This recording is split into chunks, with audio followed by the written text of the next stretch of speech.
Good morning. Today is 2nd February 2025, and we are going to be racing today. Today, we are going to be racing at SapphireCoast. This is in New South Wales, Australia. This is how the track looks like. We haven't raced here in a while, and we're going to be racing here. I don't have the track data, but yes, this is today is what we have to deal with. The ground rating is good. The last finishing mile, if we look at this closely, this probably is the winning post. So if we measure that distance, that's about 400 meters. And the ground rating is good. And the shape of the track is not one of the best, but it is not one of the worst. These are probably 1100, 1200 meter distances, and this is how it looks like. Welcome to Grandstand, and we do horse racing 5 days a week, and we do that in two steps. First, we try and identify the best horses through physics, mathematics, a little bit of understanding of horse racing. Once we have identified the best horses, that's when we try and take a look at the horses at the paddock when we get the live stream from the paddock or the gates. If we find that the horses that we have chosen are all looking good and good to go with, we stick to our picks and place our bets. But if we find that there are better horses and in the paddock, or there are circumstantial changes, we do make changes with our picks. Now, this is horse racing, so we need to be vigilant. We need to be making decisions that are in our favor, and minimize the risk as much as possible. So that's exactly what we try and do. I've got three tabs. The first one is where we get to see the live stream. The second one is RaceNet, where we take a look at the scratchings. The third one is where we take a look at the winning numbers. This is Top Sport. So we're going to be referring to RaceNet and Top Sport. RaceNet, we refer to odds and scratchings. Top Sport, we refer to the winning numbers. So without any further ado, we'll get on with the first race today, which is here at SapphireCoast, and see number one has been scratched.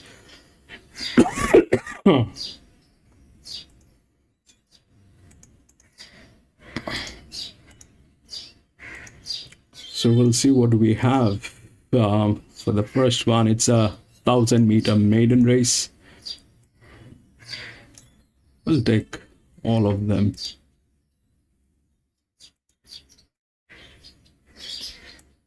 Here we'll take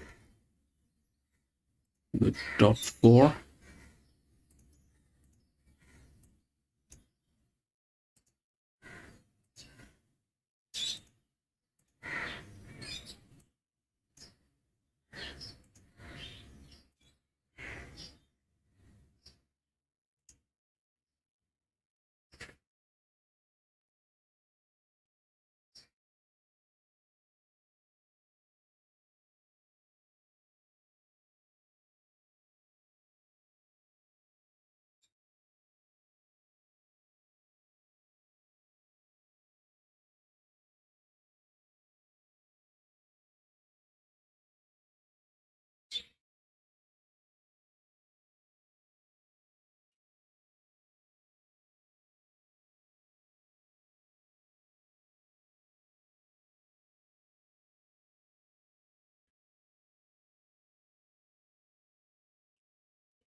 Darling, we need just to do too much.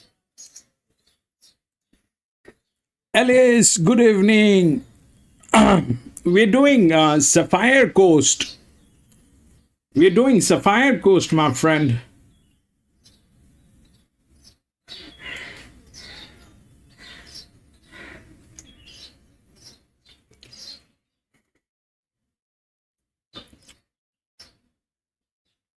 We're doing SapphireCoast.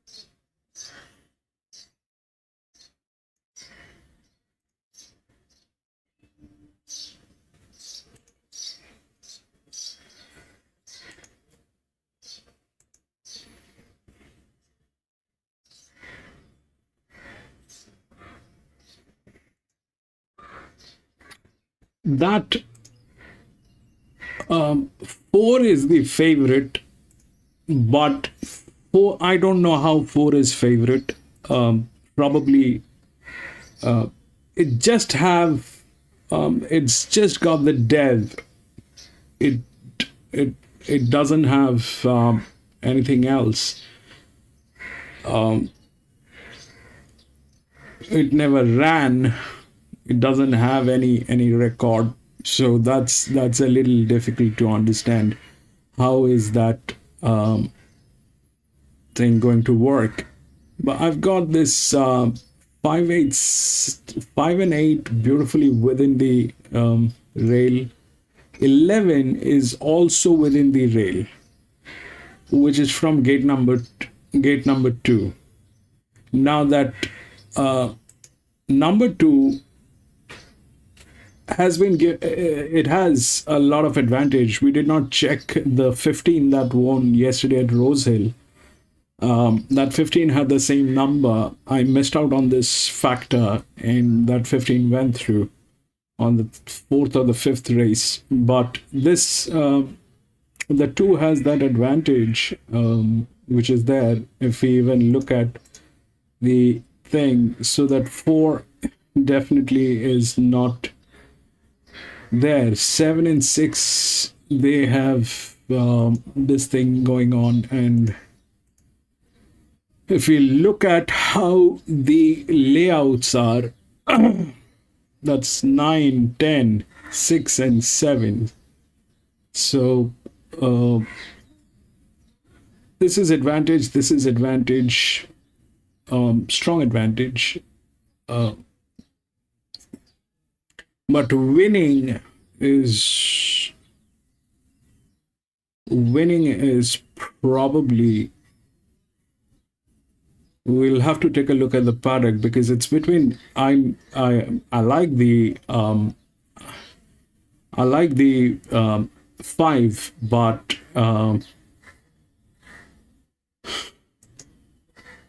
it's a maiden, so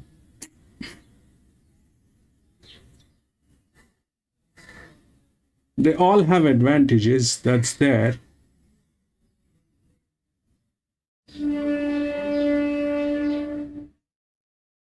But this one, for a maiden race, number 2 has a very strong advantage. We'll take a look at this 2 at the paddock, and if 2 gets in, 11 will get in probably.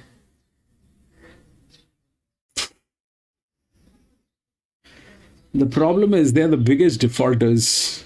These people are the biggest defaulters. If we had a little support here with the team, this is a dysfunctional team. So is 4. 4 is a little better, but they're a little dysfunctional. All of them are dysfunctional. Even 8 is a dysfunctional team. Weird, but that's what we have to deal with. We'll see. We'll take a look at the number 2.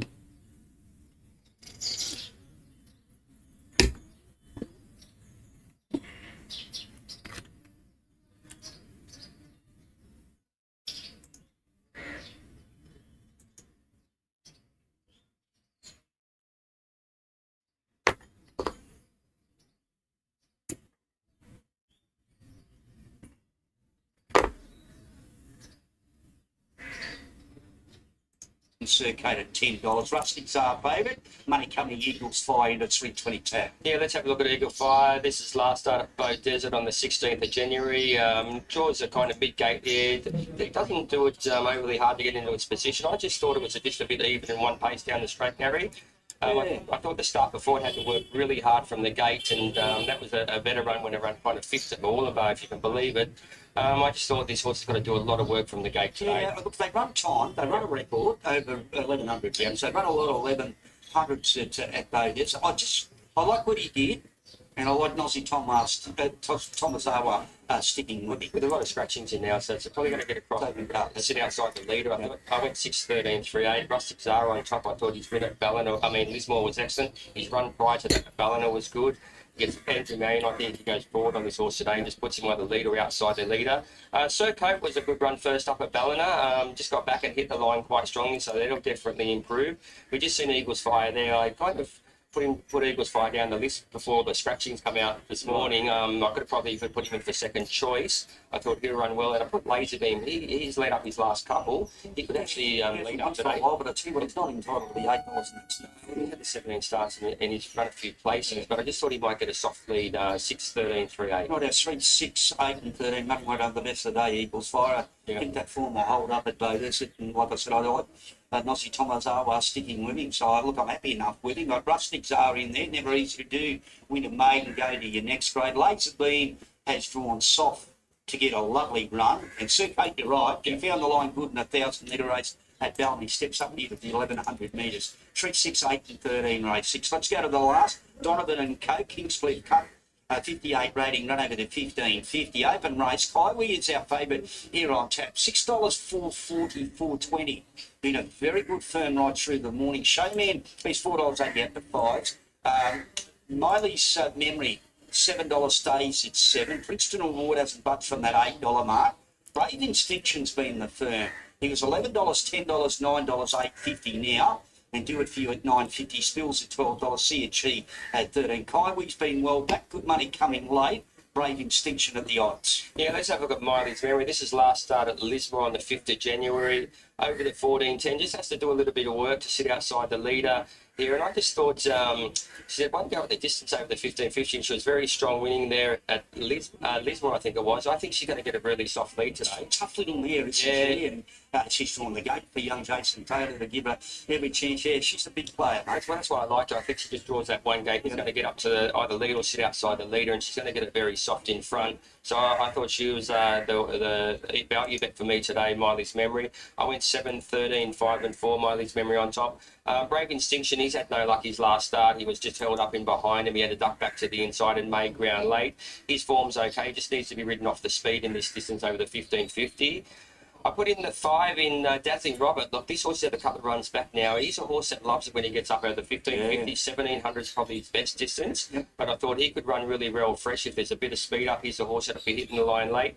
Showman, awkward draw, but he's won at the track in distance before. He's another one that'll need luck from the gate. He'll probably press forward and put himself up on speed. He could run well. 7, 13, 5 and 4. Yeah, I'm 13, 7, 4 and 3. I'm with the 13 here, Brave Extinction. It didn't go right for him at Lismore. That's the bottom line. And probably would have liked to see a little bit of give in the Jack. Miley's Memory is well and truly there. Tough mare, good gate.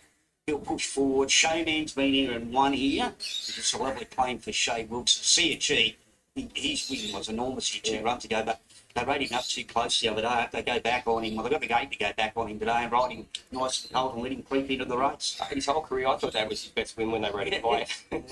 13, 7, 4 and 3 for me in the last. I got 2 bets. I like Grace Ford, number 4, French Empire.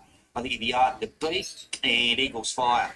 his mind there. So race 4, race 6, 3, mate. Yeah, I've just got one value bet today. Race 7, number 7, mileage tomorrow. Just thought all these horses that look really, really hard to beat today. They're on that $1.40. Sabir, welcome back. Sure, those 2 legs, 4, 2. Welcome back, my friend. 3, 6, 8, 13, 7, 4, 3. Last 2 races put me tricky, $64, 100%. And treble races on 5, 6, and 7. I think there's been a little bit less, John. Yeah, I did. I just went 4 and 2 in the first leg. Stood out the 1 in the second leg, the 6, 3, 13, 6, 13, 3 in the third leg, and 7, 3, 5, 7, 13, 5, and 4 in the last leg. So that was mine for about $24. I don't you want to take $1.05 Andrew Mann because he has got some absolute rippers here today. Matty McGowan, 15. Shaywell, $17. Ben Looker at 21. 26, Michael Cale. 41, Johnny Grisdale. Nossie Tomazawa. And any other jockey, 51. $1.05 to my liking should be $1.01.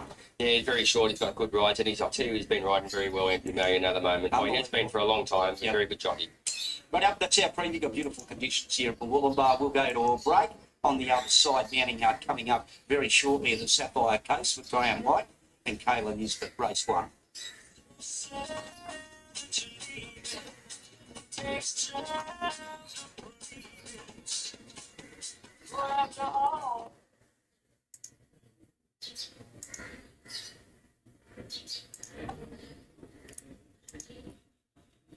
We gotta take a look at the 2.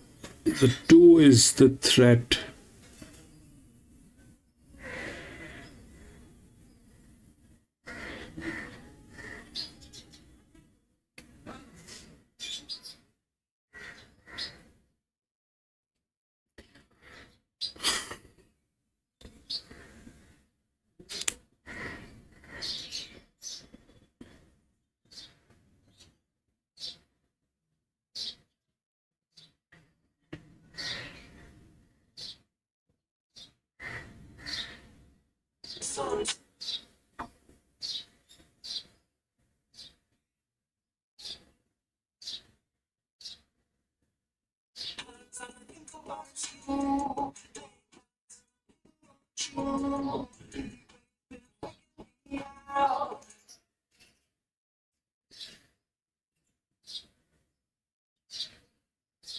Absolutely glorious conditions here for this big meeting today, highlighted by the Bega Cup.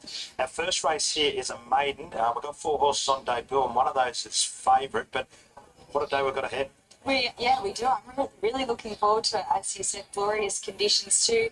We obviously had a 7-race card yesterday on the track, and the track looks to have pulled up terrific from it. Race very fair, so I think we're in for a great day's race. Yeah, big crowd starting to roll in as well. Our first race is not too far away. As we have a look at these runners for the opening race on the program, this maiden class event has been well supported all week. This first starter from the Rob Potter stable. Number 1 is out, but the 2 is Vivek. It's one of a few first starters, trained by Mike Gaddy with Pat Scores to ride from barrier 2. 4-year-old gelding on debut. He had the 1 trial at Queanbeyan where he jumped on and sat behind the leaders. He didn't quicken, but he wasn't stopping. He's nice and bright in the yard too. 3 is Sir Franklin, another horse on debut. Lauren Davies. She's got 3 or 4 runners today. Sean Gone will ride this horse, who's a big odds. Has had a trial. That was about 5 months ago. What are you expecting here? Well, he's a half brother to Hero Mania, who goes around later on as favourite, actually. And his trial, he sort of trialled how Hero Mania races. He got back, came around the field, and I thought he stuck on okay in an open trial. So he's got a bit of a task ahead of him on debut from a wide draw, but I like the look of him. 4 is Scratch. The 5 is Conjoy. Now, it's the horse you like, and I can see why. 4 is Wrong-Footed, the favourite. This horse for Rob Potter. We've seen a little bit of this horse a while ago, and it's been well supported all week. Yes, well, rightly so. He had the 1 trial back in April where he was very forward. He got up on the speed and he ran second to Joyner, who's a subsequent city winner since that trial. So the form's out there being franked. He's been spelled from then. He looks a picture and very relaxed in the yard. He's a deserved favourite. 5 is Conjoint, the horse you like for Joseph Jones. Claire Brad's bottom, and it's in the market, been well supported all week as well. And its performances last campaign were good enough to figure in this car. I agree. Form is probably a little bit mixed as a 2-year-old, but overall quite good. He did run third to Snow in May at Walker, so start shows what he's capable of. He's had a throw dog since his last start, a spell, but I really liked the way he returned, where he had a pretty soft trial running third behind Mushaka, who's won 7 races, and my last 2 row, who's won 3 of 5. So I think he looks ready to go.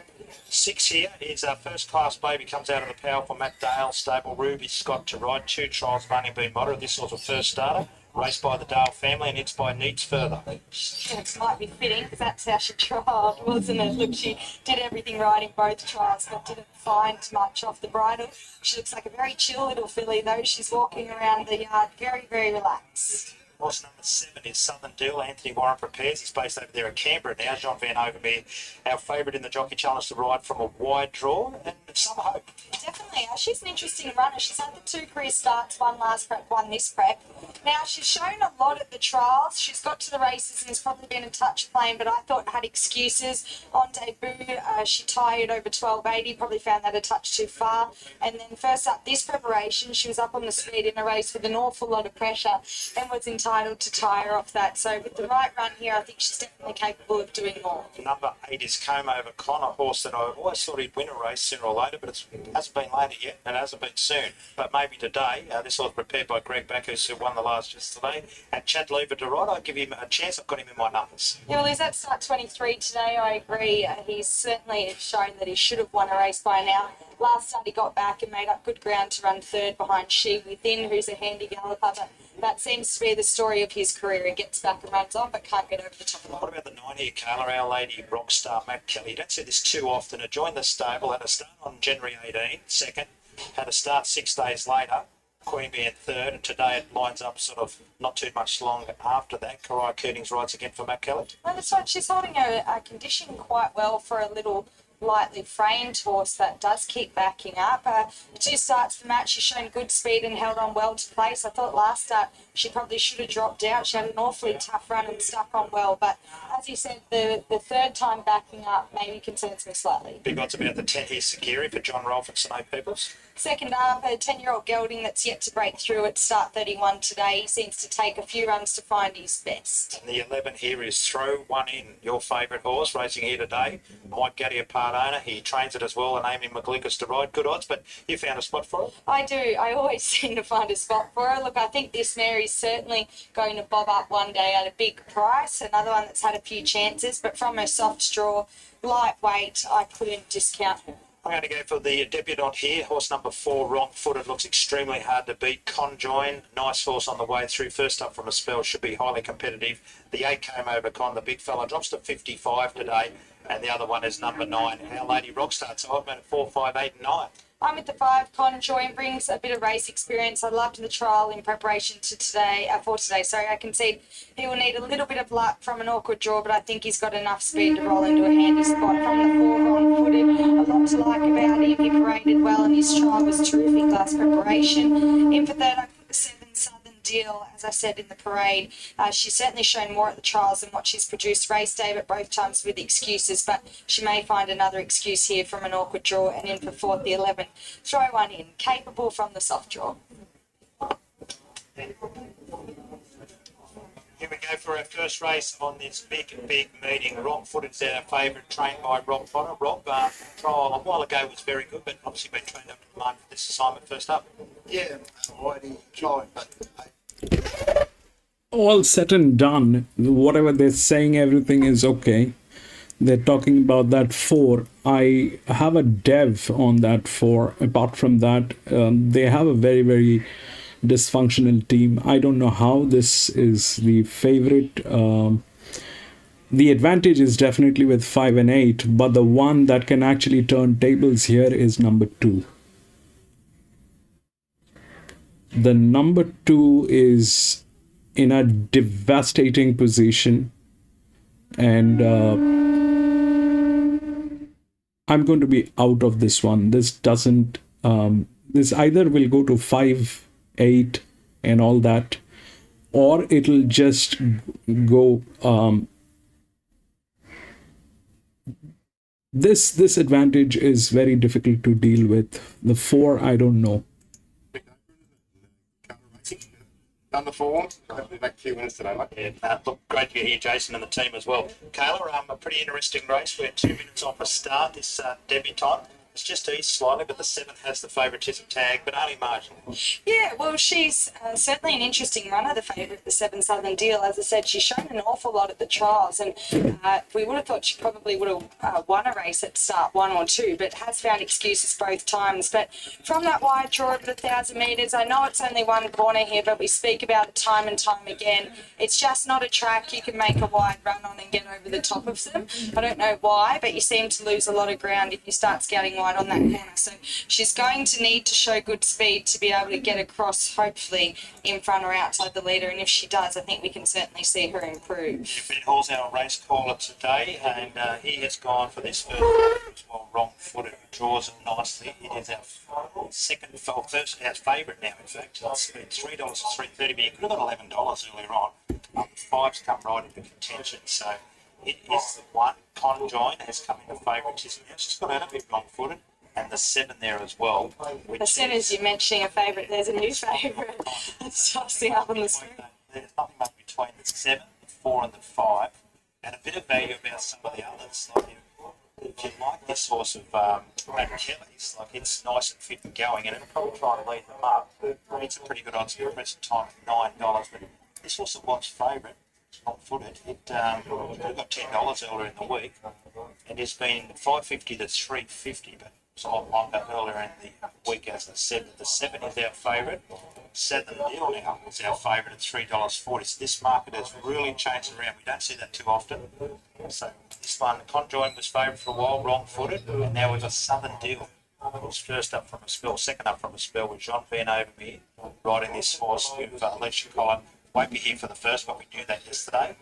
She's got some good rides later on as well. So Rob Potter fairly confident about this first start of these horses around for the first. They started the loading process. We've only got a few more out here. Terrific days racing yesterday, big crowd, and they're really coming in now, nice and breezy and warm as well. SapphireCoast Day 2, Race 1, almost ready to go. So we'll head up the bend for the call of his first. Beaters brought to you by 2EC and Power FM. It's the main races of big days racing. So Sir Franklin about to come forward. Welcome along Graham and Kayla from Sky Thoroughbred Central as well. So these last few just taking their time. Last start time now for the first class baby jockey getting back in the saddle. So Sir Franklin getting closer to loading away. Sagiri's also out of the gates. Wrong-footed. It's the favourite number 4. First starter. Second in a trial at Canberra over the 900 metres previously. So it's been a long process here, but they are moving up. Sagiri coming forward, Southern Deal and Conjoin. Almost set for a start. First race. Southern Deal now coming forward. We run 1,000 metres. We are set to jump. Red light's been turned on. Racing, day 2 of the carnival underway. Southern Deal began quickly out wider. Conjoined with speed. Vivek also drives forward in the early stages. Then came next was Our Lady Rockstar improving sharply. Conjoined next out 3 wide around the favourite wrong-footed. Vivek just drifts back over on the inside. The stablemate think will throw one is ahead of it as they come down the side. Then Sir Franklin, followed next by First Class Baby. And Coma Bacon is last up to the turn. So throw one in on the inside. Led at the 425 from Our Lady Rockstar as they pass the 400. 2 lengths for Beck, then wrong-footed asked to go, then Sagiri. Southern Deal starts to wind up out wider with 250 metres left to go. The leader throw one in. Our Lady Rockstar digging in on the outside, got to a narrow lead, and Southern Deal will have a last shot on the outside. Southern Deal moved up and grabbed the front. Sir Franklin is running on later, but Southern Deal pulling away the final 50, and Southern Deal takes out the first beat. Sir 7-3. Franklin, Our Lady Rockstar, throw one in was next. Then came Coma Bacon, wrong-footed, conjoiner Vivek Sagiri, and First Class Baby was the last one to greet the judge. Well, the market really changed there towards the end, but they sort of got it right in the end. Southern Deal, one of our favourite runners, has been able to deliver for John Van Overmere and Anthony Warren. First up from the second up from the spell, has been able to win, overcoming the widest draw there. Pays $3.70 and Sir Franklin on debut. And he looks pretty close, but it looks like number 9 has run third, Our Lady Rockstar. So it'll be 7-3-9. And Anthony Warren's pretty happy to get the first. He's got a big day ahead. Yeah, that's right. I know she's only had the 2 starts, but she's probably been a little frustrating because she's shown an awful lot at the trials. She's shown it.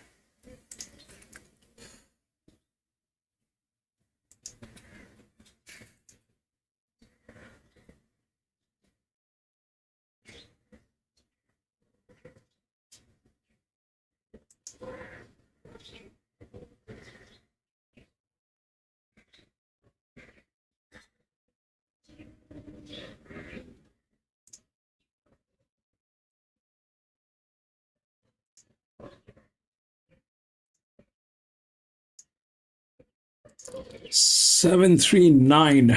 That's what they said. Plus, it's shown a lot. Yeah, he's another one. It's taken a long time to come up. He's about 17 minutes high, so he's taken a long time to mature, but he's really well bred. He's a really nice two-star, can go. Never thought that he'd get the 1200, but he won first up over 1200 last start. So it's only the one trial into this campaign, so he may need the run, but he's been feeling pretty well. Recently moved to Canberra, obviously. You must be happy with how everything's going, and you've settled in, obviously, now. Yeah, really happy. It's a great track, great facilities. The club's been really accommodating. Yeah, it's taken a little bit of time to settle into a routine, but yeah, it's been great. Oh, no, good start to the day. Let's go. Yeah, terrific day. Start to the day for him at 370. As I said, Sir Franklin, big run. Telling us about that. They did. The first leg of one of their multis, actually. They've got all of, yeah. That's right. Hey, Lady Rockstar was good considering 3 weeks in a row she's had a start. I tell you what, she's going to pop up at a big price one day. We must mention the favoured, or 2 of the favoured runners there. I thought were playing maybe a little bit raw. The first starter in wrong-footed, and I thought Conjoint did it a little bit tough there, but not too many excuses for it. Yeah, they'll be better for the runs at the time there. 1.5, half a length by half a length, wasn't it? 1.5 or 1? Yeah. Half a length. Oh no, you're right. 1.5 lengths by 1.5 lengths. In ran 56.5. Last 600 to come. So a nice effort there by Southern Deal, who had won its 2 trials before that, just when they've taken the races, but obviously come back a little bit better with the experience as well. So our second race here is due to go at 1:40. Some of our favourite runner there will be Divine Ella when we return, but until then, we're going to take a break from On Sky Thoroughbred Central, and on the other side, we're going to have a look at the preview for racing at the Sunshine Coast.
The big firm at a 3, Il Patrigo, it's currently been, or Il Patrigno, $12 into $5 today. Krakenthorpe's been $4.40 out to that same quote at 5, now $5.50. Zula $5.50 out of 6, and Busker $6.50 has been fairly rock solid as well for Kelly Schweeder.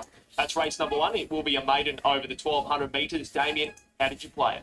I'm going 5.849 in the first rodeo with Krakenthorpe. His last 2 runs have been really good. He found the line strongly here. 2 runs back, and he did the same at Ipswich, went slowly away, and he made up very good ground. I suppose the risk is we've got 12 runners. He's drawn barrier 1, and he's going to get back in the field. So I'm hoping that Dan McGilvray, who takes off 2, just rides patiently, stays to the fence, lets the race unfold, and then just look for the splits of the straight. But the horse, his last 2 runs have been very good. Zula, I thought, was good first up at Ipswich, went slowly away, taken back from a wide barrier, impeded in the straight, got to the line well. Kendrick Hall back on its home track. Buster's second up this afternoon for the Robert Hickcoat stable. I thought its debut run was okay. It was up on the speed, wasn't beaten all that far. And I'll put Late Night Talking, another horse from the Kendrick stable, in for 4th. But the chances certainly don't end there. And that horse of John Simons and Sheila Laxon, El Patrigno, big watch on it. Let's see how it parades and see what the market does as we get close to the start time. 5.849 for Damien. I've gone the same number on top, 5, 7, 10, and 3 as Damien mentioned. Krakenthorpe, boy oh boy, it should have won its last 2 starts, especially that latest one at Ipswich, slowly away, held up, and it's all its own fault though. Flops out the back, but it comes here to the Sunshine Coast, so it gets its chance. $5.50, I think, is a cracking price. If this horse could put itself on speed somehow today, I think it's more like a $2.50 chance, $3 chance. So we're taking the gamble that it jumps, gets to Caloundra. Dan's been aboard in the first 2 starts, and he sticks aboard here. The big market watch for me is In Society. I did know yesterday it trimmed up. 2 trials, it's been heavily beaten, but has had no chance to do anything. The jockey sat quietly aboard it. The latest chase, a dominant winner for Rob Heathcote, and before that, Sir Joe, who won at Ipswich by a very long way. So I'm not too sure what's under the bonnet, but at $23, I've had a shilling on to find out. But Winner Gold, yes, the favourite, getting out now to $3.60, has been very soft from $2.80. Fascinated to see what the market does late, and also with the Laxon's horse, who was ridden out in a trial. 5, 7, 10, and 3 to me, and race number 1 at the Sunshine Coast. Race number 2 will be coming up shortly after, and this event is slightly more easier to dissect, I think. The favourite is Gagnonte and Shear at $2.10. Barogaroo's $5.50. Green Meadows $5.50. That same quote. My Mishka $6 comes through the same last start race as the favourite last start. And there's a big firm here for Shadow Cruiser, as much as $50 bet yesterday by the looks, now $6.50. And also a good go for Green Meadows. Please note that horse, $5.50 now. They bet $26 with the tab yesterday. And you got the opening quote about $20.20 after deduction. So there's been some big firmers over the mile here for this maiden. Yeah, look, when I made my selections, I thought Shadow Cruiser was my value bet of the day. He was $16 this morning, but he's trimmed right up. I'm not going to show his last replay because he actually pulled up lane. But between the 700 and the 200, he made a really fast, sweeping run and wasn't going to win, but probably would have been in the placing for something that wrong. The jockey eased him down. Now, Sean Dwyer obviously wouldn't be starting the horse. He's not right today.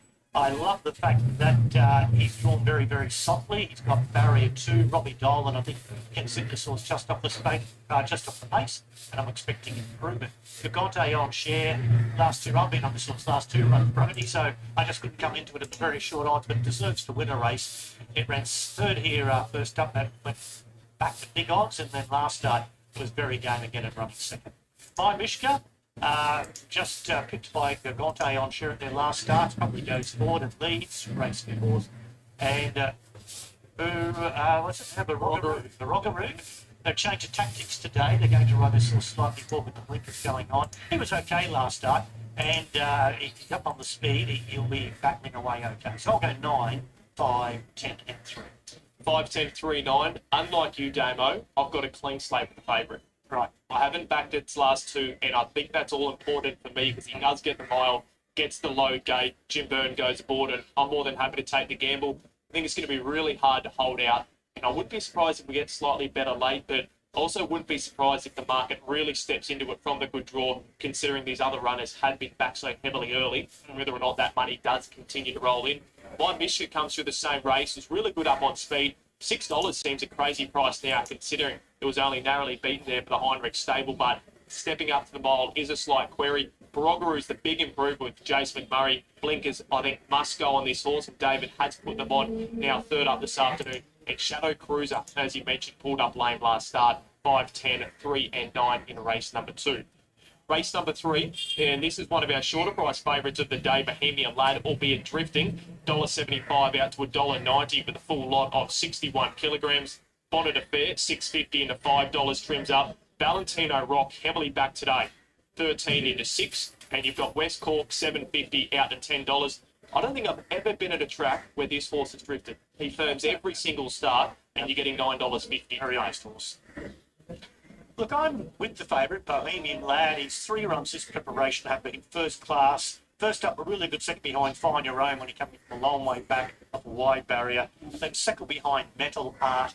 And then he went to the Magic Millions Cutest Quality race when he got beaten 3.5 lengths behind Hidden Wealth. I know he's got 61 on his back, but I just think his class will see him through here. And gee, I'd love to see us get black figures, which we may do later on. I've got the 6 and the 9. I'm giving them both each way chances. I think Valentino Rock was good last start, found the line well, and there were excuses last start, 3 wide all the way, and I think from a softer draw today, really good placement in the race, and Bonded Affair will go forward and will be on the speed. But I think the favourite probably wins, but the 6 and the 9 are the value in the race, and then the 2.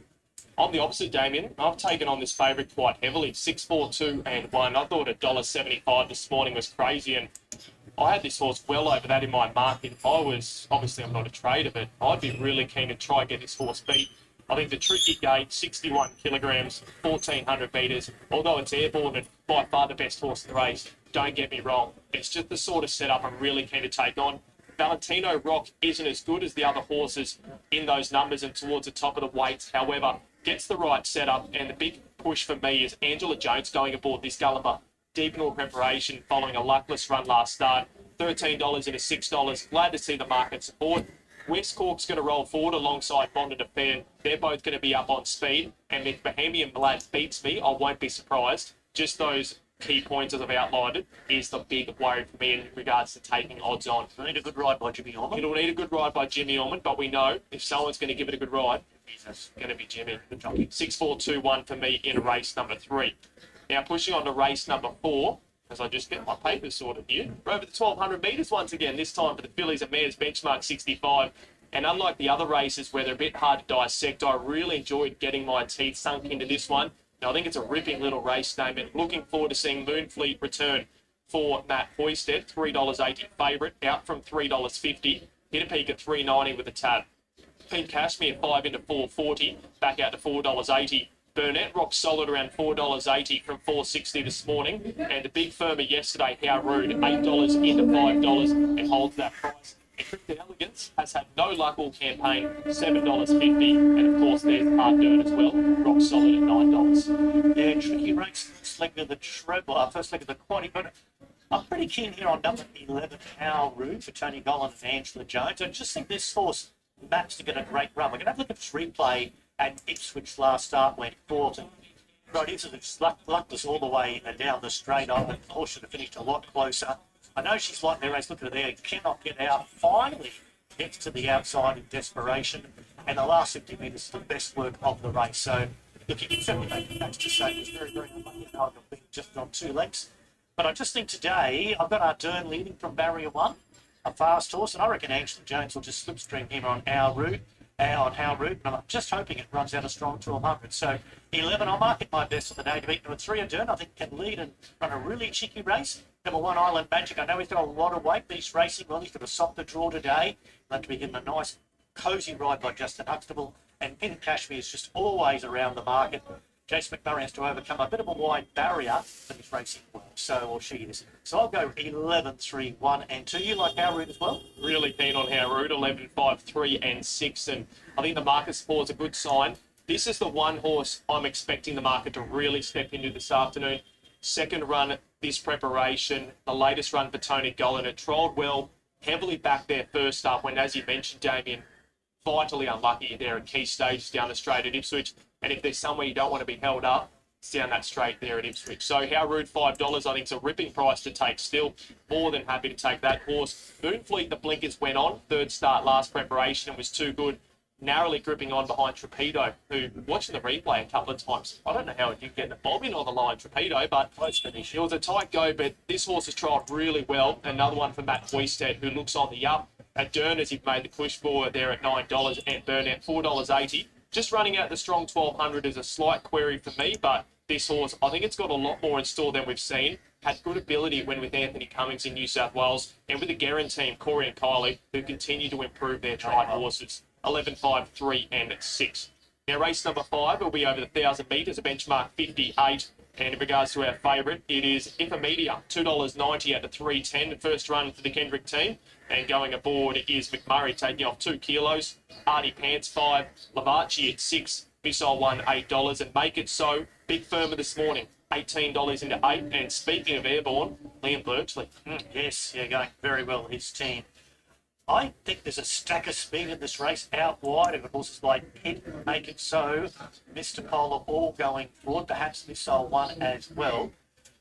Artie Pants will be up there. I just thought Artie Pants, because he's raced it and has got a nice soft barrier draw today with Michael Rod, so he could probably sitting 3rd or 4th and just conserving the last 200 metres. I thought he was the way to go. Certainly we'll have to have a look at Infomedia to see how it parades, see what the money does to get closer to start time. Raced in Mortonville at its last start back in October, so we haven't seen it in Queensland. There's no barrier trials, but from the Stuart Kendrick stable, you have to respect that. Dibba jumps up out of maiden company, but was racing so consistently before it finally won a well-deserved maiden. And Lavachi, I know, has got a lot of weight. If they do go really hard, it could come flying over the top of them as well. Could be a tricky little race. I'm going to go 3, 4, 7, 1. 3, 4, 7, 2. We've got the same trifecta in order there, Damo. I've just chucked New Hampshire in for 4th. Sutherland from the low gate for the Kendrick team. Artie Pants, $5, a ripping bet. If it is the big market watch, though, it could come out and beat these quite comfortably.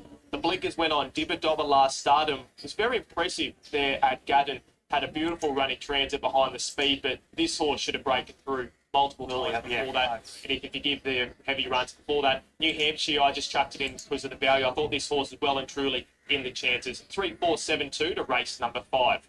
Race number 6 over the 1,800 metres. Our favourite Victory Flame, $3.10 at start number 4. Sacred Bull, $4.20 alongside Hereditary and Blueprint, $6. Yeah, if I'm trimming up a leg of the quaddie, it's probably this one. I think there's only 5 chances. They're the 5, sorry, only 4 hopes, and they're the ones in the market. Victory Flame has to come from a Gatton maiden to a Class 1 handicap over 1,800 metres, but gee, it was impressive at Gatton. It was never out of second gear. It coasted to the line to win very, very well. And I just think probably goes forward today, makes its own luck. Jake up to Chester on board. Sacred Bull, we were talking before the preview. That was a hard watch last start, Brody. Held up on the line, held up all the way down the straight. I think we'll come to the outside today. Got a lot of weight, but it's third up, ready to fire. Hereditary's racing really well. Just the one win, but it's racing very, very well. The Blueprint is rock solid in condition. 1,800's not a problem. 3, 1, 5 and 9. 11, 5, 8 and 4 for me. I think, apologies, 11. I've written down there. I've written the wrong number here. 1, 5, 3 and 2 for me. I'm looking at race number 7. Sacred Bull, as you mentioned, it should have won there last, or at least it should have been in the finish, held up. Love it coming to the sunny coast, third up for Jack Bruce. His stays seem to maintain the preparation so well. Over Hereditary, always runs a nice race. Victory Flame, I'm keen to take it on today at the shorts, and Can't Quit will put itself up on speed, but question mark against this lot. 1, 5, 3 and 2. Finally, a 1,400 metre benchmark 58 and a tricky little event to close off the card. Sees the favourite at around at that $3.30. Quite tendencies applied heavily back following a good return at Doomben. Central. So,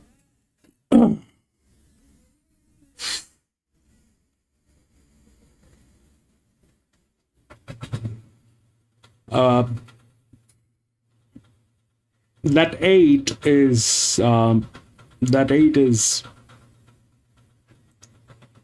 looking like it's a clear shot.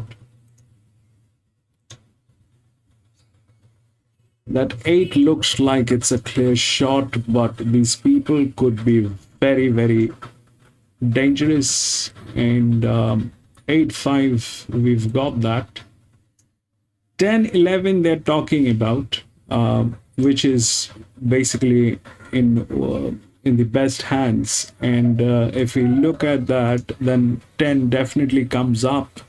10 has advantage, but that gate is kind of a little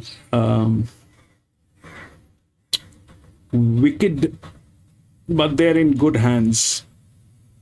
5 has the largest drift, so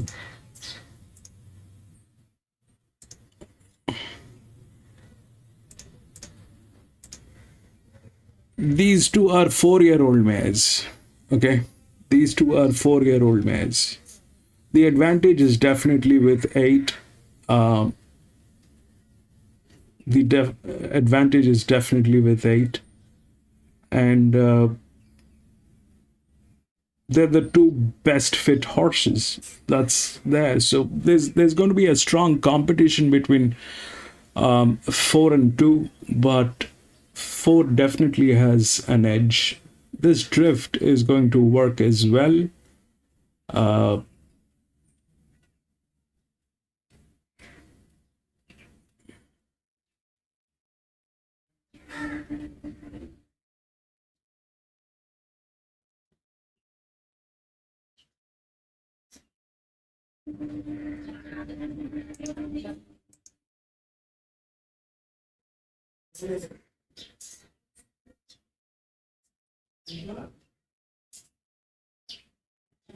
Just relaxed.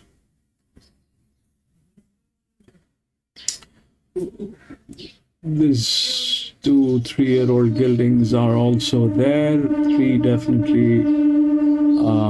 That 1 may get in. I mean that 3 may get in, because if it tails 2, it'll get in because of the advantage which is there. But having said that, 4 also has advantage. It is within the rails, got the drift, got the dev. I'm sorry. So 4 is in, but I don't know how that will work, because it is again a gate which is a little drifted, but they have the best jockey. But 8 looks like a clear one. I'm going to place a I'm going to put a win bet on that 8 if that 8 doesn't get tailed. But having said everything, this is a maiden race, so everything can go wrong. Like here, everything went wrong because it's a maiden race, and that 4 definitely did not have anything to win. The 7 got through, and then it was 3. So 3 was in the best hands. It did not work in any of the orders, but 437, 428. So it did not work in any other order, but the people actually made the difference, which happened here. Also, I think the advantage here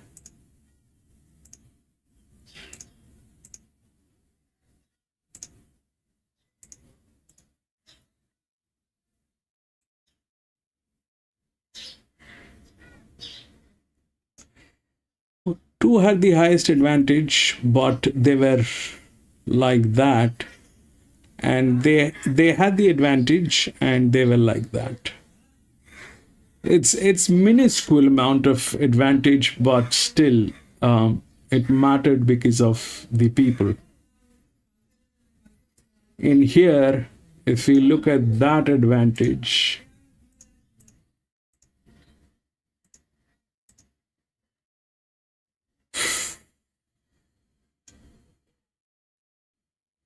this is mulish. 4 definitely becomes a check. 4 definitely becomes a check because they're with the same advantage as the 8. in the previous race. They also have the best jockey, but it's way too far. I mean, getting through, if we look at the gate advantage, that 4 is third. 7. Then the gate number, we don't have a gate number 6. The outer gate would be, they're also in tandem. So if that 4 gets in, that 1 will get in. But 8 here looks too strong to beat. 8 here looks too strong to beat. We'll take a look at the horses. If they do not get tailed, looks like 8 is getting tailed.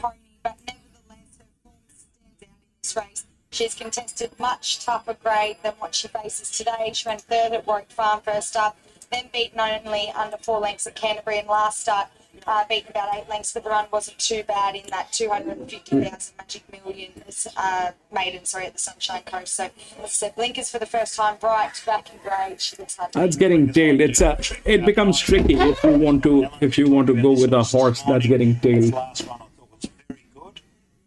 The short price was here. This also looks hard to beat. Yeah, look, both of her runs have been very good in tough maidens. Another one that is right back in grade from what she has been facing. She's another one that keeps drawing a bit awkward, and she does so again today, so she'll need a little bit of luck in the run. And my only other niggle with her was jumping from 1,000 to 1,400. But with the right run, and if she runs it out, she's got to be a terrific chance. The 11 is on debut, St. Alexis. This one for Louise Day and Joe Cleary. Third in a recent trial. Good luck to the owners. This one by St. Jean and Oris. Oh, I was a bit confused by the gear change on paper because it says earmuffs first time, but in the yard she's actually only sporting pre-race earmuffs. So I think that's much better, because I was a bit concerned. I thought her trial, she was on and off the bridle and she didn't look like an earmuffs horse, but she got up on the speed and stuck on quite well, ridden out to run third. The 1,400 looks like it might stretch her out a bit first up, but Joe Cleary knows what it means. Favourite looks the one.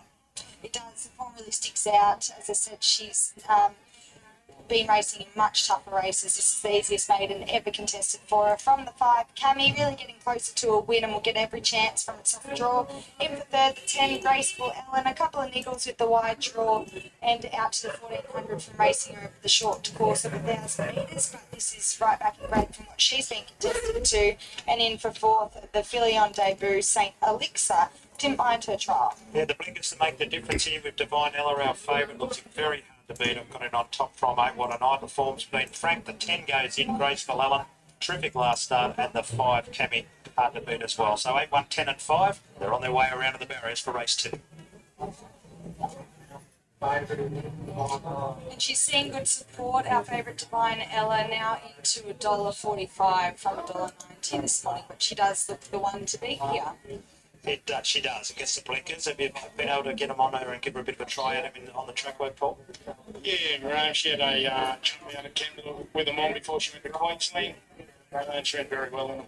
And you've obviously had a fairly high opinion of her. Could you throw her into a few tougher races before this?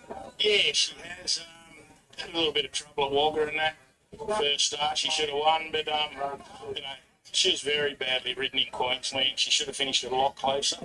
Just terribly bad ride. You had a good day yesterday, had a winner as well, and the carnival continues, a race the family's been able to win. It'll be dicey. That 8 is getting tailed. It's a clear go on that 8, but a horse getting tailed is not one of the best situations. And she'll be right. She may be back here next year. Yeah, well, this one looks hard enough to beat. What about your other runners today? Yeah, Kenny Can, she'll be right there. She seems to like this track better than Maria because it's a sand base down there. I think she just likes it a little bit firmer. And Sasson, she goes good, but good price and everything, but just drawn real bad. And it's at 14 now, but she does get back a little bit, so but she'll be back out in the middle of the track and charging home. And she goes particularly well here as well. Yeah, she does. Yeah, well, we wish you well today, Paul. Thank you. He's got a good chance here, hasn't he? He's got our favourite, and it deserves to be shook. I like Sasson a bit later, and as he just touched on, Winning Point that won the Bega Cup last year, John Van Overme rode it. tall, not with a runner today, but it was nominated, just a bit of a setback. But he's got a nice and short one here at $1.45, 2 minutes out. I don't think I've seen Paul go many SapphireCoast carnivals without getting a winner. And as I said, off the back of the good day yesterday, and with the favourite here now into, or just out of touch to $1.45. Sorry. Cammy, our second favourite, bit of a drifter, has been $6 to $8. Graceful Ellen. It was $9, touch $7.50, back out to $8 now. Saying Elixir on debut has been $10 to $12. Oh, what a night, $18 into $17. Sharp de Fleurs, our likely leader here, has been $16 to $17. Liama Avenue, 18 out to 21. California Roll, 21 to 26. And 10 Feathers, our outsider, has been 34 to 61. I know it's had a few opportunities, but at the present time it's around the 18 mark. Bit of form out of its last run, so that's always good to see, and it's one of many good chances today for Joseph Jones, who had 2 winners yesterday and down like 2 or 3 today, you would think. Yeah, look, had he drawn a barrier, I certainly would have found a spot for him too. He's, as I mentioned in the pre-parade, he's been forced to go back from awkward sort of draws in his 3 runs this preparation, but he keeps finding the line very well. So he might be forced to go back again today, which just might see him fall a little bit short late. But if he can find himself a little bit closer in a race that doesn't appear to have a whole lot of pressure, I agree. I do think he's over the odds at $21 there, and as I just said, not a whole lot of speed here. I think Champ de Fleurs can certainly improve if she can find the front from that wide draw. I mean, last start she went from 4th, well beaten, but behind She Within. So take away the favourite out of this race, and it's not as strong as that race there. Our likely leader, another one of Teresa's runners, California Roll from Barrier 1, can take up a handy spot, as can Cammy, drawn just outside it. The favourite's just about to load up. She's just a little bit, as you said, in the parade, just a little bit. She's a little bit trancy around. She's not exactly walking up voluntarily, but she'll load and surely John Van Oak will get her first winner. Will ride this horse who's been over the place so far in its career, but I think that's all the better for their experience. She started off the last few runs have been at Kembla Grange, a couple there, Warwick Farm, Sydney, it's up to the Sunshine Coast, so she's done plenty of Ks already. She hasn't won a race, she's won 30,000, but if she happens to win this, the super maid and the prize money, 22,000 for first.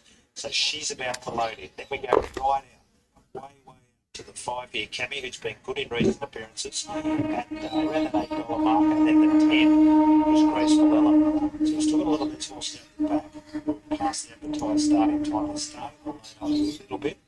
At first race today, well, it was one of the favourite runners that took the price, Southern Deal.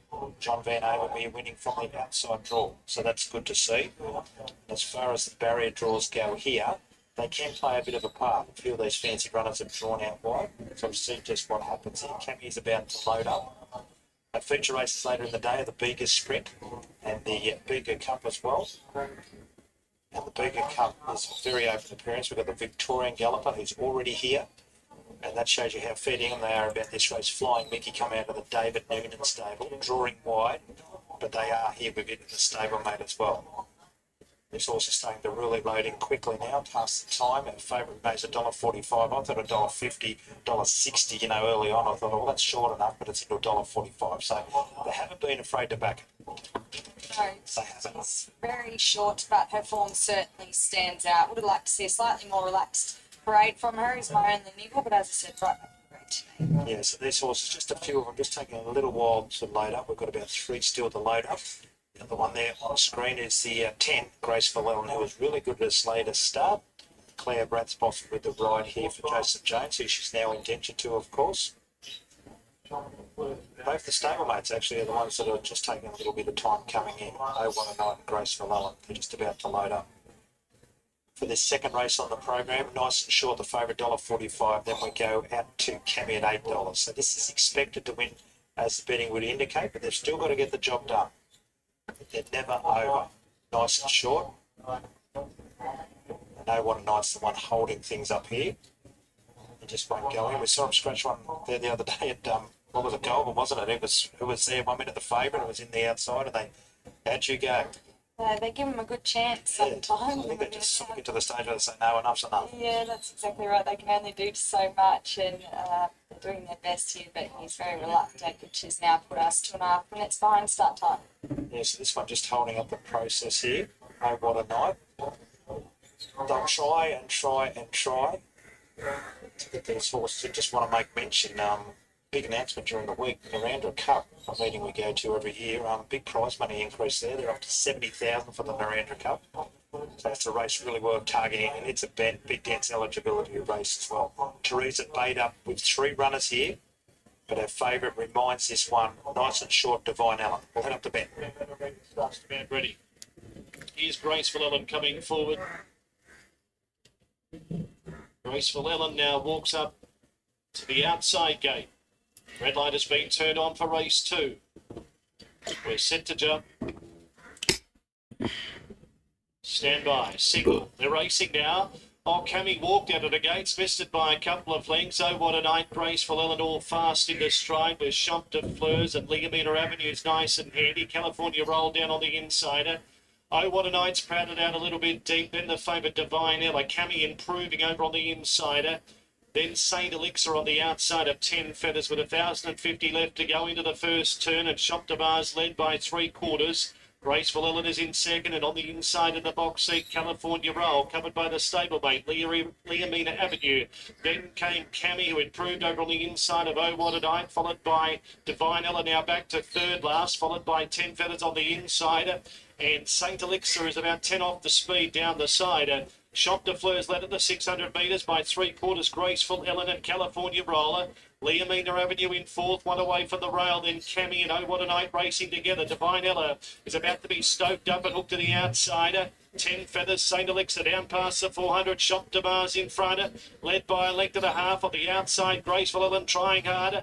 Then came California Roll, just angling to the outside. Liamina Avenue, and here's Divine Ella sailing home down the outside. Graceful Ellen hit the front with 250 left to go. The leader on the outside coming home hard down, Divine Ella. Divine Ella goes up to Graceful Ellen inside the shadows of the post, and Divine Ella pulled away. Divine Ella won, beat Graceful Ellen. Third will be Shop de Fleurs. Fourth, not sure, Liamina Avenue or California Roll. Then Saint Elixir, followed by Oh What a Night. Then 10 feathers, and Cammy was slow to leave and finished last.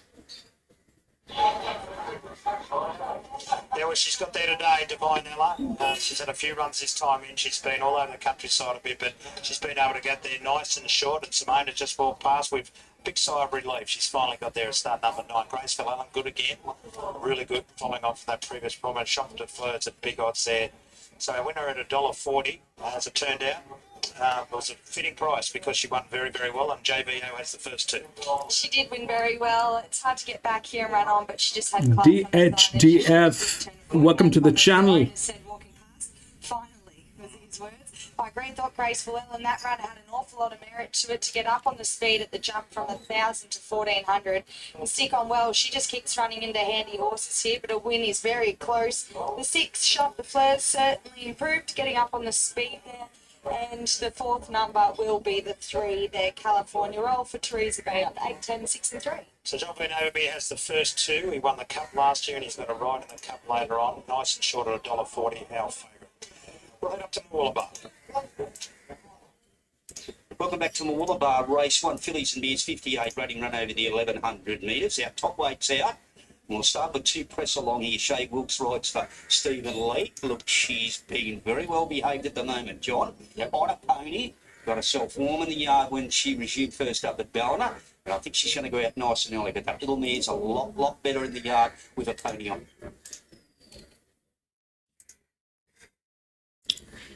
I stayed out of this because the 8 was getting tailed. 9.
Frank, welcome back. Yes, this is SapphireCoast we're racing, but they're also showing some other tracks here.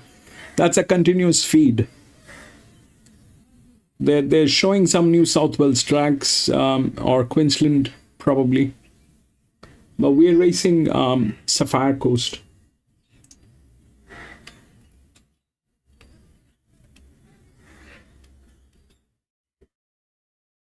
Thank you for being here, Frank.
Right, this is what I have. Now, these two have gone as favorite.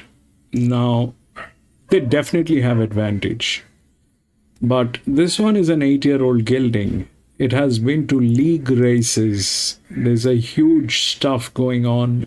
So, but we have limited information about this horse. And honestly speaking, it's a 2200 meter. The 2200 meter race has always been with a 5-year-old mare. That's how it always played. But in this case, this one doesn't have the adequate advantage. Plus, it lacks this side of the gate, this side of the rail. This has advantage. The 6 definitely, as a 5-year-old, has advantage. Now then, it is 11, which has also advantage.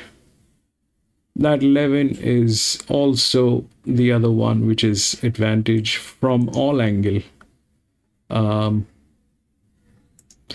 This is 3, which is the linear one, and that's a relaxed linear. This is the next one, and if we look at the handicapping, this is a relaxed situation for a 4-year-old gelding. That's a very relaxed situation. It's not a race of handicapped. It's not a sprint like a 1200 meter or a 1100 meter. It is a distance where the age is going to come into play. So I don't know what that 1 and 2 will do, because the 1 is an 8-year-old. It has advantage. It is not that it doesn't have advantage, but it lacks this side of the rail. I don't know what it is. I like the 6. The 6 is good, but it may not be in the best shape. The 2 is definitely in there. The 2 is in best hands. The 2 is in best hands. They are profit-making people. These people, they're not. Number 10 is a 9-year-old mare with the best jockey. Let's not even get there. But that's what it is. And 1 is an 8-year-old over a 2200 meter. That I don't know whether it will work or not. 2 has advantage both sides. It is it's got the handicapping on the advantage on the handicapping, plus it is in the best hands. So 2 definitely is a check. 2, I don't know what will happen to 2. Honestly speaking,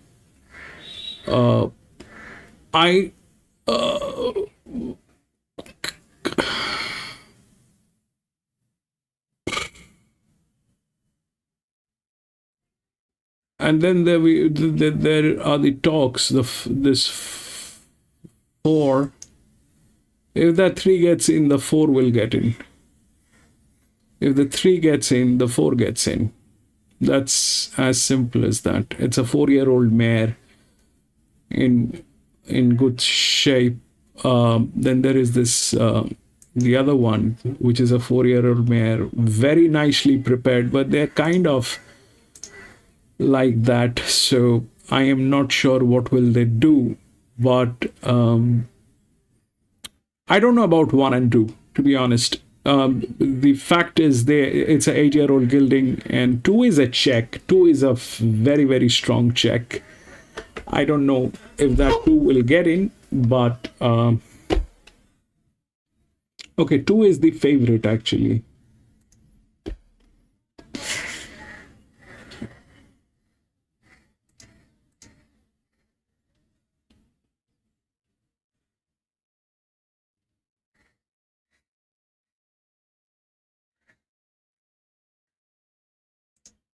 We'll take a look at the horses at the paddock. Which is the Beta Racing SapphireCoast Cup, benchmark 66, 2200 metres. The one is the interesting runner here, Vegas Knight, David Noonan. He's got one of the contenders for the Cup, and he's about to start this horse here. He's a winner of 450,000, it must be said.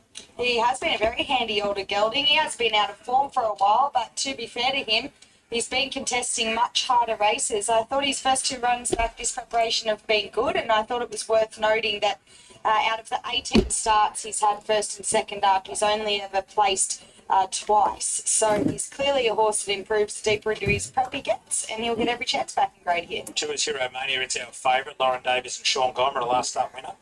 He won in the race, where we had that terrible fall at Maruya. He was dominant winning there, but half of the field was basically a non-event for them. They got taken out by the fallen horses, so probably looked a little bit more dominant than what it actually was. He's a horse that always needs the right run. He needs to get back and be able to make a long sustained run, but I think he'll get that today, and the extra furlong's no concern. 3 is Where Is Ken. He's definitely a contender for mine. Joseph Jones and Tegan Martin with an important one here. Well, we've got a few horses in this race that were caught up in that bad fall, and he's one of them. So his last start was a complete forgive run. All of his efforts before that were very good. He just might need a bit of luck in the run here. Next one in the grade is the 4 Burgundy Girl. Rebecca Bronte Prague rides for Dryden and Snowden, and I think she can certainly figure here. I agree. She got right up on her toes, got on board there. She parades really well. She's third up, which should see her improving and reaching her peak fitness. I thought her last start effort on the Kensington track really wasn't too bad, beaten about 4.5 lengths behind Toes in the Water. So out to her right distance, as I said, country grade and third up. She's definitely an improver. 5 is Blessed Tass, comes out of the Mitch Beers stable. Jason Lyon to ride, and Mitch won this race last year with Old Greg. Well, she is actually the horse that did fall in the race at Maruya. She's obviously somewhat backing up. Rexy, welcome back, Rexy. A staying mare that's on the up, but I'm happy to wait and see what she does off the back of that fall. It may see her a little bit timid coming into this race. 6 is 2A, another one for Joseph Jones, and this one with Claire Radsbostel aboard. She ran second to Romania last start. She's racing really well. Probably will have to go back here, but I'd be looking for a late with only 53 kilos on her back. 7 is the last start winner, Hell of a Soiree. Louise Day rides from a wide draw, and Luke Pepper is the trainer. Yeah, it was really good. Sat behind the leaders and let down well to win at Orange. That was a benchmark 58. So this is certainly the hardest race she's contested, but she's racing well. 8 is Urge One, not out of it. Caraib Keatings rides for Matthew Stevens. Yeah, well, we both expected more from her last time at Queanbeyan over the mile at big odds. But look, getting out to 2,200 certainly will help her, to find more. 10 is Ivera, 7th in this race last year. Jane McKenzie for Rodney Howes. Another one caught up in that fall last year, last start, so beaten 16 lengths. I wouldn't look too much into that, but look, she's an older mare that does need to find some old form. And our outsider here is the 11th, Son of War for Goodness Lucas and also Sinead Peoples. Well, he's an 11th start maidener that, to be fair, has probably ran more ordinary races, than good ones. So it's very hard to see him getting near them here. We're both with Hero Mania here. Yes, with the 2 Hero Mania, I think that was working towards that win last start. He was dominant doing it, as I said, albeit striking the half the field, striking a fair bit of trouble. The extra furlong certainly helped him in for second. The 1 Vegas Knight hasn't won since November 2022, but he gets every chance to get another win on the board. Here, back in grade, in for third, the 4 Burgundy Girl. Third up, back to country grade, and out to the right distance. Certainly will see her improve. And in for fourth, the 6 2A, who was able to run second to Hero Mania last start. Multiple chances here, but one of the longer odds here is Hell of a Soiree. Last start winner Louise Day rides for Luke Pepper. Not out of it, Luke.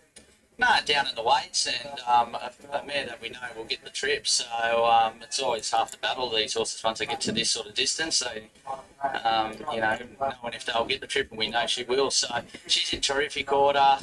Really can't fault her, obviously up in grade, but hard to find the right races for these horses that are over a trip. So had a bit of luck in this race over the years, so hopefully we can get a bit of luck from an awkward barrier, and she runs well. Can we celebrate today with another big win by Bengal? I know it's not the $100,000 bonus, but it's a competitive lineup. It's our favourite in the race after. I'm happy to win any race, to tell you the truth. Don't matter what the prize money is. But, look, he's come down in really good order off the back of a solid performance in Sydney where we threw him in the deep end. He's trained on really well, great to see the track race so well. It's probably the best I've ever seen the track race. It's very fair, and horses are coming from everywhere, which gives every horse its chance on such a beautiful track. Fine Vintage looks a real contender as well in one of our features. Yeah, look, up in weight, obviously, and drawing a bit of a awkward barrier, but he's in good form, and I'm really happy with him. So, yeah, look, I think if he gets any sort of luck from that barrier and doesn't have to do too much work, he's always going to be in the finish. Thank you, mate. The crowd continues to build here as this race gets closer to the starting time. Just under 2 minutes from start. Hero Money is our favourite. $3 out to 3.10. Vegas Night, 440 to 420. The top one, Blessed Tass, 440 and Steady. That did touch 460 back to 420 and then 440. 2A is 9s into 7s, so a little bit of money there. Burgundy Girl, not out of it. 10s into 8s. Where is Ken? It's $10. That was a hell of a soiree. $17 out from 16s. Urge one out to 34, and the others are fairly long price of runners. More numbers are on screen: 2, 3, 6, and 7. And this crowd continues to build. They're going to get a great look at this starting point because they come down the straight and go one lap of this track. That's exactly right. All the starts here are actually terrific, but this is certainly a great start from the top of the straight there. Bit of speed, I think there will be for the first furlong while they sort their order out with Blestus, Hell of a Soiree, Vegas Night perhaps. They will probably be rolling forward from out wide to sort their order out. So Kayla's with the 2. I'm putting a win bet on 6, but I'm not sure about this. In this race today, their last start performance is not too badly weighted. We've got a few other contenders here as well. Be interested to see how this Victorian horse goes. Vegas Night. He's got Flying Mickey in the cup later on, David Noonan, and he's made a 7-hour trip up, so it's a long way to come. 2A meets Hero Mania 3.5 kilos better for the last time they met, but that was the race where unfortunately we had that fall involving Blake Spriggs and Bernie Pena. So Bernie's improving a little bit. So we're almost right on start time. There's only 1, maybe 2 more to load, so we'll head to bed. Worth watching. Up the straight and a lap over the 2,200 metres here at the Sapphire Coast. Sunno War comes in, and Hell of a Soiree for the Sapphire Coast Cup, brought to you by Beta Bracing. Just about set. Hell of a Soiree just walking at the last attempt. We are set to jump now. First of the features this afternoon. There's the red line. Gates open, they're off and racing. Urge one off the inside, fairly in a stride. Ivera began okay. Blestus is looking to slot into a spot, and then Sunno War down the outside with Hell of a Soiree. Vegas Night just behind them. Then Where is Ken, followed by Hero Mania, the favourite in the second half of the fielder. It's been covered by Burgundy Girl, and out 3 wide as they go out of the straight was 2A. So Blestus went to the lead as they go over the crossing. Blestus by 2, Sunno War. Ivera box seating third. Vegas Night travels in 4th, a length and a half to Hell of a Soiree on the outside of Urjawana. A length and a half to Where is Ken, covered by the stablemate 2A, and then Burgundy Girl the inside of the favourite Hero Mania. Into the back they run now, and it's Blestus at an even tempo by 2 lengths Sunno War. Vegas Night punches through along the inside. 3 lengths away, Hell of a Soiree. Ivera's down on the inside of the 1,400 metres. 2 lengths Urjawana. Then came Where is Ken, and 2A now crowded out 3 wide. Hero Mania's on the outside, second last, and Burgundy Girl on the rail is last. 10 off the speed of the 1,200. Blestus in front, led by just over a length to Sunno War. Third, Vegas Night the inside, 2 lengths away, 2A. Caught out 3 wide around Hell of a Soiree, and Ivera's down on the fence. Length and a half to Where is Ken Urjawan. They race together. Hero Mania can see them all pretty much with Burgundy Girl on its inside. Down the side, and Blestus has had a pretty easy lead by 2 lengths. Sunno War at the 800. Vegas Nights over on the inside, running third. Hell of a Soiree fourth. Yes, yet to be asked for the question. 3 lengths away then was 2A, followed by Hero Mania starting a quick run around the outside. Then Ivera put to pressure. Where is Ken Urjawan? At last, Burgundy Girl down to the turn. 500 to run. Blestus in front, led by just over a length. Hell of a Soiree to third. Vegas Night to the outside. Sunno War, and near the inside was 2A. And then came Hero Mania trying to run on. 300 metres left to go. Hell of a Soiree swept to the lead. Put paid to Blestus. Then came Vegas Night into the clear. Hero Mania, and down the outside Burgundy Girl. 150 to go though. Hell of a Soiree the leader. Led by 2 or 3. Vegas Night. And then Sunno War, and down the outside Burgundy Girl. The leader Hell of a Soiree though. And Hell of a Soiree took out the Sapphire Coast Cup. Beat Burgundy Girl. Vegas Knight prominent for third with Hero Mania not far away. Then came further back to 2A. Blestus got tied up the straight. Bergeron, Ibera, Sunno War pulled up quickly over the line. At last was Where Is King. Well, good odds, and Luke was fairly confident it would run well. And the boys' day, our winning jockey, it's paid $16 and 310. Burgundy Girl finished off really well. Mark Kennedy, your horse, terrific run, 260. Vegas Night, good, the Victorian. And it looks like number 2, Hero Mania, who was making his run a long way out. So it'll be 7, 4, 1 and 2. Has won its last 2 races. And this horse continues with Pepper's fantastic run. 17 winners, his last 51 starters, and he's still got fine vintage to come, and also our favourite in the upcoming race. That's exactly right. We keep talking about Beyond Baker's strike rate, but Luke's is certainly right up there as well. This horse had to step up. This is the hardest race she's contested, but she certainly rose to the occasion, aided by a good ride there by Louise Day, and she was pretty dominant, I thought, there. I thought the 4 Burgundy Girl was terrific, peaking third up there, running on out wide. The 1 Vegas Night, that was a funny run. He looked gone before the corner. I was waiting for him to drop out, and he sort of picked himself up and stuck on well there. And the 2 Hero Mania, Honey's Chance was far back, but that seems to be what he did. He just couldn't get close enough at the right time. 7, 4, 1, 2. Short Neck by Neck was our winning margin. Silver Soiree, good odds of $16, takes out one of our feature races. We're going to head up to Mooloolaba. Welcome back from Wollumbar, race 2 here. It's a class 1 run over the 1200 metres. We'll start with the top weight, Captain Zinsey. Shea Wilkes ride, Sally Taylor. So it's only over 2 runs. Rexy, what were you expecting? This was a total disaster of a race. They had all 8-year-old, 9-year-old, and there were these 4-year-old mares. This thing had to go on age, but I didn't know it'll go that wild. It went on age, but that's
So this is what I have.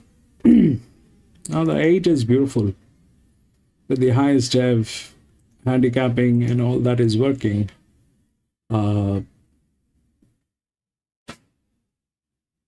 9 and 4 are also within the rails. 9. So 9 and 4 also within the rails. Now if we look at the difference between 9 and 4, the 4 is with better advantages. That 3 is looking like it is unbeatable. The 8 probably is going to get a place, and 7 is with the largest inner drift. 5 is the largest outer drift. They're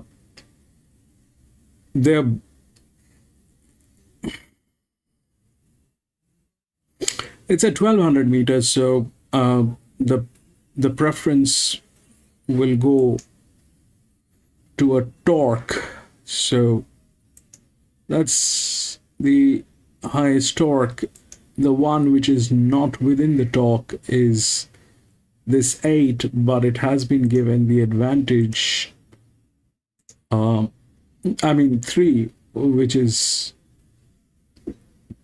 like that. So the 3 is not a clear go, but it lacks this side of the rail.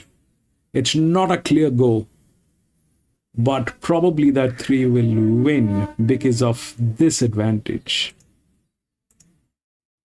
It's not a clear go, but probably it will win.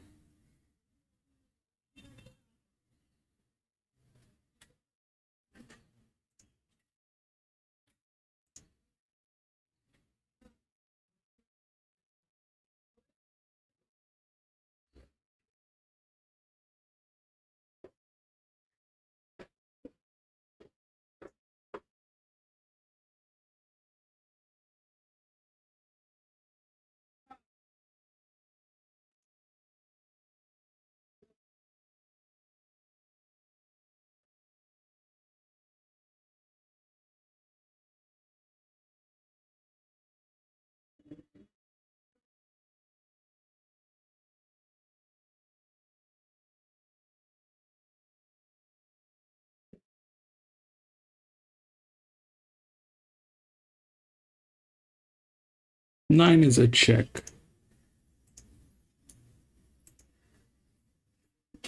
In California wound up a couple of hours ago, but as a group joined in watching the Australian coverage over there Saturday night, having a few beers and tuned in to call up. Good evening to you all over there at Santa Anita.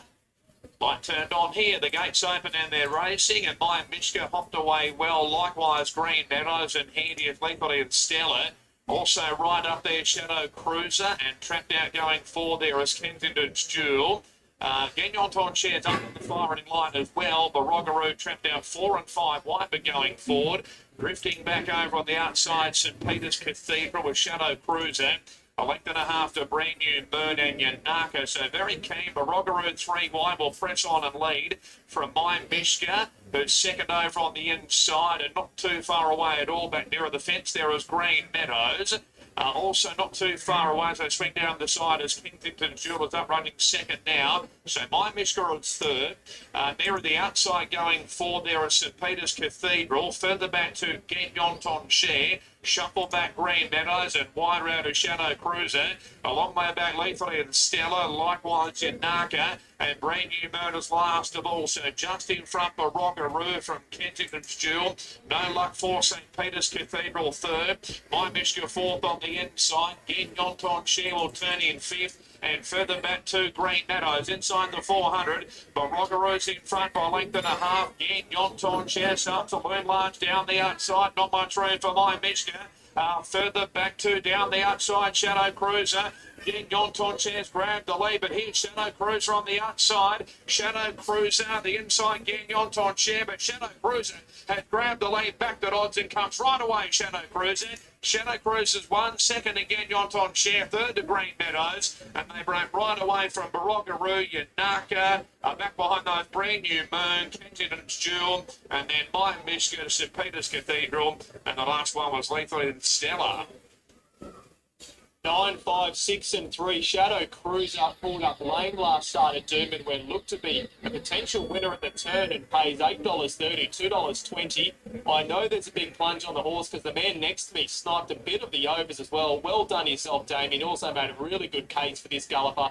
And it was very well backed, and there's a lot of happy punters around the Sunshine Coast. Yeah, Sean Dwyer following the race, but those who backed the favourite probably would have liked to see the other one win, which is Gavanta on Chair, but she had every chance, and look, she's probably now just getting to that expensive stage, isn't she? She's had 3 runs for 3 placings and was given every possible chance today, but Shadow Cruiser has won, well, by about 2 lengths on the line from, again, Gavanta on Chair.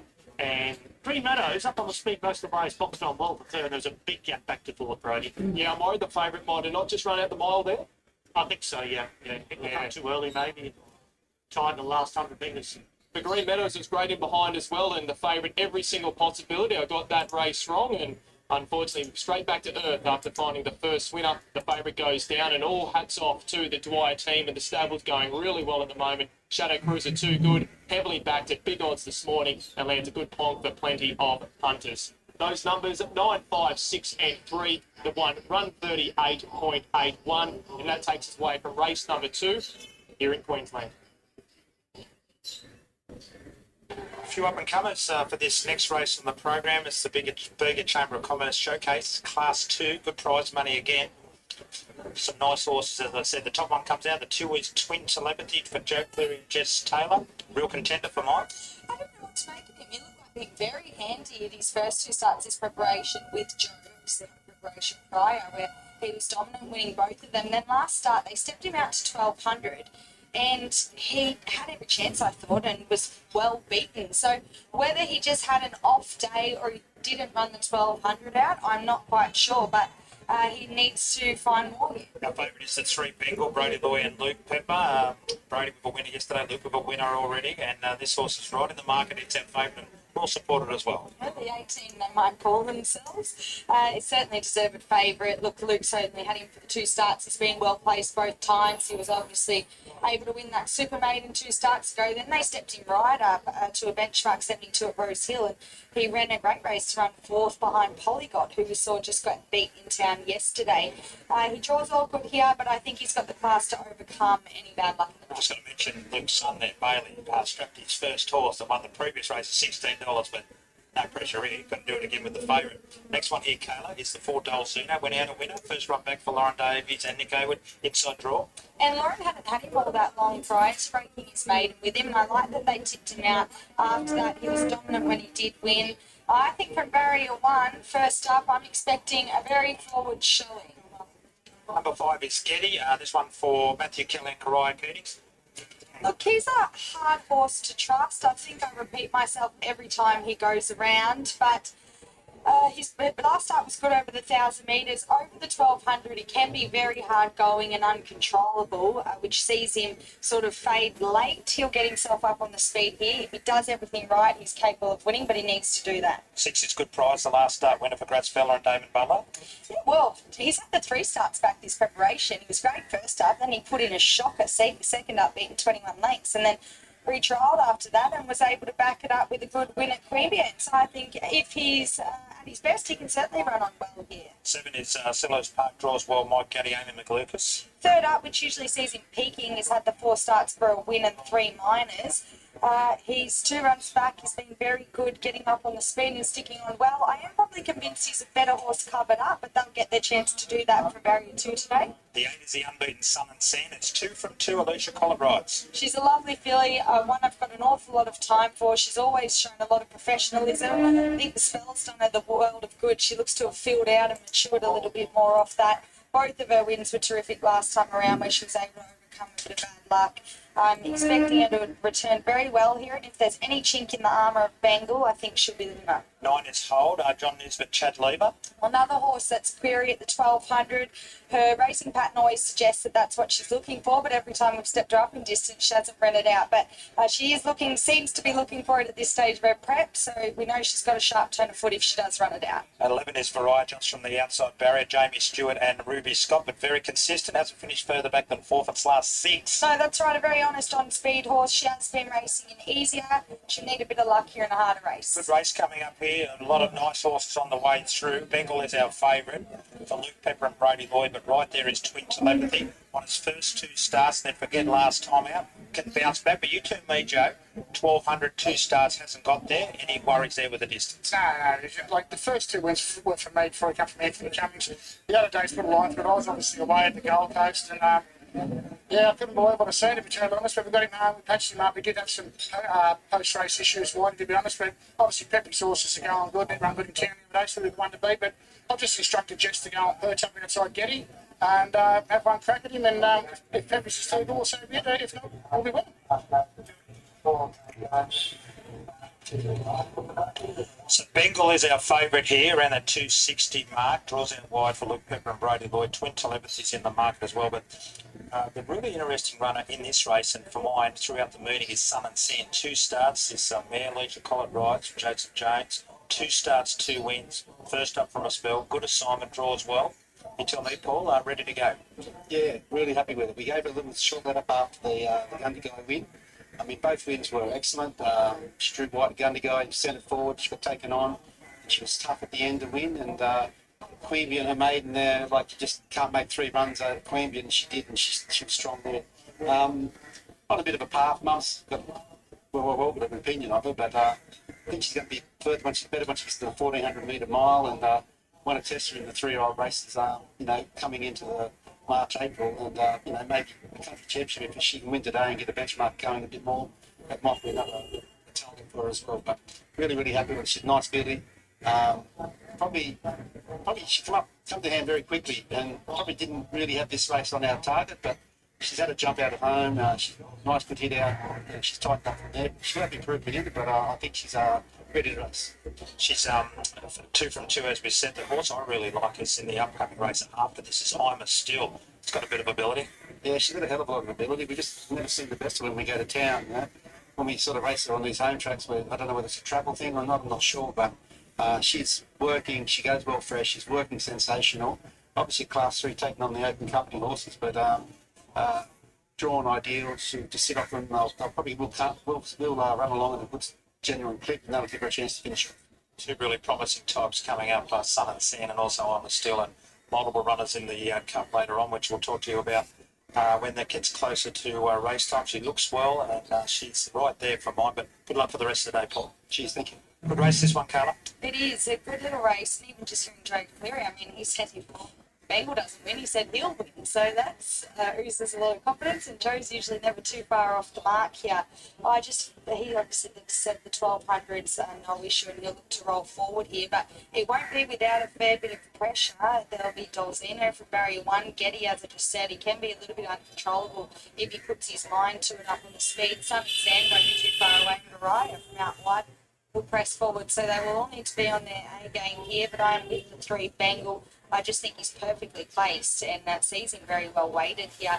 As I said, does draw a bit awkward, but I think he's got class on his side to overcome that and still be able to win. From the 8 Sun and Sand, I really like this filly.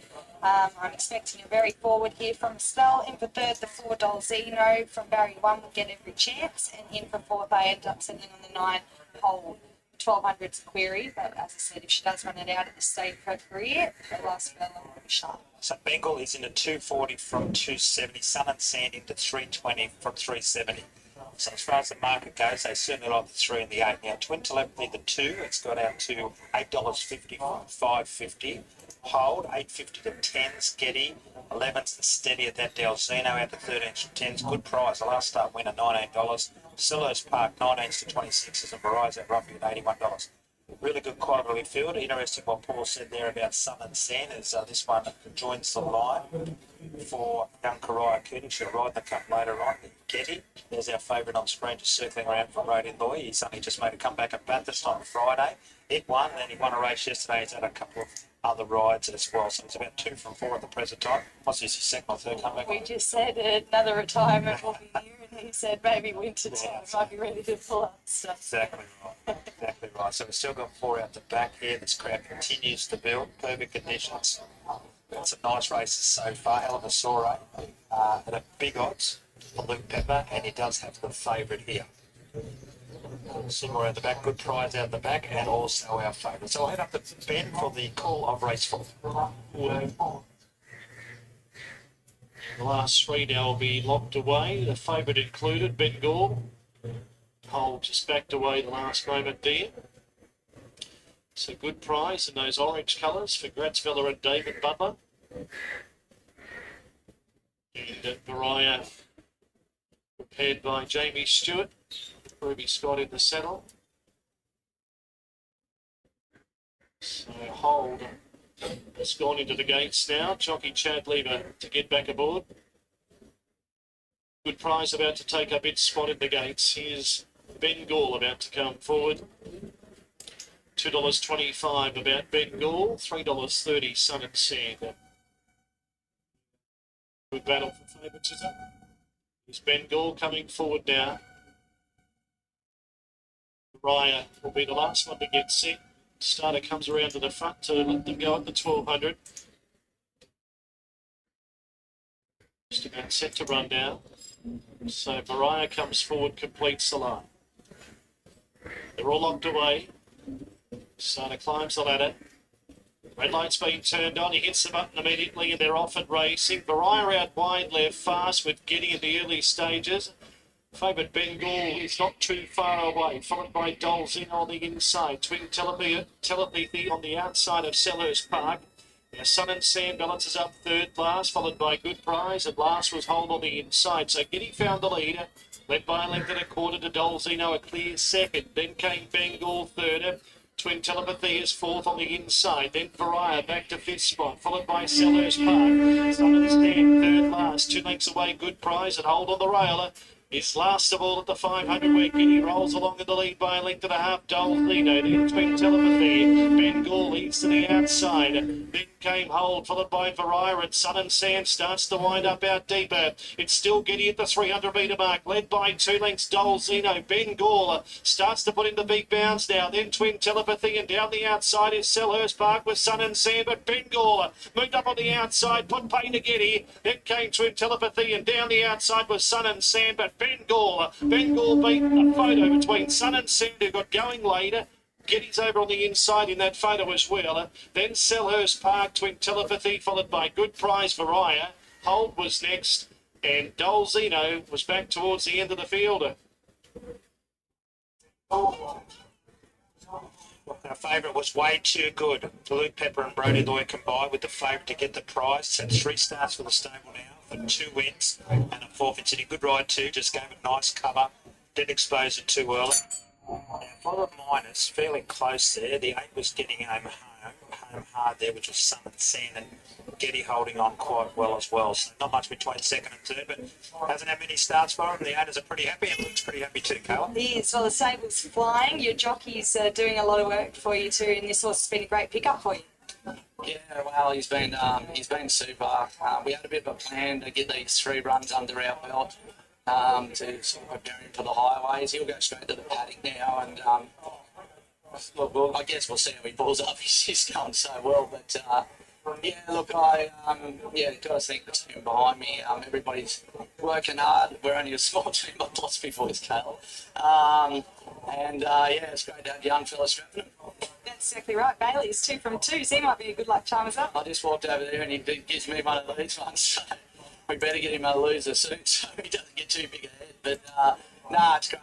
I'm so proud of the team. We're only a 20 horse team at the moment, and they're just going so well. And yeah, couldn't be more proud of everyone. You might be able to shout Bailey a holiday, because I don't know what this horse has earned over the last 3 starts, but it's massive prize money. Mate, I shouted him to the Luke Combs concert last night. That was a good enough sting. So no, it's great. Yeah, like I said, great to have Brody too. Like Brody's obviously, we've got a long history. He was my apprentice, and it's the best I've ever seen him. He's back. He's doing the right thing. He looks healthy, and it's just great to get a win with him again. I wasn't here yesterday to get that win with him, so no, it's good to get a win with him today. Well done, Luke. Big day. Thank you. Yeah, he's had a good day, all right, and they've got riding in the upcoming race with Fine Vintage. Of course, he's one of the contenders for the bigger showcase sprint. It's race 5 on the program, and we'll continue this big program of racing here today, and that takes him to 18 winners from his last 52. Not many trainers with a better strike rate at the present time. We're going to head up to Moolaba.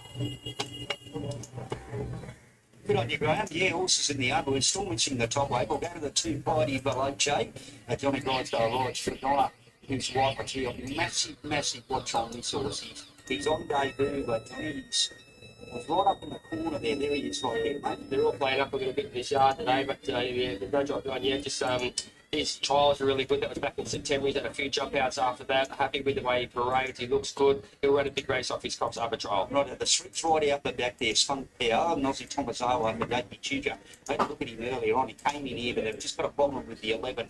He went back out there, John. Yeah, it's hard to see him from back out here, Gary, but his first up run at Ballina was pretty good. He trialled nicely before that. He's going to walk in the yard in a minute, but I think she'll run well. Barcelona Babe, the fight Nora Yukon, the Suda rides for Owen Glenn. He went straight out on the north. She went out the track. She was a lot more calmer today. That's a pretty good parade for her. Yeah, I missed her, but she spoke to being good this preparation. She sets up to the 1200. She could run a cheeky race. A little bit naughty, the 6 Chris Taylor rides.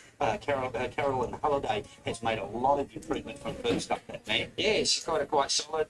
First up run at Ballina was okay. She's beat about 9 lengths in. Expect her to improve today. It's lovely there. Did nothing first up. DB's good on the 8 Luke rolls. If anything, she's tightened up condition-wise. Yeah, it was the last run there. Got beat about 11 or 12 lengths. She probably presents a little bit fitter in the yard today, but needs to improve form. And talk of dreams, Jet Newman rides for Maddie Dunn. She's having her first ride in the race. I'll tell you what, she put on a handful. She's gone out the track, and thank God she did that, mate. Yeah, she was playing up. She wouldn't come into the yard, but she looked okay when I did see her. Jockey's got on now on the way to the barriers with the pony, but she looked okay. And Uncle Darby stringing the trucks. Jason Taylor rides Chris Riley. He's done nothing in his 2 runs this time, and he's about to go out now. Yeah, he's going out with the pony. Can't fold him, but his last couple of runs only just fair. He needs to improve. Right, here's the top weight came in now. Superstitious Andrew Million rides for Matty Dunn. Lovely big horse. Saw him a few times last preparation. He went to a Magic Millions maiden first up. I know he was beaten 9. Things didn't go right on a heavy track. He looks awfully hard to beat that horse. Yeah, he's had that one run back now, and it'll be I'm happy with how he parades in the yard. He looks forward enough in his condition. His coat looks good. Just needs a little bit of luck from the gate, but Andrew Marion to put him in the right spot, and he'll be too strong for him. Yeah, that was a messy yard. They're all over the place there in that yard. 1-3-2-11, 1-3-2-11. I'm just going to stick with him the toppy. He's a class horse, smart horse. Easier race he can test here today. Spud Power, I like what he's doing. This little fellow, the little swing was right out the back. He came in earlier on. He had to sneak out when the 11 was playing up.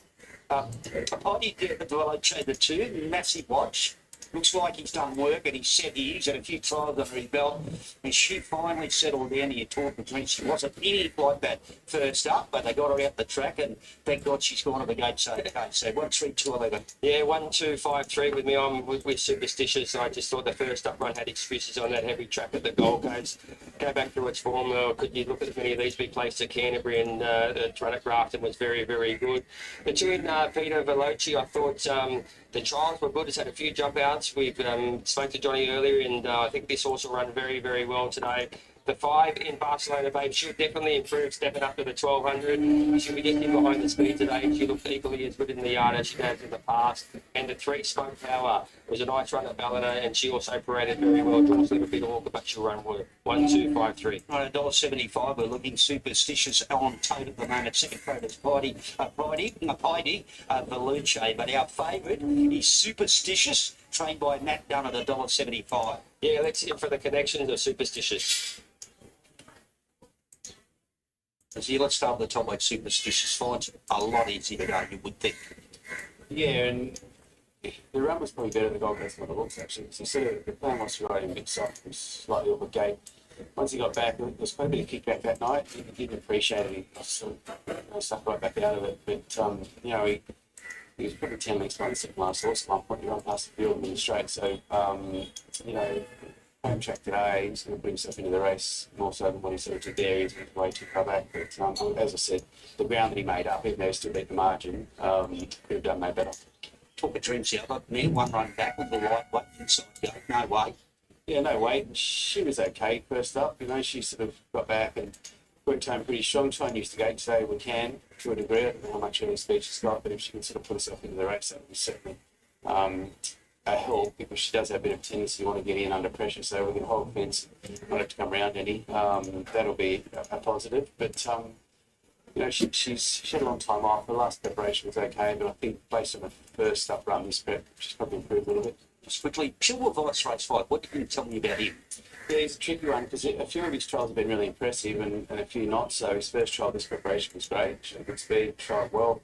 Last trial, not quite as good. We'll give him an easy time, so I'm assuming he's probably a fresh horse going into this. Got good speed. You know, he'll certainly hold a spot. It's just a little bit wait to see. He's picking up a little bit. Maybe not quite ready yet, maturity wise. But you know, he's got decent talent. We'll see eventually. Already on the bottom, love the trials. Yeah, loads of talent. Like what we've seen so far, obviously short and close, but it's going to be hard to beat. But you know, if that horse wasn't in it, without Parallel's probably the winner. So you know, we'll sort of see how things unfold. I'd assume that the favourite will probably lead. If we can sort of park outside of it, make sure that's a bit too easy up front, make sure there's a bit of pressure there, then certainly we're fit enough to do that and fit enough to run very well. Into $1.55 now, superstitious. $1.75, $1.65, 60, $1.55. Mighty Veloce, the debut, was $3.80, $3.70, a little firm. Doomben Dreams, the stablemate to our favourite, $6 out to $8.50. Any money for Spunk Power? No, he's $7.50, $8.50. You're looking $9 about him now, Spunk Power. He's on the third line of betting. Let's find out a little bit more about Spunk Power with his trainer in Doki Chujo. Dakey, I thought her run at Ballina was pretty good. How'd she come on from that? Yeah, really good. Obviously, still a little bit green, but she's definitely improved from the last one. Where would she be in the run? She kind of just got back off the other day at Ballina. The same today. She jumps well, so we'll probably jump her out. Hopefully, we can just get right and slowly somewhere. Race 5, Shady did quite well. Yes, and obviously the first half and just knocked up a bit, so she'll be much fitter today. So yeah, keep going with. Okay, let's go to the old mate. Do it for you in the last race. Dakey was a little bit disappointed, but there was reasons for that last run. Yeah, look, and we didn't want to lead, and then we end up leading, and then another horse took him on really early, so that took him stamina, and he got California in, so yeah, we can just cross the run with that one. When you look at his first up trial, he bolted in Lisbon when he won his first up trial, and his both have had probably excuses there. Look, he's a very talented horse, but it's very hard to judge, so it depends on what he does on the day. Today, does he go forward? I think so. That's what he likes, so I think we'll go forward. All in good shape? Yes. Tell you what, she's been a handful for Talk of Dreams. They've got her in the gates now. She was a handful coming in the mounting yard. I let the jock up, and good luck to young Jet Newman here. Apprentice to Maddie Dunn has the first ride in the race, and she's been riding really good in the trials, but she's got that little mare in, and she's locked away and ready to go. Superstitious, you're looking at $1.50 now. He was $2.60, $1.60, $1.55, tag $1.50. The second favourite is Mighty Veloce on debut in the 360. Good specking for him. He's done a bit of work, that horse, too, John. Yeah. And then the 3 here, Spunk Power. We just heard from Dakey there, 11's out to 12's. Away from that, mate, there's not a lot of action. Looking $126 for the 8, 12, and $151 for the 6. Yeah, but you look at Peter Balocha, he's had that one run before, one trial back in September and had a few jump outs, and it's paraded quite well today and probably looked the next best behind Superstitious in the yard. I think just Superstitious just gets a little bit of luck from the gate. It's recent form. Last preparation, the one before, should be good enough to beat these. So we just have to see in that first 100 metres what Andrew Mannion does. Normally in its form, it kind of just gets off the speed, so it'll probably just be ridden in behind him today, I'd say. Yeah, big strong horse. He's about to load up now. He went to a Magic's Millions Made, and it didn't go right, and hit a very, very heavy track. We saw him in July at Grafton Carnival Day, or a morning day, actually. He ran second now, they ran 57.5, but he's loaded up. And here's our short price favourite. He's your $1.40 tab right at the moment. Our top weight, 13211. 1253. All right, let's go to Terry. This is race 3, Moorlaba. Contested the Magic Millions mate of what was the first day of the Millions, as it turned out, the 11th last month. Now, Spunk Power goes in. Superstitious. Got a little toey, but appears to settle again now, and the red light comes on. Gates fly. Superstitious began only fairly. Uncle Darby's Dream and Spunk Power not showing a great deal of pace. DB's Girl came out very fast. Talk of Dream second, Superstitious worked to third. On the outside of Barcelona Babe, a little bit mighty midfield around Piety Veloci. Spunk Power is second last, and Uncle Darby's Dream 2 lengths away. DB's Girl left the half-mile marker behind and led by 2 lengths coming out of the back. Superstitious running to second, closing the gap. Talk of Dreams third, little bit mighty, red colours going to fourth. Then Barcelona Babe, Spunk Power, Mighty Veloci and Uncle Darby's Dream whipped them in. DB's Girl with 450 to run, 3 parts in front of the hot pot. Superstitious stalking the leader. Talk of Dreams third, Spunk Power deeper out, then a little bit mighty when they turn. DB's Girl flattened, came to the furlong in front of Superstitious, ranging up on the outside. Talk of Dreams third, Superstitious hit the lead, 100 to go. Superstitious is drawing away, and Superstitious beat Talk of Dreams, a stable quadella. DB's Girl third, Piety Veloci best work late, then Barcelona Babe, Spunk Power, Uncle Darby's Dream, little bit mighty came in at the back. Righto, well, Matt Dunn goes 1-2. He's no longer a maiden, so he's got the job done. Very, very good run by the second little mare, Talk of Dreams. She was misbehaving in the mounting yard. DB's Girl's done a good job. She's improved off that first up run at Bellner when rolling along on the horse, fighting with the below chain. He was the horse getting back, really getting to the line, but he's no longer a maiden. He's out of maiden company, and well done to all those owners. Yeah, he found the right race today, didn't he? Superstitious. Andrew Main just put him up straight up on the speed, and he was just too strong for him. It was a nice enough win, so all those owners, a lot of my friends come down from the golf course today at the Grand, so they're all down here. They'd be very, very happy. 111, 8 and 2 across the line, race 3. Let's go straight to the beginning of race 3 at the Sunshine Coast with Damien Courtney and Brodie Nixon. Welcome back to Sunshine Coast, race number 3. Will be a class 3 over the 1400 metres, and the top weights, they're one of our shorter price favourites of the day. Bohemian Lad, barrier number 7, Jimmy Orman for David Van Dyke. Yeah, he is getting out of the market now. We're seeing black figures, Brodie, but his 3 runs back was fella been in much better company than this. I suppose the query is he's got 61 kilos and he's drawn barrier 7, but if things go his way and Jimmy Orman can give him the right ride, I think his class mate prevail. Honoured Affair gets barrier number 9 with Cody Collis aboard for Stuart Kendrick. The second year on Boxing Day behind Liberty steps in the 1400 metre race, and then Leonard Eagle Farm and cut up behind Anna McClure. So probably goes forward again. That's his racing pattern. Puts the speed on to place chance. Changes for the 3, Desolation. Now the synthetic fulfiller again, tongue-tied first time alongside the visors as the winkers come off. Forrest Thornton steers from barrier 6.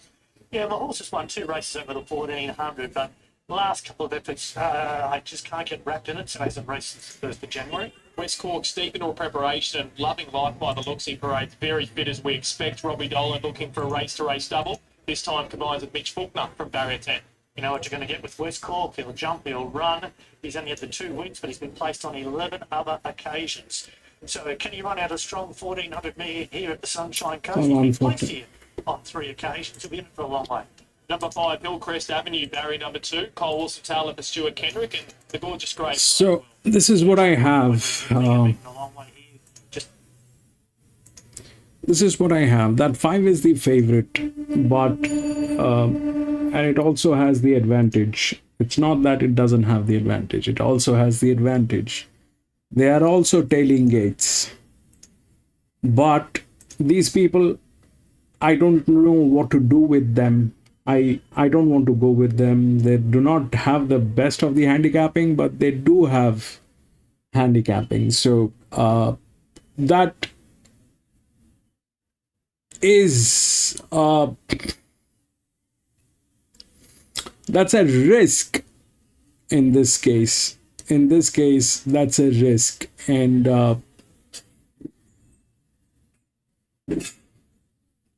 it's looking all good. It's like that. So it's looking all good, but these people are serial defaulters, and if it's money, I do not want to put it on them. Simple. If it's money, I do not want to put it on them. I'd rather step out of the race, but I will not put money on these guys. So the next in line is definitely 4, which is in the best hands, and they have the best handicapping. If we look at the tailing gate of this, apart from this 6, I mean 5 might come in, that's there. Then there is this 4-year-old mare with an advantage, which is working. So if we do that, then that 8 comes, and then it is that 5. So both of them are tailing gates. Both of them are defaulters. But this is giant. I don't know what to do with them. So then the 9 is a 10-year-old gelding. Will stay out of that. If we look at the drift, 1 is the largest outer drift which is there. So 1 definitely stands a chance. It's pretty neat. The advantages are here with these 8-year-old, 10-year-old, and 8-year-old mares. Don't know what to do with them. But we've got them, I think. Apart from that 5, that 5 is the one that I'm kind of very worried.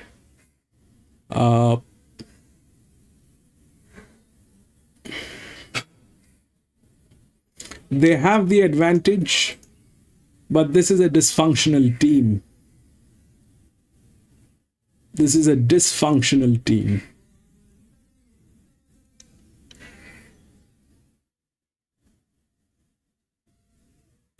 That 10 is also there within the rails, but look at them. They're also a dysfunctional team. It's probably, it's a decision that needs to be an independent decision. I don't know what to suggest, what not to suggest, but I'm not going to put in money on a team that is on a declining rate. The way this thing works, we calculate almost everything: the profit and loss of these companies, the advantages which are given on the horses, the weight, the handicapping. So everything is set and done, but they probably are the best linear. They probably are the best linear, but when it comes to that, I don't know. They might come in, they might not come in, they might just stay away and do nothing, because they're absolutely reckless, irresponsible bunch of people out there.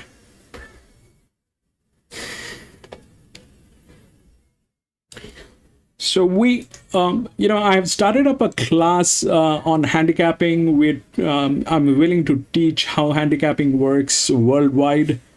The best would work as of now would be in Australia and Hong Kong. So if you're willing to learn how handicapping works, you can very well join the group.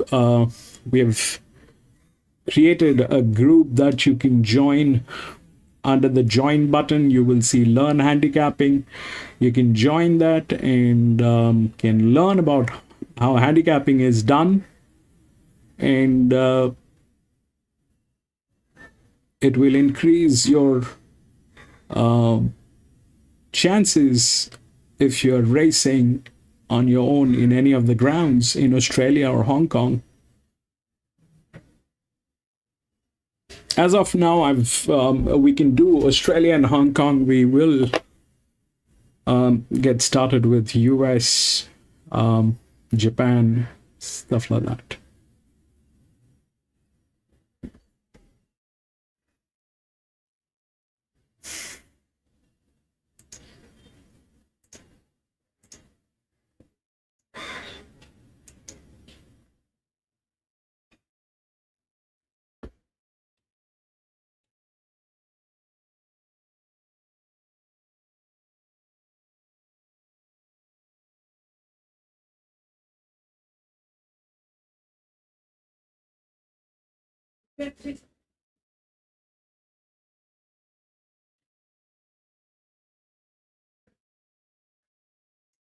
Sectionals there from the 800 to the 400, about 12.2, then 12.5 for the dash home. He conserved him, he nursed him all the way, and it's just too good for them. And yeah, I think if you're looking at $1.90 this morning, you'd be very, very pleased to see the $2.40 for Bohemian Lad. What about Hillcrest Avenue? I didn't give him much chance, but he ran a mighty race wide all the way and just kept coming. So a great return second up from him. And the third horse, Bonded Affair, just over raced a little bit midfield. And he just tied right, but he's had nothing left at the end. But Valentino Rock and Touch of Grace, the other horses, they backed in the race, sitting off the speed, and I think in fast sections just couldn't muster it time. No, they've had their chance to beat Bohemian Malad, sat outside the lead. He faced the breeze the whole way, under the big weight, stepping back in grade. And well done to our own Paul Joyce. He's on holidays at the moment. He's going to have a very big smile on his face in America. 1, 5, 2, and 6. So enjoy that, Joycey. Bohemian Malad getting the job done for punters at 2.40. Hillcrest Avenue 5.10. Bonded Affair $1.90. We'll take a break here on Sky Thoroughbred Central and take you back down to the Sapphire Coast. Their Carter racing is well and truly underway, and Bengal, a very impressive winner in the previous down there. We'll rejoin the team in a few moments' time.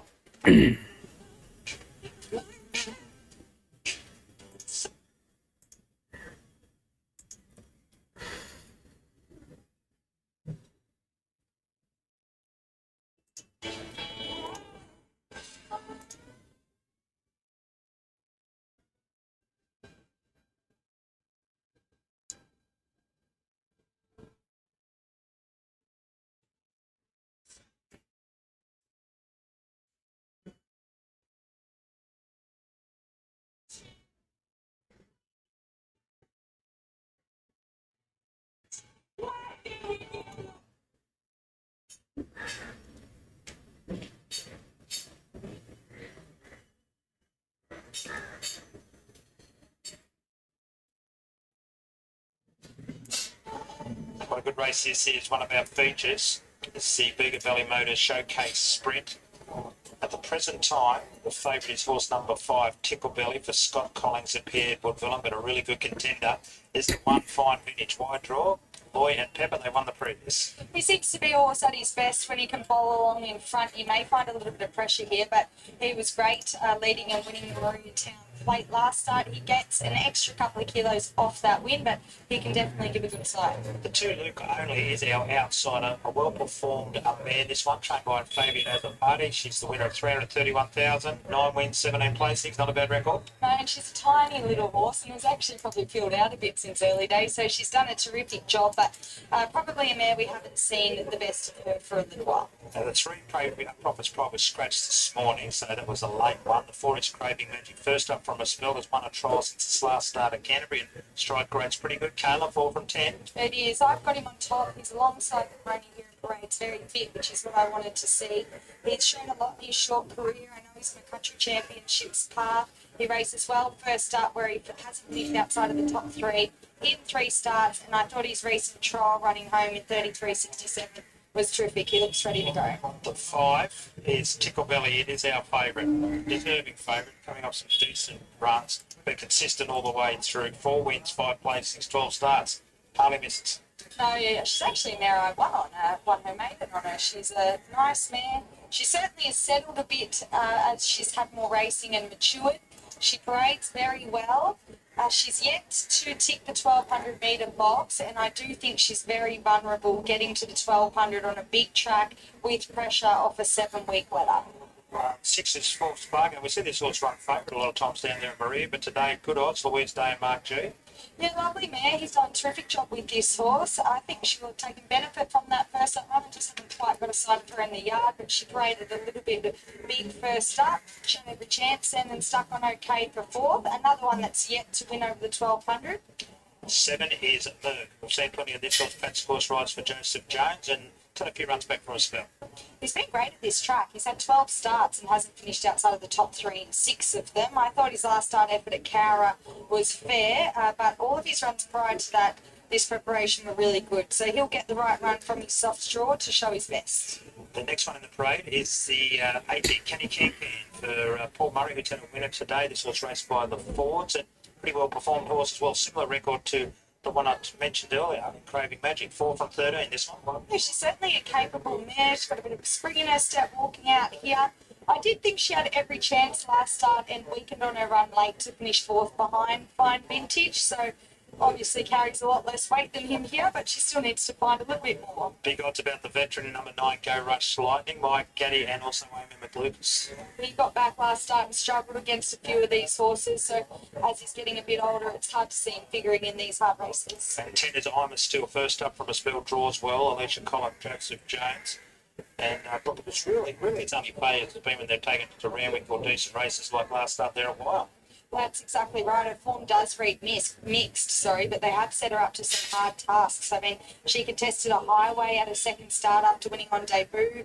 Then they brought her back to the country. She won again. Then they took her up for a Group 2 and obviously was outclassed spell. And another time last preparation faced up to a benchmark race in town. But all of her country runs have been very solid. Married to Alicia Collett, fresh. She looks very well in the yard. I'm expecting a very forward first up effort.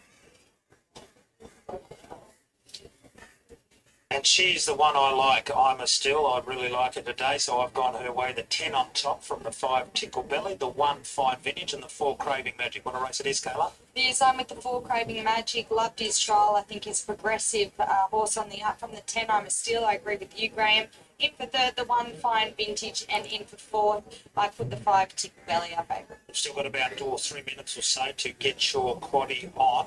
What'd you come up with for the quaddie today, Kayla? I think this was my shortest leg, actually. It was. I've gone 4-10-1 for the first leg. Left the favourite out, which is always risky. The second leg, I've gone 8-13-21-3.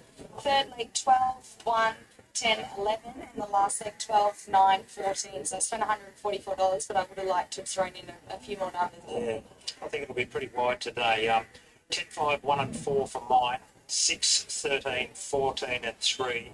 Then I made the numbers 12, 1, 3 and 5, and 4 numbers again in the last 12, 9, 1 and 3. So not an easy quaddie today. A few nice horses going around here. Tickle Belly is a nice horse. The top one here is a really nice horse as well. And Fine Vintage is been in great form on the Twilight. That was the last start winner of the Maria Town Plate. And a while ago, jockey Brody Lloyd caught up with Kate.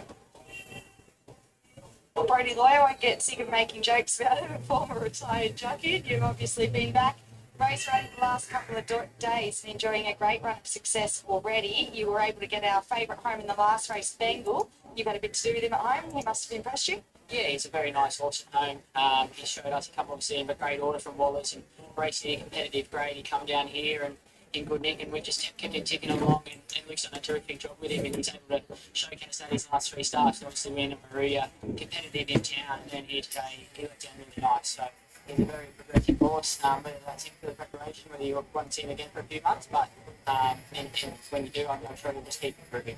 Now, upcoming race, you ride Fine Vintage, another one for Luke Pepper. I know you're doing a lot of work for Luke. Obviously, you haven't been in race there yet, but have you had anything to do with him at home? Yeah, he's a bit tricky at home. He's got a few riders, so I try not to ride him too much. But yeah, the more reports are going extremely well. If you have a difficult draw rider at home with a bit of high weight, you probably run into a race with some up-and-coming horses where last start it's probably a mixed bunch. So look, the horses coming out of highway form. People being favourite. It's obviously looks quite smart. So whether he has to ride too much weight today, it's time will tell. But he should be thereabouts for a long period of time. If he's not winning, I'm sure he'll be very competitive. Good luck. Thank you. The biggest sprint last year, won by its logo for Joseph Jones and Jake Barrett was the winning jockey, and Burke ran fourth in the race. It goes around again today with Pat Scorse aboard, and they also have one of the real contenders in the 10, who's our second favourite, Hyman Still. But our favourite remains the 5 there, Tickle Belly. It's got the right form. It's been 220 to 225, so not much movement there. I'm a Steel. It's been $6 in the 4.6 was our first up. And we talked to Paul Jones earlier. He was fairly confident of a forward showing. 5 minutes, 440 to 550. Craving Magic trial well the other day.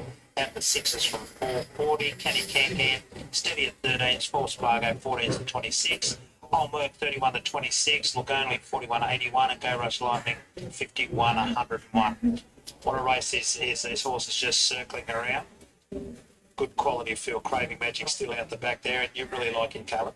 I do. I think he's, as I said, very progressive. I know he's on a country championship start, so he probably does have to win or at least run second here today to really cement that he's... All of the best horses are getting tailed. All of the best horses are getting tailed. A little bit surprised to see Tickle Belly so short. I know he brings terrific recent form, and her last start win was obviously in a highway, but as I said, she can be a hard going mare, and she did run third over 1180, but that was at Gundagai, which we know is a short, tight circuit. So 1180 at Gundagai and 1200 on a big track with a bit of pressure here off a 7-week let up. I think she's a big risk. Well, she's gone in for Pierre Woodvillan, and Craving Magic's gone in for James Innes Jr. So we've still got a few more out the back there. What a race this is. We've still got the representative 4 Spargo for Louise Day and Mark G out the back. And one of our favourite runners as well. At the top one, 5 Vintage, who draws wide, and there's one of the outsiders about to load up there, look only, with Alan Hennessy aboard. It's one of our feature races of the day. It starts our quaddy here. It's the Bega Valley Motors Bega Showcase Sprint, 1,200 metres worth $50,000. $80,000 in prize money. So 4 Spargo and Fine Vintage are the last pair to come forward for the sprint. 4 Spargo goes in. Here's Fine Vintage coming up to the gate, drawn the outside. Armour Steele's got the inside running. They're locked away now for the sprint. Starter on the platform. The red light has been turned on. We stand by. Starter hit Sabatni, caught them at a great line too. Favourite Tickle Belly began fast with going forward. Burke, Fine Vintage. Now 4 Spargo's not too far away on settling down. That I'm a Stealer. Followed by Ken Craving Magic. Then came Look Only back second last. And Go Rush Lightning improving on the rail. Around the first turn, Fine Vintage found the lead from the outside gate from Tickle Belly now second. Burke on the rail third. Elected a half away, 4 Spargo, then I'm a Steel fit the fence, elected a half, Can. Then came Go Rush Lightning, 3/4 Craving Magic, and Look Only as last at the 500, so Fine Vintage led, Tickle Belly just goes up on the outside to eyeball the leader, then Burke about to try and get a runner. 4 Spargo to the outside, that I'm a Steel sneaking up just behind them, and Can starts to rev up down the outside of the 300. Fine Vintage in front. Tickle Belly has to dig in for the fight on the outside, the favour. 200 metres left to go. Fine Vintage tackled by Tickle Belly. Tickle Belly got to a narrow lead from Fine Vintage down the outside. Can. Tickle Belly the outside. Fine Vintage the inside. Tickle Belly won the sprint. Tickle Belly beat Fine Vintage. I'm a Steel rattling home. Might have got third in front of Can. Then Burke, Craving Magic, 4 Spargo, Go Rush Lightning, and Look Only was last. She's in really good form, these mares, when they get this sort of form about her. Scott Collins, the trainer for the Doors, Pierre Woodville, the winning jockey, and $2.20. Good record, 5 from 13, and she's coming off that win at Randwick last start and gets the job done nicely. Fine Vintage was excellent, I thought. And the other ones that there were the 10 and 8. So it'd be 5, 1, 10 and 8. Yep, I'm certainly wrong more often than I'm right. I was very wrong there. She had a lovely run outside the leader there. Fine Vintage obviously really bowled along, which allowed her to settle well, and she had to dig deep, and she did just that. I think that was a terrific training effort. As I said, stepping her up in distance off the back of a 7-week let-up. To be able to get up on the speed rolling along and still find as well as she did. So great effort by Scott Collins and his team, and I think he will be thrilled with that result. Wouldn't he? Why? That was a tough country race, got to win. Yeah, no, it was a good, tough effort, and we've been trying to, find the right race to stretch her out to the 12 because she is still eligible to have a crack at the country championship. So I'll go home tonight and have a good talk to Mick Doyle, but that could be on the cards. Oh, yeah, but why wouldn't you? She's in very good form and she's won the last 2 now, so a lot to like. Yeah, it certainly is, and she's nice and tough. Like she's happy to get into the fight. So yeah, we've got a few options. It's either that or we could end up at Albury at the carnival. Well, good options there. I'm talking about one of your real stable stars, it's Mogo Magic. Had a bit of a talk to young Nick Haywood last night. You're going to take him to Brisbane first up after that trial. When Nick's going to be on, I understand. Yeah, that's correct. We're going to go to Brisbane in 2 weeks. There's a lot to look forward to. Scotty, and this horse could be a real contender in that country championship as well, and you've been there before. Yeah, no, I think, we've got a lot to look forward to with Tickle Belly and also Mogo Magic heading to Brisbane, and yeah, we could take a Nick up, so hopefully we can get the job done. Yeah, good job there, mate. Cheers, thank you. Yeah, he wins one of our feature races in really good style. Our favourite runner record is terrific. What's she been in the money? 10 of 13 now, so 11 of 13. Really misses. No, huge effort. I thought Fine Vintage was very gallant in defeat there, like in 61 kilos. That led them up in a strong breeze. That's exactly right. 10 I'm still. I thought was good enough first up. And Can was probably nearly the run of the race. I thought made up really good ground to run fourth there, getting pretty close from them. So 5, 1, 10 and 8. Yep, really good race. That augurs well for our feature coming up later, the Beacon Cup. But our next race due to go here at 4:05, and it has an open appearance to it. It's our 6th on the program here at the SapphireCoast. Welcome back to Moolaba, race 4 here. Maiden run over the 1550. Top weight set. We'll start with the 2 here. I already skipped many going right. So Daniel Bowen. Look, he was really good, this horse. The other day, and he backed him up, and he backs him up again here. A little bit of gear comes off him too, and they might have found a niche with him, and they might have found the right way to ride it, because he's doing a really good job. He's been very unlucky his last couple of runs, and Managaran nearly hit the front of him the other day and looked like winning. Like you said, he's on the quick backup. He's got the nose roll off Winters on for the first time today, so a little bit of a gear change. He's a bit of a quirky horse. Managaran knows him, will know how to ride him and what spot to put him in, and he's definitely got a big chance here. There's 2.4. Nor you can consider picks up Ron Rydell. Look, he need to improve. Obviously, he's been beaten a long way. It's 13 runs. Yeah, I couldn't find any runs where I could put him in my numbers. He started at 100 to 151 most of his starts. I can't find him, but I'll just leave him out of my numbers today. Yeah, nice fit horse, Frenchie by before he Andrew Marion rides for Annabelle Mitchell and Rod Archibald. He looks picture, he's lightly raised. Might have been comfortable on the synthetic the other day, but you can't knock that horse one little bit in the yard. No, 3 runs all prior to the synthetic run the other day was all pretty good. He draws a nice game where he won't be far off him here in the run, or even maybe lead this race. If he gets that nice run, he'll be hard to beat. I don't know with this horse, Vichy, the 6-litre-old ride, so Johnny Gilmore, he's only lightly raced. He's only had 1 run back. He didn't show up first up at Ipswich, but he pops him under the 15, and he's looking at him in the yard. He's a top horse that might run a bit of ground. Yeah, they take the blinkers off and put the blinkers on the first time today. He kind of might have just been over racing a little bit. His barrier trial runs were quite good at the Gold Coast when he trialled up there both times. So he looks okay, and see how he goes. Logan looks a treat. The 7 here, better look alright. Speak of Sinclair, and I thought she should have finished closer at Grafton the other day, but looks an absolute picture, as all these horses always do. Yeah, she always parades really well. And the coat's always glowing. She always looks very forward in the conditions. She's had plenty of fitness runs now. She's always getting just beat around that 2 lengths, but she does draw a good gate today. She should get a nice run. And Knight Shamila here, Johnny Brightsdale rides this fly. Looks a little bit more sharp in the yard than what she did when she debuted here behind Super Zoom. That runs for her a lot. Yeah, definitely, and she probably needed that. She just weakened out a bit the other day, so second up today, bit of a break. She'll run well. And a nice filly here, Insinuate, the chair in Michael Carl rides another one for the Chris Dolly yard. I like the debut run at Newcastle, and then she disappointed really bad at Kepler, but he ships her up here to an easier race today. But a nice filly, good body filly too. Yeah, they put the blinkers on her today, and so they might just to sharpen her up a little bit. She had a 5-week break in between her Kepler run and today. She parades well, coat looks good, and if those blinkers work, she'll be in the money. And 13 Gold Coast Milo, Ed Lewis picks up the right edge, like Plum, it's on the pony there.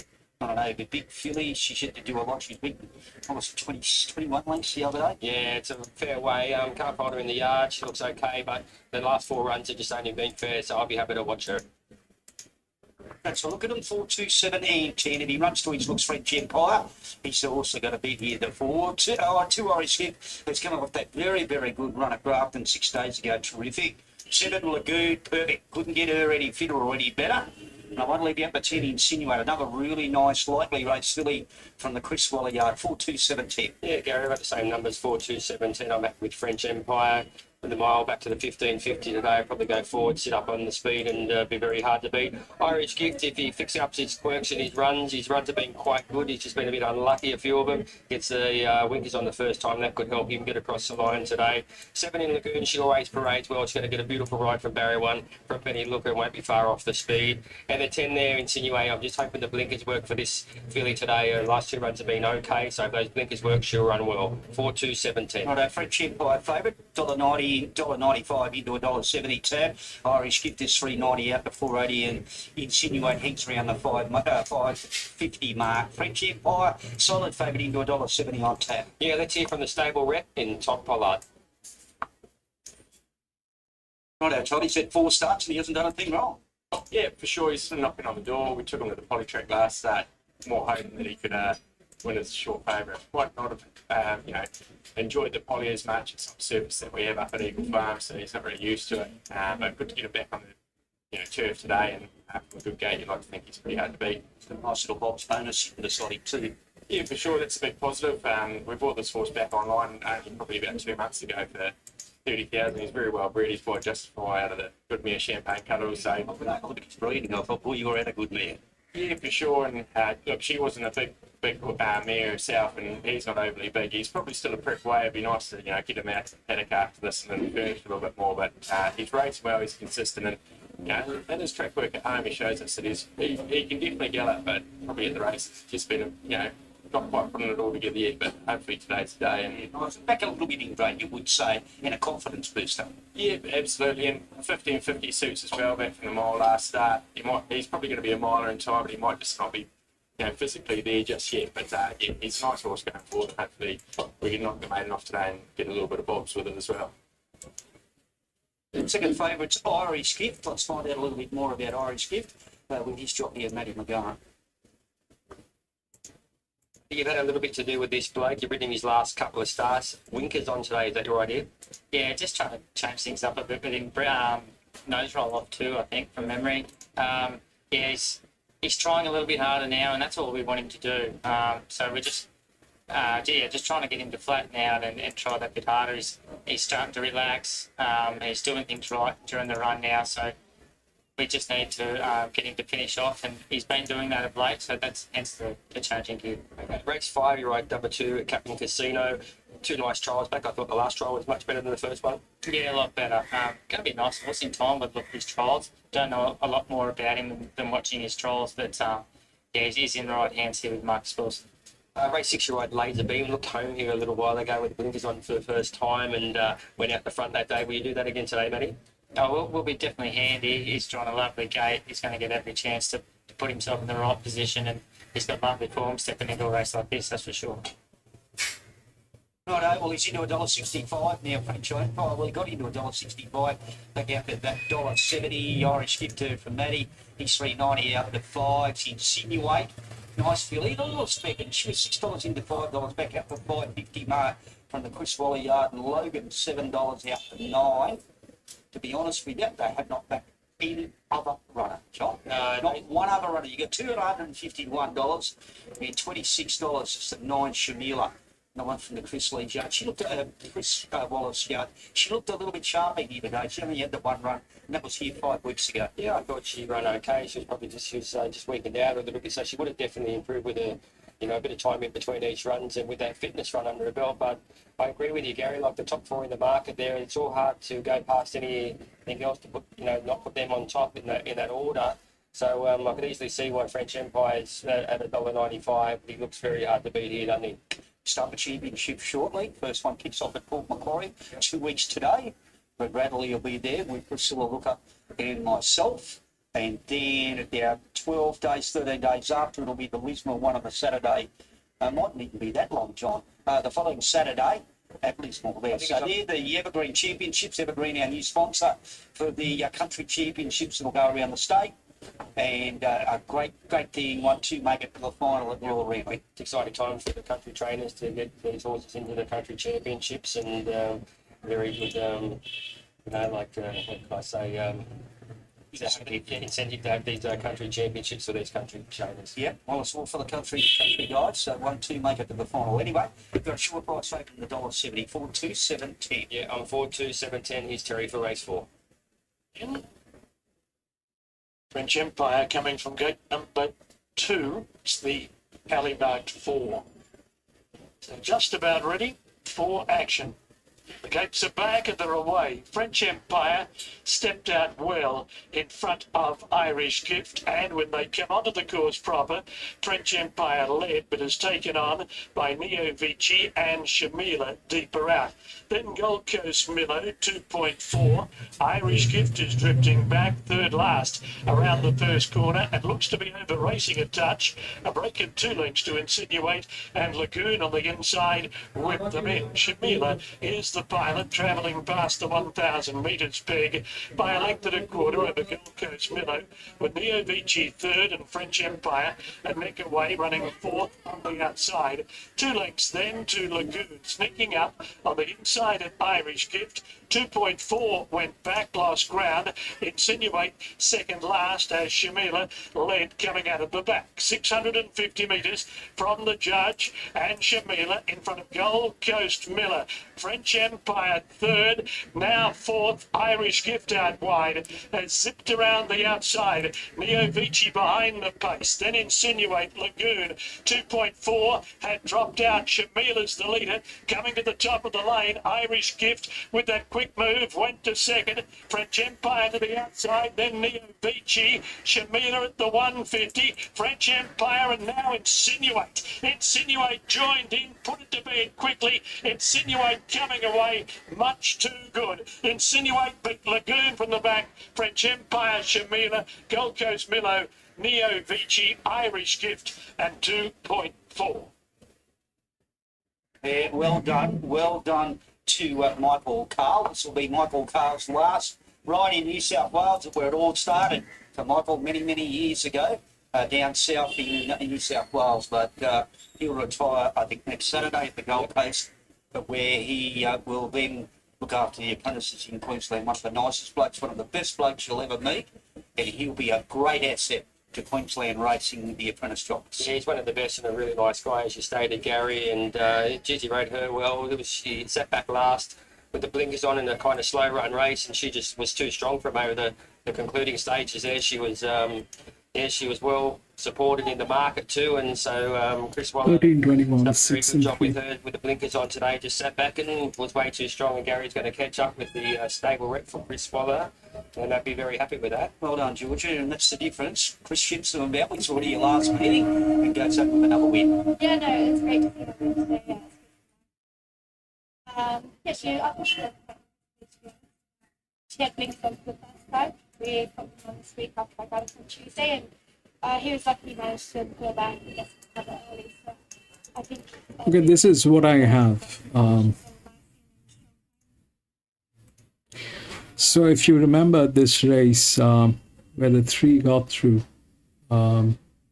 this 3 on a 1200 meter.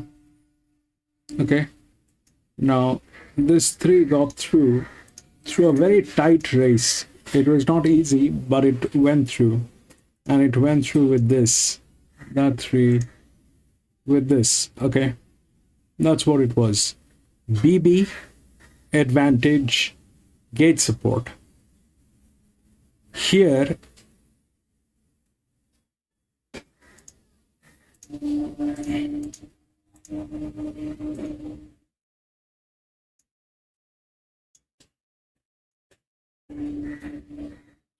it is the 7. BB, advantage, gate support. So 3 has better support, but this has better handicapping.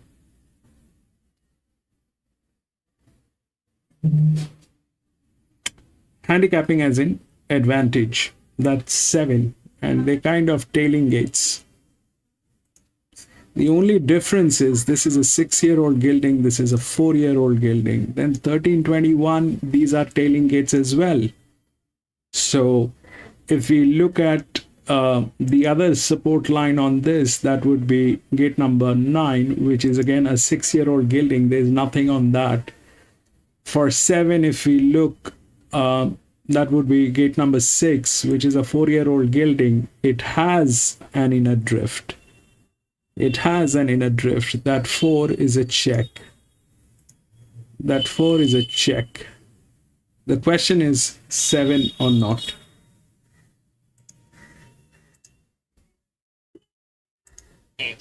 Ardern is third up today. He's yet to tick the 1200 metre box, but he does come up with barrier 1, Brody, from Midcote and CJ Gray.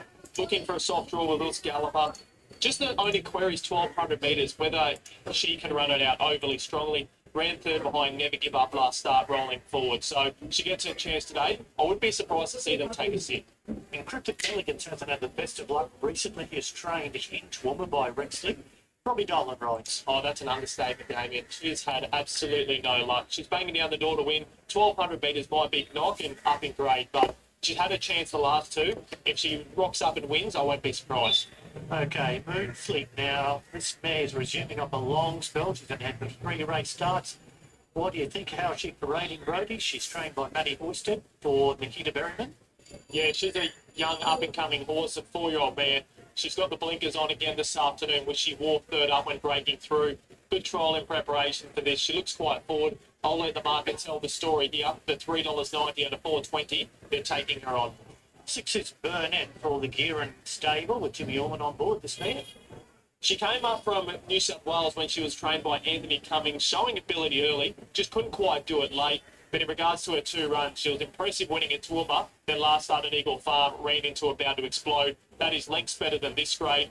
The slight query is the draw, but Jimmy Orman in the previous, we saw what he did. So we got that team combining with the Gearan stable. The market's there as well, $4.80 to $4. There's a chance this Galloper jump favourite. Number 9, Ready to Boom. This mare is 4th up today. She's got a good 1200 metre record from Midcote and St. Philip rides. Yeah, she does have a nice record, deep in all preparation after running behind Bellegardo. Just worried that 1200 metres. PK Bunbury. She might not be able to reel them in. Tongue tie goes on. Number 10, Successful for Renita Beaton.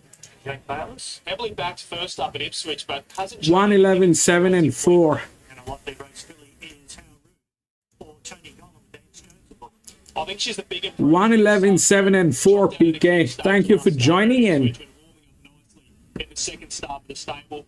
Before they closed well at the Sunshine Coast, had a gap in between runs of 2 months and had a really impressive trial in preparation for that as well. So Angela Jones, low gate, Tony Gollan, really keen on this horse to run a race. The market slightly soft on it though, $5 out to $5.50. Okay, that's a look at them in the mounting yard. We're still about just over a minute away from start time, and the money has come now for Moonfleet. Touch 420, but in the last 10 minutes, it's now under $3.10, a clear favourite. There's been good money for the 6 Burnett. There's been $4.80 into $4.20.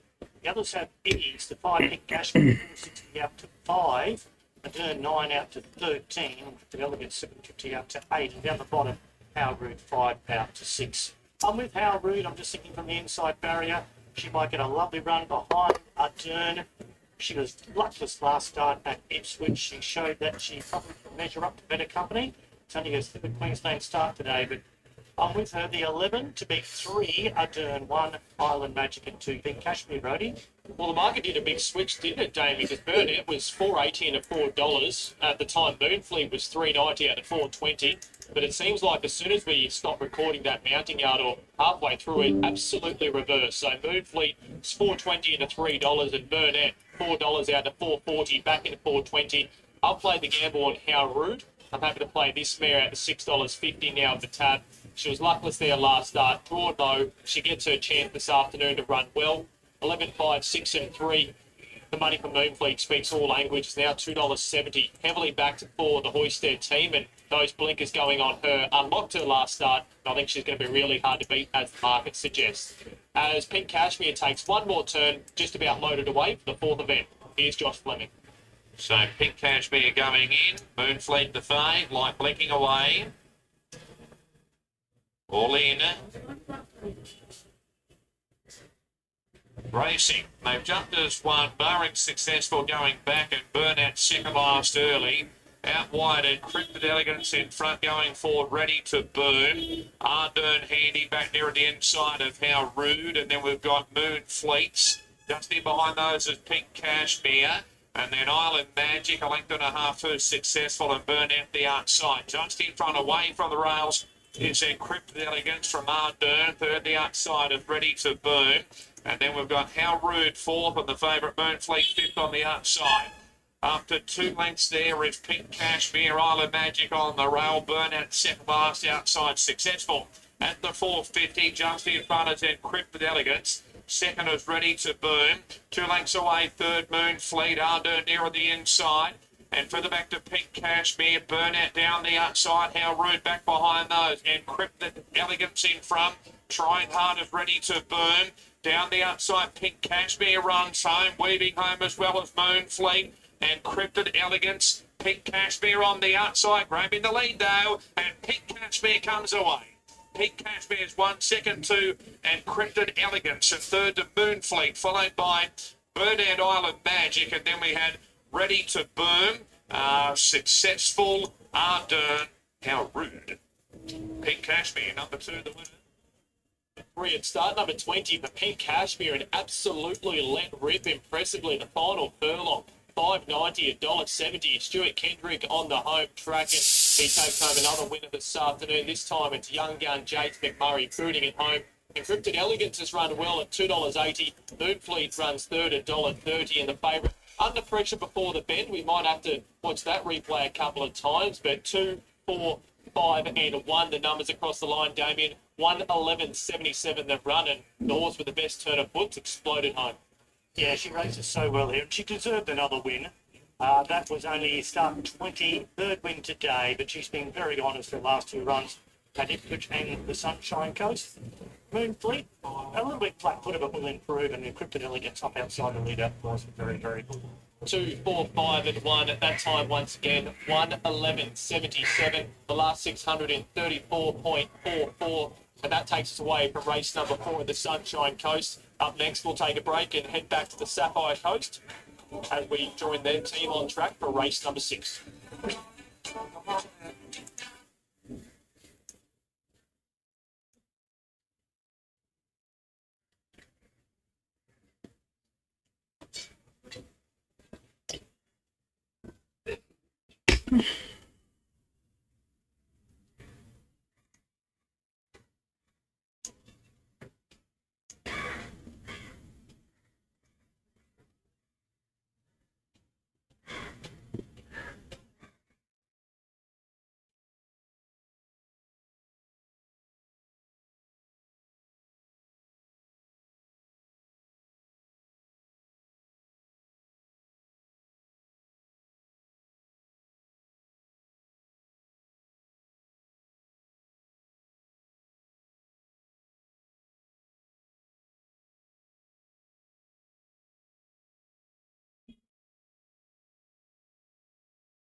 6, Sapphire Coast. It's the Bega Bobcats benchmark 58, 9 minutes off the start. Our favourite is Winnie Fortune from the inside draw there at 390. Bombalistic gains the start. Don't see that too often. Number 21 at 550. Sir Lunch Alliance who over on top at $6 and $7.50 for Hello Jack and Sasson who races well here at $7.50. We'll whip through this yard. There's a few of them that get through. Top one here, Carla, is Snappy Jim. Only just coming in now. He looks well. He's had a 6-week let up. Very honest horse that always finds the line well, but we'll need a bit of luck in the race. 2 is Airline, this one for Chad Lever and also Terry Robinson. Mostly contested highways this prep was running okay. Last start they brought him back in rain. He ran on well, beaten a length and a half. Another one that will need luck from the draw though. Yeah, he might be a bit of a contender here at not bad odds as well. The 3 is a horse that's been racing particularly well. Hello Jack for Sydney Pearson and Brady Lloyd with the right, 61 kilos. He looks excellent alongside the pony here too. The first of Sydney Pearson's runners in this race. She's only had 2 starts with him and he's been terrific in harder races. He races well at the track. I think he's definitely capable of getting over the top of them. 4 is Super Sprocket, 12 times out of 17 in the money. Very good at the distance as well. Has only missed 2 times. Jade McKenzie for Jamie Stewart. 7 week let up since her first start running narrow. Now she flew out of the gates, but then they restrained her to cover her up. I'm probably convinced she's at her best when she's bowling along in front, so I think that'll be her best chance today if they let her rip. 5 Better Sun. He was okay last campaign. This time he's had the 2 runs back. Nick Haywood Mandel. You can probably pick a top 3 or 4 with a bit of luck. At his best. I thought he was good last prep, but this time around we haven't seen what we saw from him last time around, so certainly capable, but he needs to be doing more than what he is. Here's the Friday horse, Sir Lunchlots. Saw this horse went on debut for the Anthony Warren Stable. He won the first Sean Guymer rise today. He's first up today. I like him. Yeah, he's very fit too. Look, he was dominant when he won his debut at Goulburn. Bolted in actually. His next 2 efforts I thought were fair. He did trial well this preparation off the back of a spell, so I'm certainly expecting him to be forward soon. 7 is Heavenly Legend with young Claire Renthbottom on board. It's only Winless here. Yeah, that's got to help. Look, he has fixed his form since that win. His best form, I think, is definitely good enough to be competitive here, but he'll need luck too. 8 is Jacob Joe, Penscore's Becky Byrne. You found a spot for this one? I've got him on top. I think he's great value bet. His 2 runs back this preparation have been good in harder races. Last start he ran 4th of 4, but beaten 2 lengths. So the form out of that race has been terrific, where we've seen 2 winners, and the winner of the race was only beaten just in its next start at Tamworth. So he peaks 3rd up, he races well at the track, getting out to 1200 a senior board, and a good draw. I can certainly make a case for him. And as you pointed out, he wasn't far away last start. That was a 4-horse field. The 9 is out, the 10 is Spill. That's one of our roughies, Linda Bundy, the trainer. Just joined Linda's stable. I was formerly with Jordan Lee up north, so does bring northern New South Wales form. She seems to be a mare that never finishes all that far away, but also seems to be a mare, that's better over a bit further. 13 is Winnie Fortune. I'm glad this horse is drawn the inside. I just think it's going to give it every chance in the run here. And today Louise Day rides. It's the last start winner as well and hasn't missed top 3 yet. No, she's been terrific in her 3-start career. This is actually the first time we've seen her on top of the ground in her short career as well. Thought she was really determined to win last start, breaking her maiden. The Winkers for the first time look a helpful addition, as you said, gets every chance from Barry White. I like the 14 today, Carla Sasson. A horse that performs well here. It's had 4 starts here, 2 wins for 3rd. Good price, around that $8 mark. Draws wide, but we'll leave that up to Jacques Overman. Yeah, that was the only thing I didn't like about her. Look, she was great last start, really strong late, beaten only a length at this track and distance. She seems to be a mare that always tries hard, but she'll certainly be giving them a start from that wide draw. 16 Irish Bride, not as well fancied at the stablemate, again for Sydney Pearson. No, but he's racing quite well, albeit in slightly easier company, so she will need to do a little bit more here. 18 is Aspired. It's a roughie as well with Ruby Scott aboard. I thought she was an improver, or should have been an improver last start. She did have a bit of a tough run, but still beaten 8.5 lengths, so another one that needs to do more. We don't see this too often in the country. Number 21 gaining a start, Bombalistic Joseph Jones first up from a spell. We will lead your collar aboard. Well, here's another one that's winning his debut at Narrow. Then he started favourite. Guy was disappointing, but he looked to really struggle around that Gundagai track, so has had the benefit of a spell, gets on to a nice big open track here, the soft draw. It looks a good chance. Winnie Fortune is our favourite. Draws from the inside barrier for Jamie Stewart, 1 of 2 runners he's got here. How's the confidence from the trainer, Jamie? Yeah, reasonably good, great. Obviously, it's always hard to win a maiden and then go up to a 58 grade in big field, up against some fairly seasoned campaigners, but Yeah, she's in it to win it, so I think she'll run well. Worked well since, and the inside draw gives you a really good chance. Yeah, I think so. Yeah, like she'll be there. Hopefully, box seat, reasonable amount of speed in the race, so she can land some of the leaders back, and she'll need a bit of luck when they straight for home. But yeah, all being equal, she should be there with the whips crack. The Sprocket, so that one run back from a spell, young Jade McKenzie rides and races, so far from it's done its job. Yeah, I think so. I think she's probably one that is well over the odds. On her best, she's well and truly up to a race like this. Didn't go to plan for us first up, but she'll go forward and give them something to chase anyway. Couple of good chances here, Jamie. We wish you well, mate. That's great. Good chances, Carla. He's got our favourite runner, and Super Sprocket at big odds, as he said, $18 around that mark. It's probably over, so he's sort of around after the barriers, but multiple chances if you got away in the first leg of the quaddie. That's a good start because Tickle Belly, our favourite one, but this one is very, very open. It is very open for sure, but Winning Fortune has seen good support to get into $3.10 from $3.90 now. Bombalistic, our second favourite, $6.50 to $5.50. Hello Jack has been well supported as well, $9 to $6. Sir Lunchalot's has been $5.50 out to $7. Sasson $6 to $9. Heavenly Legend $9.50 right out to $14. Jacob Joe's been $26 to $18. That adds confidence. And Super Sprocket, as you said, $19. Better Sun. Well, as we just made mention of, if he can find his best form, he's well over the odds, but he needs to find it. He's out to $18 now. 19, and they're well and truly getting into double figures and triple figures even for the rest. Not a lot of moves there, but I am happy to be with the 8 Jacob Joe in a tricky race. As I said, his 2 runs back have been good. I think he'll benefit from getting a senior aboard. He mats to get a perfect run here, race as well at the track at 1200. There's a lot to like about him over the odds. From the 13, Winnie Fortune, she's definitely a filly on the up. In for third, I put the 21 Bombalistic. I like this horse, and I think he'll certainly be better off the back of a spell. And in for fourth, I've put the 3 here, Hello Jack, who's capable of getting over the top line. Sir Lunchalot's on the market. We just want to catch up with Anthony Warren briefly. Remember when this horse won a goal and the owners loved it? They're not here today, though, I don't think. No, they're not here today. I think they'd love to be, but they're in a collective group that are spread right out. So I'd say next time if they're a bit closer to home, they'll definitely be there. First up today, he did win on in debut. He did. Last campaign he did.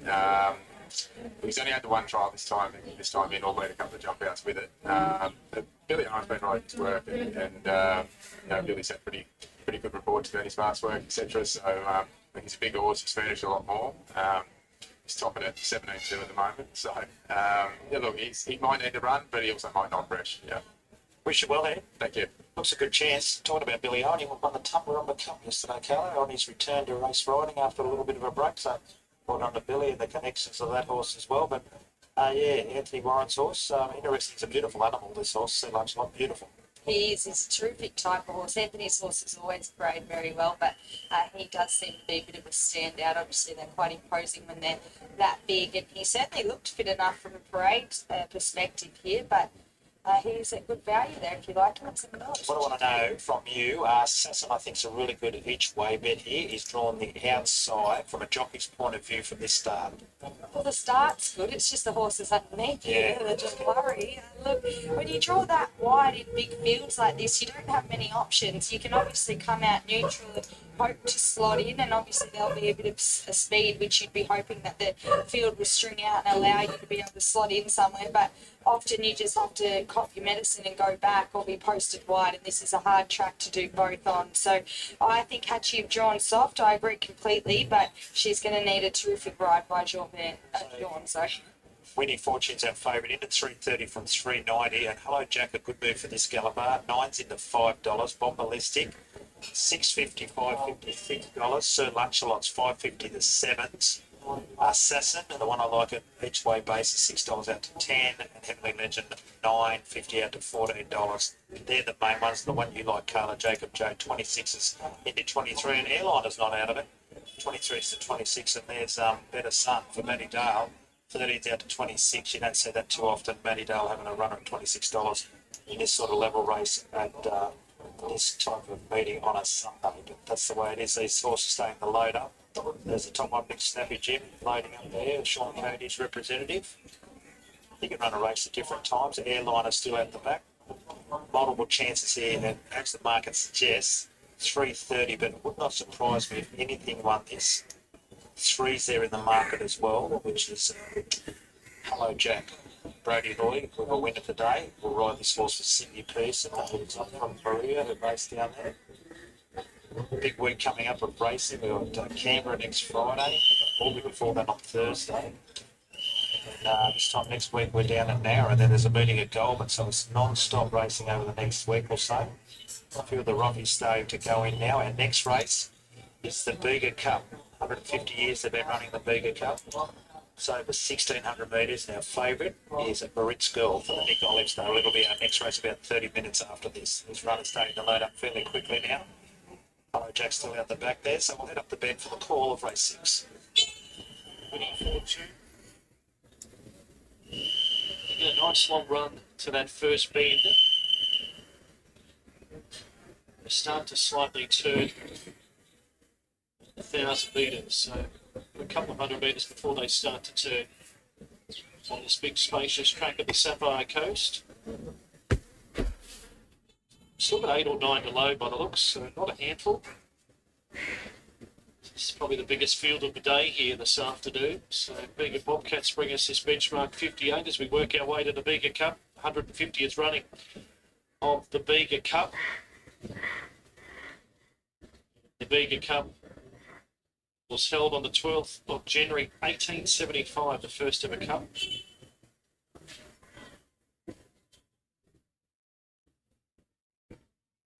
So these last lot of runners to come in: Irish Bride, Super Sprocket coming in, Better Sun's about to get set, Airliner, Hello Jack, and Spiel with Sass.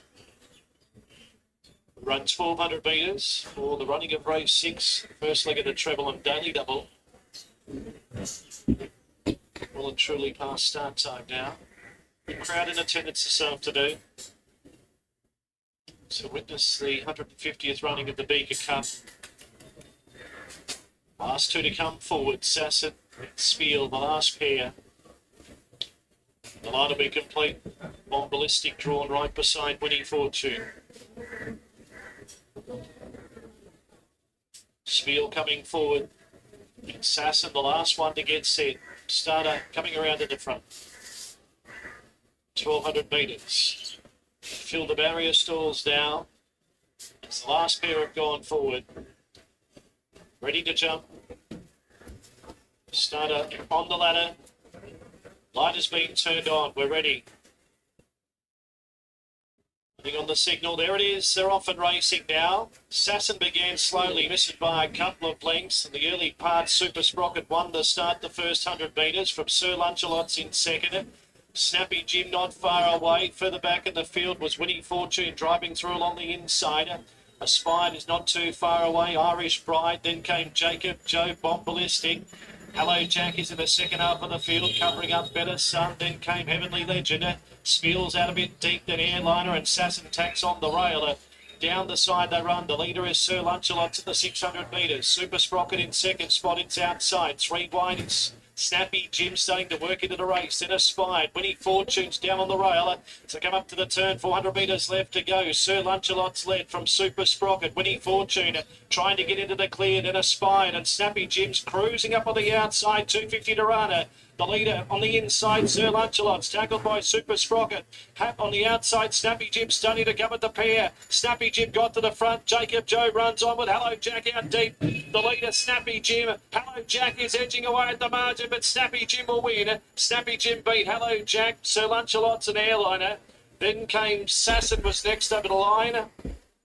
Followed by Super Sprocket, then Jacob Joe, Irish Bride, Winning Fortune, didn't fire in the straight, Heavenly Legend, Spiel was next, Airliner, then came Better Sun was back near enough to the tail of the field with Bomb Ballistic. Snappy Jim takes out race 6 on the program for Sean Cody and Eamon McLucas, just way too good and paid $21.80 if you don't mind. Hello Jack, enormous again. He's getting closer and closer. 4th, 3rd, 2nd. He'll win next time out. $2 an hour leader. Sir Lunchalots good.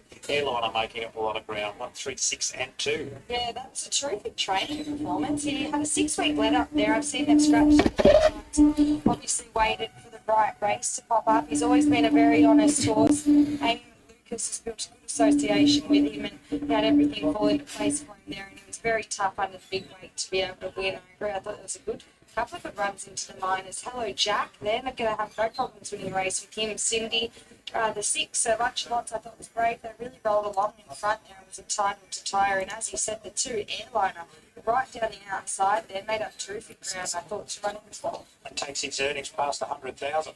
Not too bad. This prize money in Racing New South Wales has won 110,000 now, 5 wins from 35 starts. Amy McLucas, our winning jockey. Our next race, well, it's the one we've been waiting for. Make sure you tune in. We'll have all the interviews, the coverage, the pre-race for the Bega Cup. Our favourite for that race is Maritz Girl ahead of the Victorian Galloper Flying Mickey when we return here to Bega prior to the Cup at 4:45. Welcome back to Mooloolaba, race 5, Super Maiden. Run over the 1100 metres, 22,000 to the winner. Good race. Barron's out, top weight. We'll start with the 2 Captain Insano. Matty McGarren rides Marcus horse, good leggy horse, 4-year-old. Being left late, I mean, he's only had the 2 trials. He trialled back in December, beaten 2, and he improved off that. And Vegas in the second, running second 13 days. Yeah, nice horse, leggy horse. Probably sort of improve a little bit, but yeah, like the look of him in the yard. Yeah, but I thought his last trial at Bow Desert was very, very good. He was kind of wasn't really tested in that trial, and he trialled quite nicely. So to me, it looks like he might want a fraction further, and he's got to grow into the legs. But he is 4-year-old now, so I reckon he'll run a good race, this horse. It's a nice horse, steel grey horse, chilled with ice. The 4 Adrian Mayer rides Matt Dunn resumes with 2 trials, but big, solid horse too. He only had the 1 run in July. He was beaten 9 at Doomben, but big strong fella too. Yes, he's a very strong horse too. They've been struggling to hold him in his trials, and I thought his both trials at the Gold Coast and Doomben were okay, just over races a little bit. He's the one that could actually lead from barrier 1.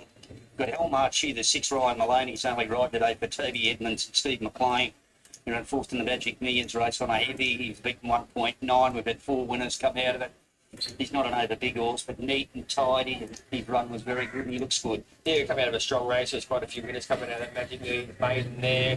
This looks an ideal race for him today. 1100, barrier 3. Ryan Maloney comes down to riding money right for the day. Parades well, coach good, he's in good condition. Yeah, John, you've been watching a Daytona. The 8-10 look of rides, Jack Bruce resumes here with 2 trials. I've loved both the trials, but she might settle down. Hopefully she does. When she comes in here, she's got a pony on her. Yeah, she's another one that's her form last preparation, the Sunshine Coast. She wasn't beaten far there. Both trials have been really nice. She's put herself up on speed in both of them. She draws a good gate today. She could go forward and sit outside the leader, and she looks forward enough to run a big race. 10 KD Winston, or you could have Cedar Rides Day Studio. He had 1 run back. She had 1 run back. It didn't go quite right for it. She sold up from the 500 to the 400. She's made improvement though. Yeah, she does, though. I can't fault her. As you said, parading around the yard. I just think she might want a fraction further than the 1100 today. She'll probably settle back in the field and be working home. This is a lovely filly, real leggy filly without parallel. The 12 Jet Human rides Maddie Dunn. She's on debut. She's done everything right in the trial. She's doing everything right in the yard. Although she's got a couple of handlers on it, but just a big, leggy filly and a nice filly. Yeah, Maddie's taken the time, whether he give her 1 trial at Deegan and then a 14-week break. She's had 2 nice trials back now. I thought her last trial at Bow Desert was really nice. Just sat in behind him, was very strong late. I think she's a very, very good chance in this race. Yeah, nice filly. Magic Sound, the 13, Nathan Thomas rides Frank Katuri. 14 start, beaten a long way. Parade's okay, but would need to improve. Yeah, can't find him at all in his parade, but his recent form's just only okay. Let's look at him, 6'12", 8'2". Look, he's hard to go past Hellmarch. He's not an over big horse. He's beautifully put together. He's running the Magic Millions. Maiden was good. He's beaten 1.9. Ryan Maloney here to ride ticks a lot of boxes. I'd have to move this filly right up without parallel. The 12, beautiful filly, and she's done everything right in the trials and done everything right in the mounting yard. Daytona on the 8, she was getting hot. They whacked the pony on her. She came in the yard. She settled down a little bit.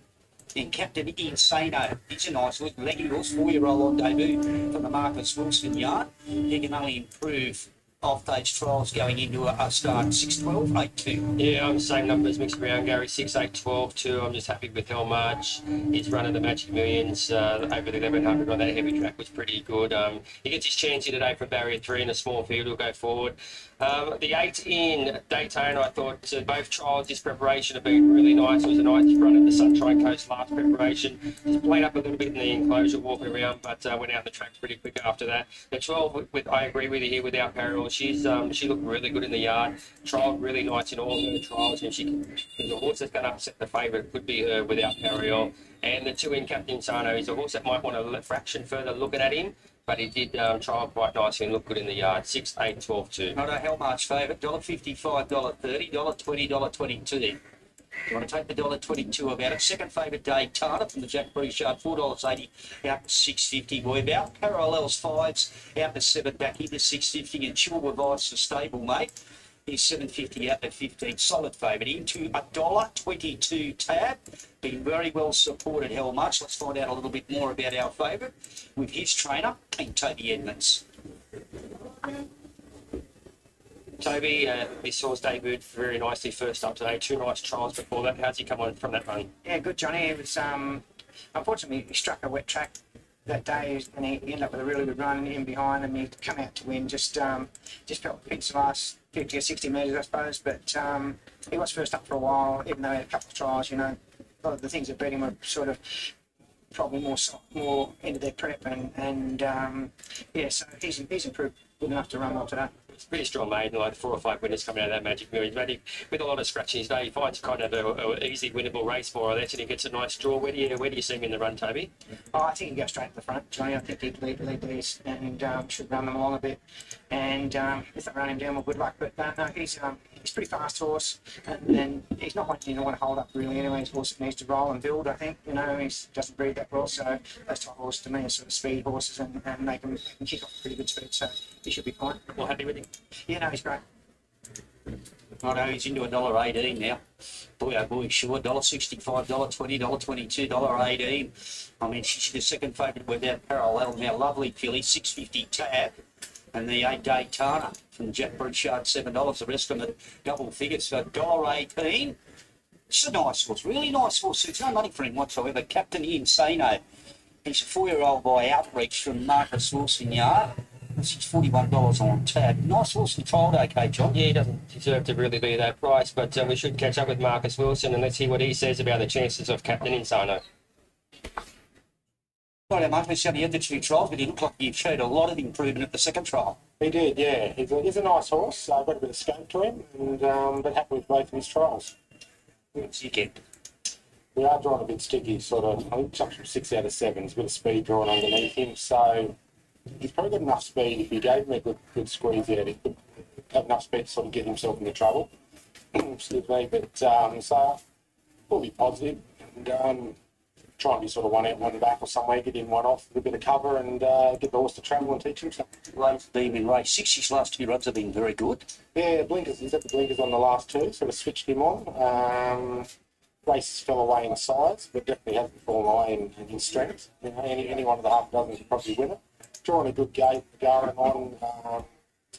You think he'd be right there on speed. He's not got speed on paper. That can sort of change, especially small fields. They can be a little bit tactical, but he'll be right there and he'll look around some point. Yeah, do you want to take $1.15 about him? $1.55, $1.22, $1.18, $1.15. Just keeps firming. Without parallels, she's $5.50, $7. No money for the 8 Daytona. She's getting a bit toey in the yard. Settle down now. She's out to $8 on tab. And the specking comes now for the 4 Chill with Ice. Another one from the Matt Dunn. Beautiful, big solid or pushing horse in the mounting yard. Giving that strapper a bit of a hard time. Well, he was pretty aggressive in the trials. He kind of jumps out and he's pretty keen. It wouldn't surprise me if Chill with Ice actually might lead from barrier 1 here. So there might be a bit of speed in the race, and Ryan Mullane and Hillmarch from barrier 3 might just go forward and probably sit outside Chill with Ice. That'll probably suit the favourite much better if that does happen.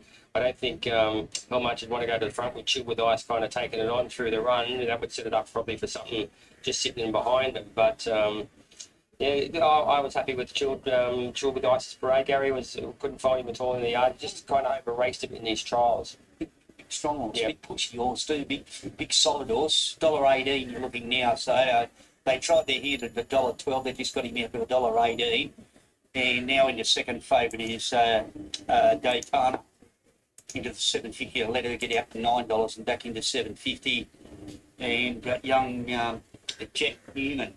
She's only had the one right. She rode that horse absolutely brilliant earlier on. Her dad is Mitch Newman former good jockey in Sydney. Yeah, and her mum's the former track work rider in Sydney. So Yeah. she's got racing experience right in. She's got a beautiful, beautiful seat on her, that young lady, and a great set of hands. So obviously she's ready to be a jock.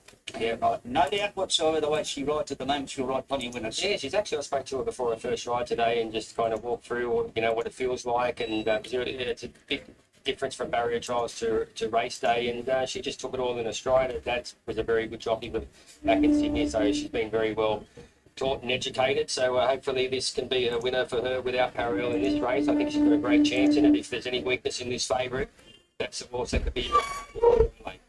I'm still loading up the 5. They get the 5 to go up. Not the 5, but 7 cost turn back. I'll get it. I'll bring it to Cherice. Yeah, right here at the bottom. Yeah. Magic Zero to well off 5. Job number 13. $1.20. So look, they got him into $1.50. They got him out to $1.20, and the money's just come late. The Daytona, the Ben Looker ride for Jack Bruce. They're out of Queensland. And still to load up our favourite. It's keeping him well out, Ryan. We haven't seen Ryan down here for a good while. I haven't seen a winner yesterday in town. Yeah, I haven't seen him right in the northern New South Wales since I've been working. We rarely see him, so hopefully he comes down here right to win. No, up goes Captain Insano. He's a nice horse. He's leggy horse from the Market's Horse and Yard. No money for him. And about one more to load up. 6-12, 8-2. Yeah, I'm 6-8, 12-2. Right, let's go to Terry. This is a $22,000 winner race to the winner. Without Parallel has drawn gate number 7, balked at the first attempt. Starters around front. Without Parallel is in now. So Hell March coming out of gate number 2. Back to $1.20 with tap. And the red light's on. Gates fly, it caught them in a great line. KT Wisdom went back after the break, and Hell March, one of the first to split it. Taken on by Without Parallel, who's run to the front with Hell March second, Chilled with Ice third.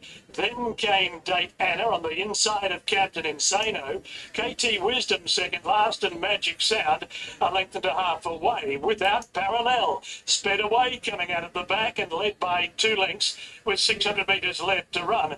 Hell March in second spot, Chilled with Ice third, on the fence on the inside of Date Anna, and then a break to Captain Insano, KT Wisdom. Magic Sound whipped them in a long way from the leader.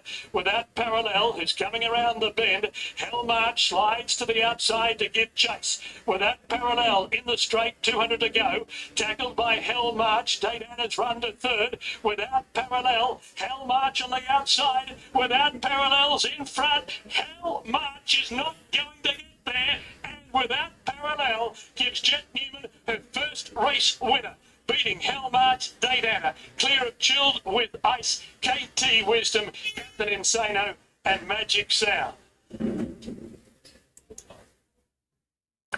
That's one day this young lady will never forget. Beautifully ridden, hooted out of the gate, put it back on the steer. Nice filly, lovely filly. She's got a potential. Had every conceivable chance, our favourite Hell March. Daytona's boxed on a chill of ice there, but all honest with the winner and all honest with the ride too. From this young lady in Jet Newman rides her first winner at her second ride in the race. Yeah, she done a really good job too. I think we were standing there with Matty Dunn watching the race, and I thought he was a little bit shocked as well to see her in front, but she just jumped out and put that horse in front there, and she kind of rolled along a little bit quick in front and gathered it up about the half mile and just give it a breather. Then off the top of the straight, she kicked on it, and with the claim and a few trials under its belt, it was too strong. A very, very nice ride from a young girl. Yeah, you know, like putting wraps on kids, but I can tell you what, this young lady will be riding plenty of winners, and she's in the right yard to teach her and take their time, but good win. I thought the favourite had everything. Right, this is what I have, but they're playing very funny. This is not how racing is done. It's not the first track that we are playing. We play all around Australia, so if you've been with this channel, you know what is happening today. So they're not playing fair. They're doing things that they shouldn't be doing. But here is what's happening now. That 15 is with the handicapping, the dev, the linear, everything. but it lacks this side of the gate. The one that actually has the gate is 8, but it is from gate number 13. Now, if honestly speaking, I don't know what to say. This track has been playing in a very, very weird way that I cannot explain. If we consider that gate 13, then we'll have to consider 1, which is gate number 14, or 9, which is gate number 12. So that is well within here. All right, that's well within here with a gate support. So that's 13 and 12, 8 and 9, and then 10 comes in. That's the tailing gate, 11. So 8, 9, 10, that's a possibility, wherein 10 is probably in the best hands. 10 probably in the best hands. The advantage is with 8, but it's from a gate that may work, may not work. I am not sure of that. The dev and the handicapping is with this one, which is 15, and that lacks this side of the gates. So 8, 9, 10, all checks. All of them are checks, especially 9. That's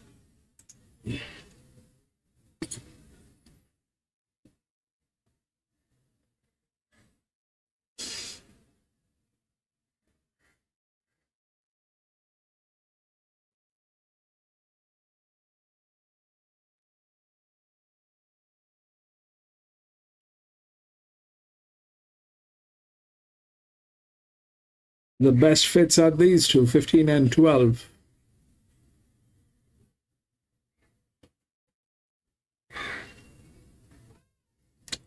And they're doing absolutely nonsense stuff. They're doing absolutely nonsense stuff that they shouldn't be doing.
That's the inner drift, that's the outer drift, 9.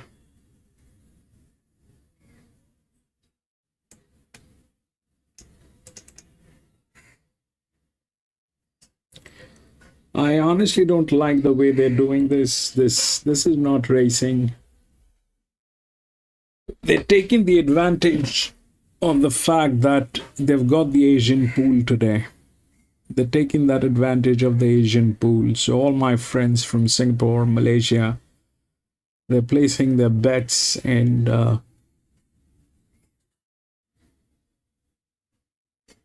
they're playing with it.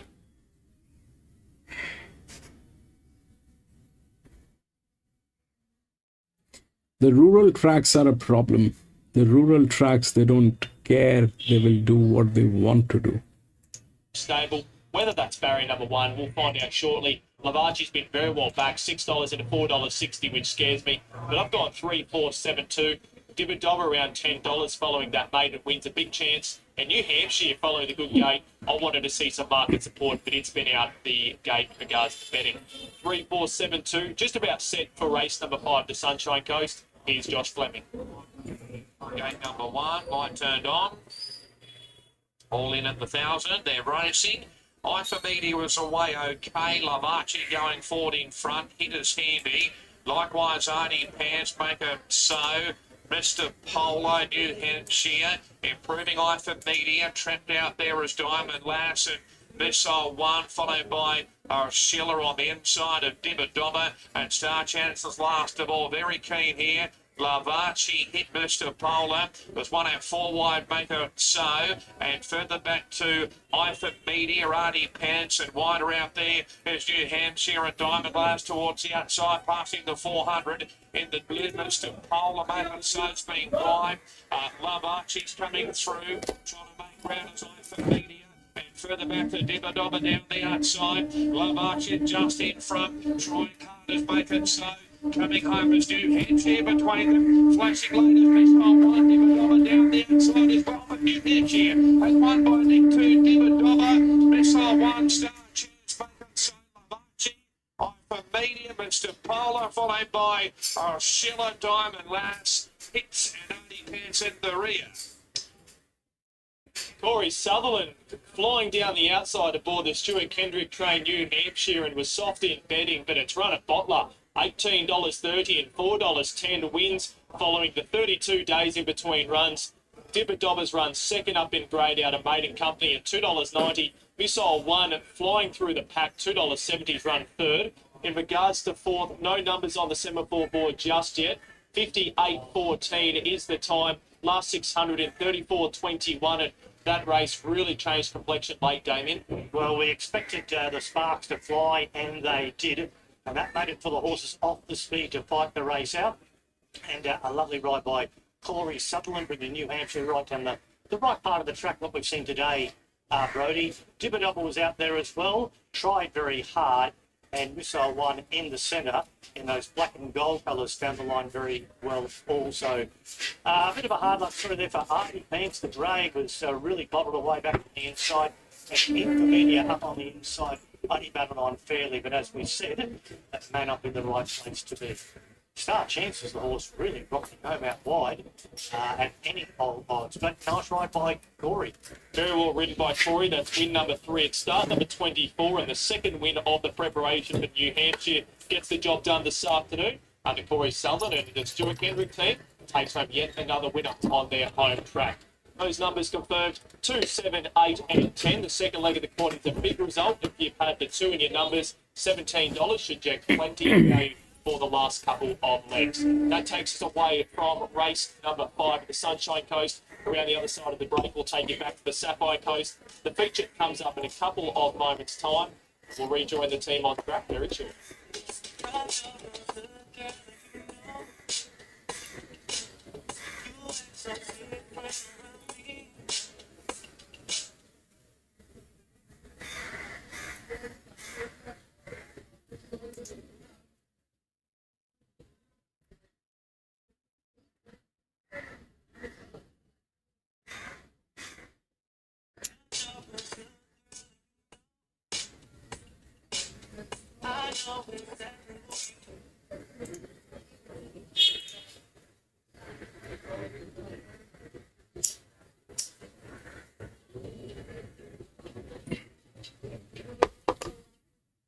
Race, $80,000 race, qualified for the big dance.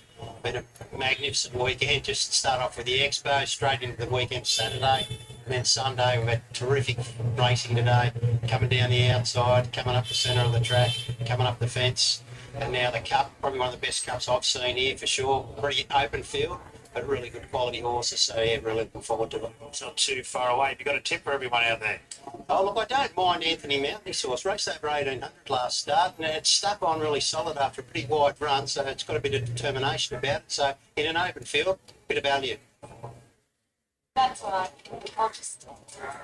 Yeah, this is a great quality field, isn't it, with a Booger Cheeseburger Cup, and look, it's been run for 150 years, so a lot of history goes with this race. And Multiple stables got multiple runners here, but Maritz Girl is our favourite.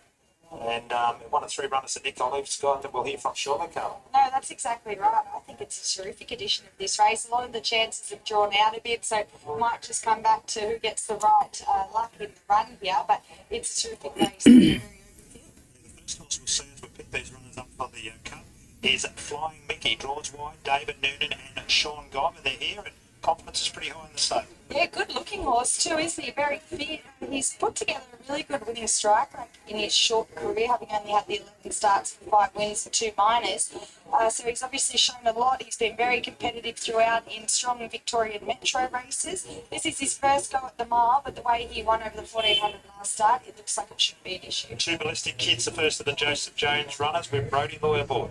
Off the back of a 6-week let-up since his good run running 4th in the Nowra Cup. He's had a good tick-over trial since, but one of those runners that I refer to that will need luck from that wide barrier. 3 is Just Go Bang, draws in the middle of the pack for Nick Olive, the owners there, Graham Matheson and all the Matheson family. 8 wins, 21, and he's recently won the Queanbeyan Cup and the Gilgamba Cup. Yeah, 2 country cups to his name from 3 starts his preparation, so that's certainly nothing to smirk at. And in those races, he's carried 59.5 and 61, so getting into this cup race with 58 kilos, I think sees him very well placed. He's got enough speed to overcome that awkward draw, and he looks good chance. 4 is 1A, John Van Avermeer rides for Joseph Jones, 7-year-old mare, but she has won $446,000. Yeah, well, we know she's a talented mare. She was obviously outclassed in the Angus Stakes prior to a spell. She ran 4th in this cup last year.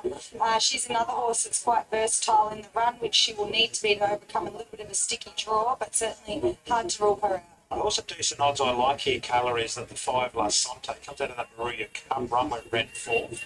Racing really well, Rebecca Bronner Prag and Keith Dryden and Libby Snowden, a training partnership now. They're looking for their first winner together. I'd love it if this is the race. Oh, I agree. He's racing terrific, probably career best this preparation. I thought he was great last start, getting back and running on into 4th. He is yet to win over the mile from 4 starts, but to his credit, he does seem to be a lot more relaxed this preparation, which should help him to try and run it out. We're at the 6 Louis Legacy, another one for Joseph Jones. Claire Red bottom right, taking 2 off, so 53.5. Another horse that's been great in all preparation. He's another one that's off the back of a 6-week let-up since his effort in the Nowra Cup, where he did have every chance. He's a little bit plain. He's trialled well since, but I just don't think he's as sharp at this stage of his preparation as what he was when we saw him winning earlier. 7 is Patricia Miss towards the inside Louise Day for Joe Eibel, and Stuart Thoroughbreds up there at Sherman. She's racing okay at Midway Metro level this time around. She'll get every chance here back to a country cup from Barrier 1. 8 is Chosen the Water, another contender for Nick Olive. Kariah Keating's rides. Wide draw, but a last start winner with Kariah aboard on the Kensington track. Kariah's built a terrific association with this mare, and I know she was a tricky mare to get going, so she's done a great job with her, and they've certainly rewarded her with all the opportunities they've given her on her. She can be quite a busy mare, but she's pretty relaxed here alongside the pony. She was great winning last start, as you said. She just needs to get across comfortably for that wide draw. 9 is Jacob's Time for Anthony Mounty and Winona Costa. This horse is a decent odds as well. Yeah, he's only won the 2 races, but he has been quite consistent despite that. He was okay last start off a wide run behind our Anchorage, so he obviously won again the other day, but he needs to find his best. 10 is Associate, it's in the market, and Daniel Syme, while they're having a great success up here for Villa Divide, and he's already captured one of the features today. Yeah, it's getting a little bit warm in the yard, but he looks well and he's nice and bright. Last start was the first time we've seen him actually jump and be able to hold a spot, and he didn't seem to show the turn of foot that we see him when he's really quiet, so I'm starting to think maybe he needs a cold ride, and if he gets it, we know he has to electric further. 11 is Direct Fire, it's in the market. 8 McGuigan won our previous race, this one for Teresa Bate. Some of the owners here today, Kayla, all the way from Roma. Yeah, huge effort. He's a horse that's always showed a bit. I've actually won on him last preparation, but he certainly returned better this time around. He's been great at the track, having had the 3 starts for a win in 2 seconds. Thought his last start, his plainest run of his prep, was entitled to tie there, so I think he can definitely bounce back to his best here. Our favourite Maritz Girl, Nick Olive, and Alicia Cole, a real contender for mine, just racing so well. Marty Hay, one of my mates, is in the ownership, and some other people I know quite well. McKenna Bell, can I get the job done? I think she can. She's only been in Nico this preparation, and she's been excellent the whole way through. Her win in the Highway 2 starts ago was terrific, and last start running second on the Kensington track was good. So she brings a recent metropolitan form, 54 kilos in the soft draw, sees her hard to beat. They got about the 13 victory of Omaha, another one for Teresa Maynard, and a good opportunity here for the young jockey as well. It's on a 4-day backup actually, since beating 12.5 lengths at Canberra. Obviously, it's pulled up well, but he's hard to have off that. Stunner's been racing well. Jason Lyon all the way across from Albury today for Gratz Fellow. I had him on top of the Carrot Cup last start. I thought he was actually not too bad there. He is a gelding that can do a bit wrong, so he will need to be on his best behaviour today. The 15 at Vermicella, it's in the market. It's won 3 of its 4 starts, but this is a big, big test. It is, but I think she could be up to it. She actually could be 4 from 4. Her only run where she didn't win, she didn't have a lot of luck there. She's a better horse than I initially gave her credit for the way she won her first go of the mile last start. So it is an acid test, but she keeps going from strength to strength. What a race it is. This is the Bega Cup, sponsored by Bega Cheese, a huge business here. David Noonan's come all the way up from Cranbourne and did the calculations before, about 7 hours, one way. He's got to go 7 hours home tomorrow, Kayla. First thing we're going to ask him if he wins, is he staying the night? If he loses, what's he going to do then? Surely he'd stay the night anyway. You don't want to drive 7 hours back after today. Well, before I drove up here, I was thinking we'd have a kick for a couple of hours and head home, but after driving through a forest for 4 hours, the risk of hitting the kangaroo or wombat's probably fairly high, so I'm tipping we'll be leaving at daylight in the morning. It's a nice place to settle into anyway, make a weekend of it. Yeah, it's no doubt. It's a great spot. It's a great track. It'd have to be. I've seen a lot of tracks. It'd be probably the best country track in Australia. I agree. You've brought the 2 horses down. The first one really nice third. You've got Flying Mickey here. He's shown a lot in his short career, but this is his first go at the mile. Yeah, it's his first time at the mile, but we have planned to sort of get to this race to potentially get into the big dance. So it's still a bit of a race with the barrier. First, with 16, we all thought we're not going, but then we sort of thought, oh, well, we'll sit back and let him use the big sprint that he's got and just see what unfolds. And the 59 kilos shouldn't be an issue for him?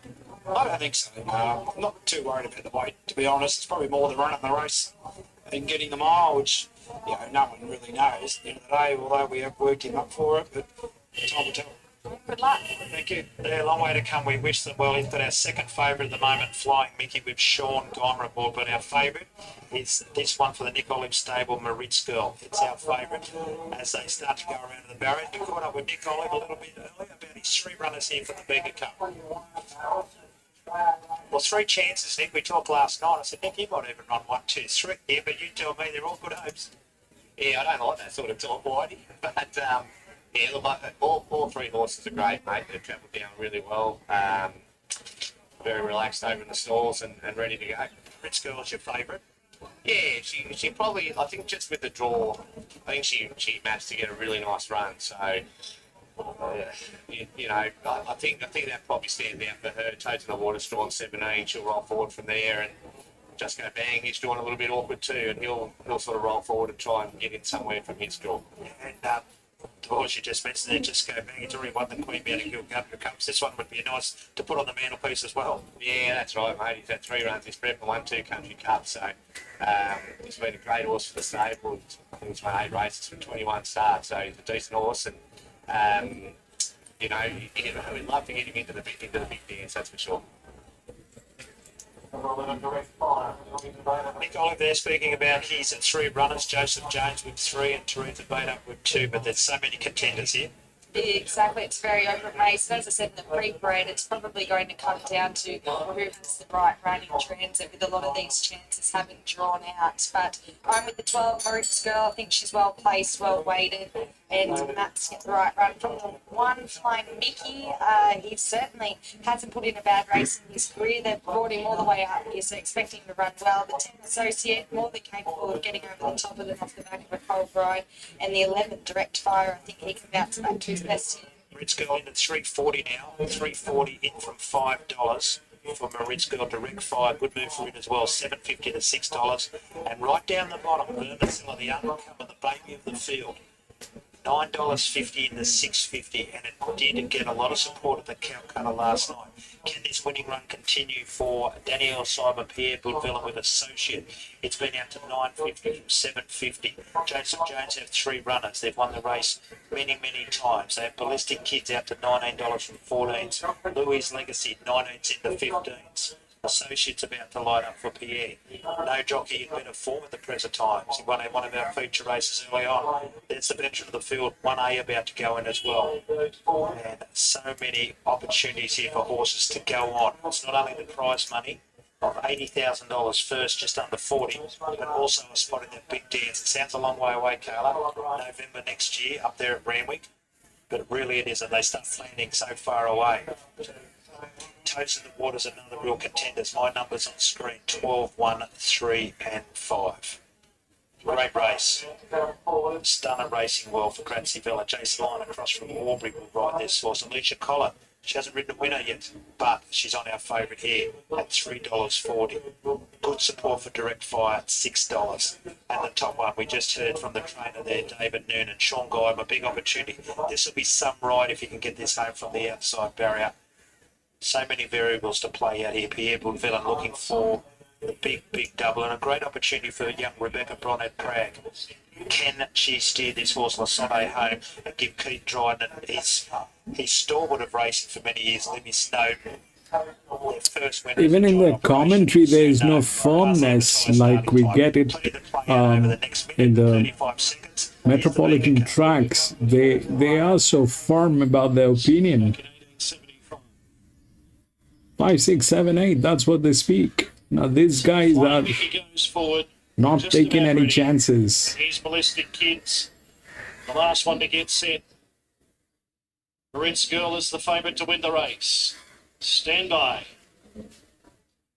Starter about to release them here. Red light has been turned on. Set to jump. One just going off. Going a bit wide. They're off and racing in the Cup now, and beginning fast was a stunner at Victory at Omaha shows speed. Jacob's Time at Direct Fire's got good speed out of the barrier. Louis Legacy not far away. Maritz Girl's nice and handy driving forward from the good gate. Just Go Bang was next, then Vermicella. Followed next on the inside there by Patrica Miss. Out deep on the track, Toes in the Water. Lasante's up in that clump as well. Then came 1A, followed by Flying Mickey. Gets into a good spot now. 1 away for the rail, third last. Then Louis Legacy, and last of all as they go around the top turner is Associate now 10 off the speed. 1,000 metres left to go. Direct Fire cleared out by Electric. Jacob's Time in second. Louis Legacy perfectly poised third, the railer. Then Just Go Bang, Victory at Omaha. Followed next by Maritz Girl on the inside about midfield. Toes in the Water's out wide. Then came Lasante going forward around the outside of those was a stunner. Then Vermicella, followed next by Patrica Miss, then Flying Mickey getting going, 1A, followed by Ballistic Kids, and Associate sees them all up to the turn, 500 metres left to go, Direct Fire led by a length and a half, then came Louis Legacy, Jacob's Time, Just Go Bang, Maritz Girls trying to pop off the rail. Then came Toes in the Water down the outside with a stunner. 300 metres left to go. Direct Fire still in front. Little length to Maritz Girl. Colin's got to get busy on the favourite. Direct Fire still in front. Maritz Girl's not there yet. Direct Fire's finding something to rail. Direct Fire with 100 metres left to go. Maritz Girl, Ballistic Kids. The leader on the inside. Direct Fire. Direct Fire's come. Direct Fire won it. Beat the fast finishing Louis Legacy. Maritz Girl was there as well. Then Jacob's Time. Vermicella. Patrica Miss was next, followed by Lasante, Associate, Toes in the Water, Just Go Bang. Then came a stunner, 1A, Flying Mickey, and Victory at Omaha. Horse number 11, Direct Fire. You can see some of the owners there. Sonia Too Good, Assistant Michelle. Well done to them. Teresa Bader, the winning trainer. And Amy McLucas wins another feature race here at the SapphireCoast after taking out the previous. These people, I sat with them last night at the Calcutta, and they bought their own horse in the Calcutta. They were that confident of it running well. They said it'll lead. They proved hard to run now. It's paid $5.50. Louis Legacy, terrific run by the veteran, $3.60. Maritz Girl, the favourite, had a really good run in transit at $1.70. at Jacob's Time, running for 11, 6, 12 and 9, and it gets a spot in the big dance. What a race. Excellent result. They've done a great job with this horse. He's always shown ability, but has been pretty quirky actually. He's always been a horse that's done a fair bit wrong, but this time around. Lewis, 17 was scratched. Where did you get that 17? 17 was not even running. 11, 6, 2 and 9.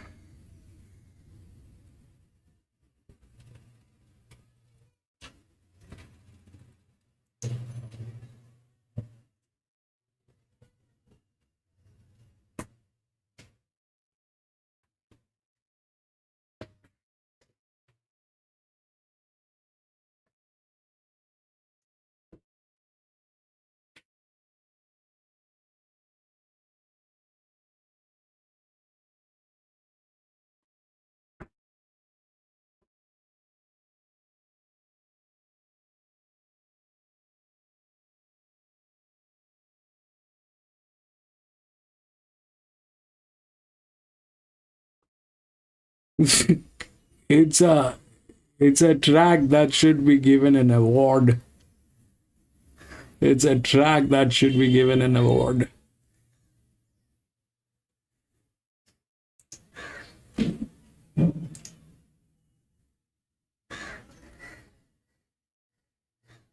Four, 8, 11, 17, 8.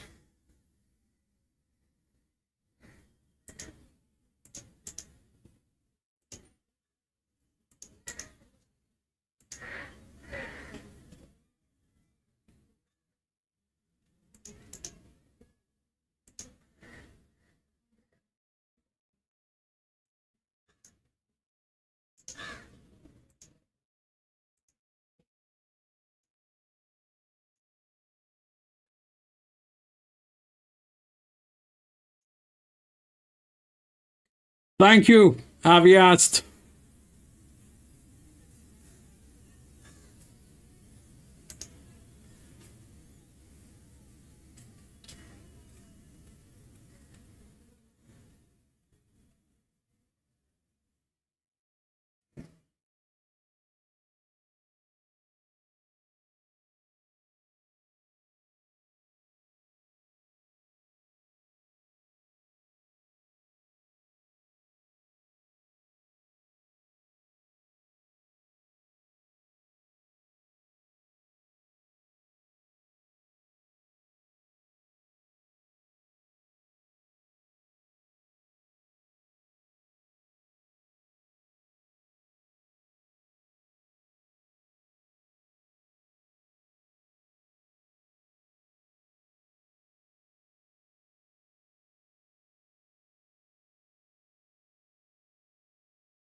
Right, this is what I have, okay? So that 12 is a 2-year-old filly on a 1400 meter. It's a 2-year-old filly. It's the linear. It's got the handicapping plus, I think the dev is with 1, which is gate number 11. This is the second highest dev, right? Plus it has the advantage through the gates.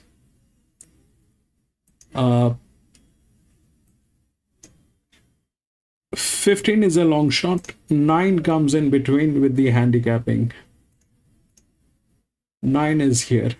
It lacks this side of the rails, but it fits in between 4, 3, and 2. 15 is a possibility. It's the highest linear. The highest outer drift is a 9-year-old gilding, which is way more, but I don't know. 3 is the favorite. They are the best hands. They're the best hands.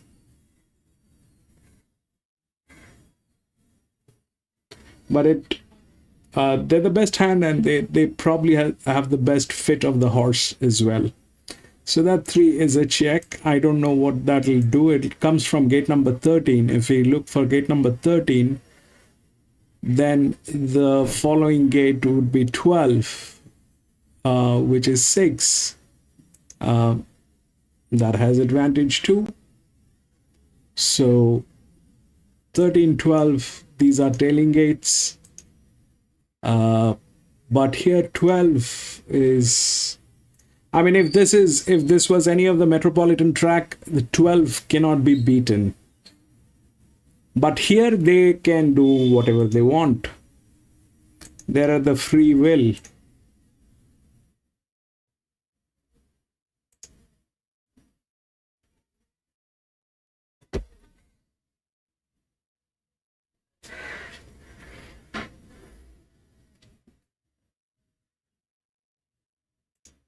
And that is exactly what they've been doing since the morning. I'm not going to put money on this track, not anymore.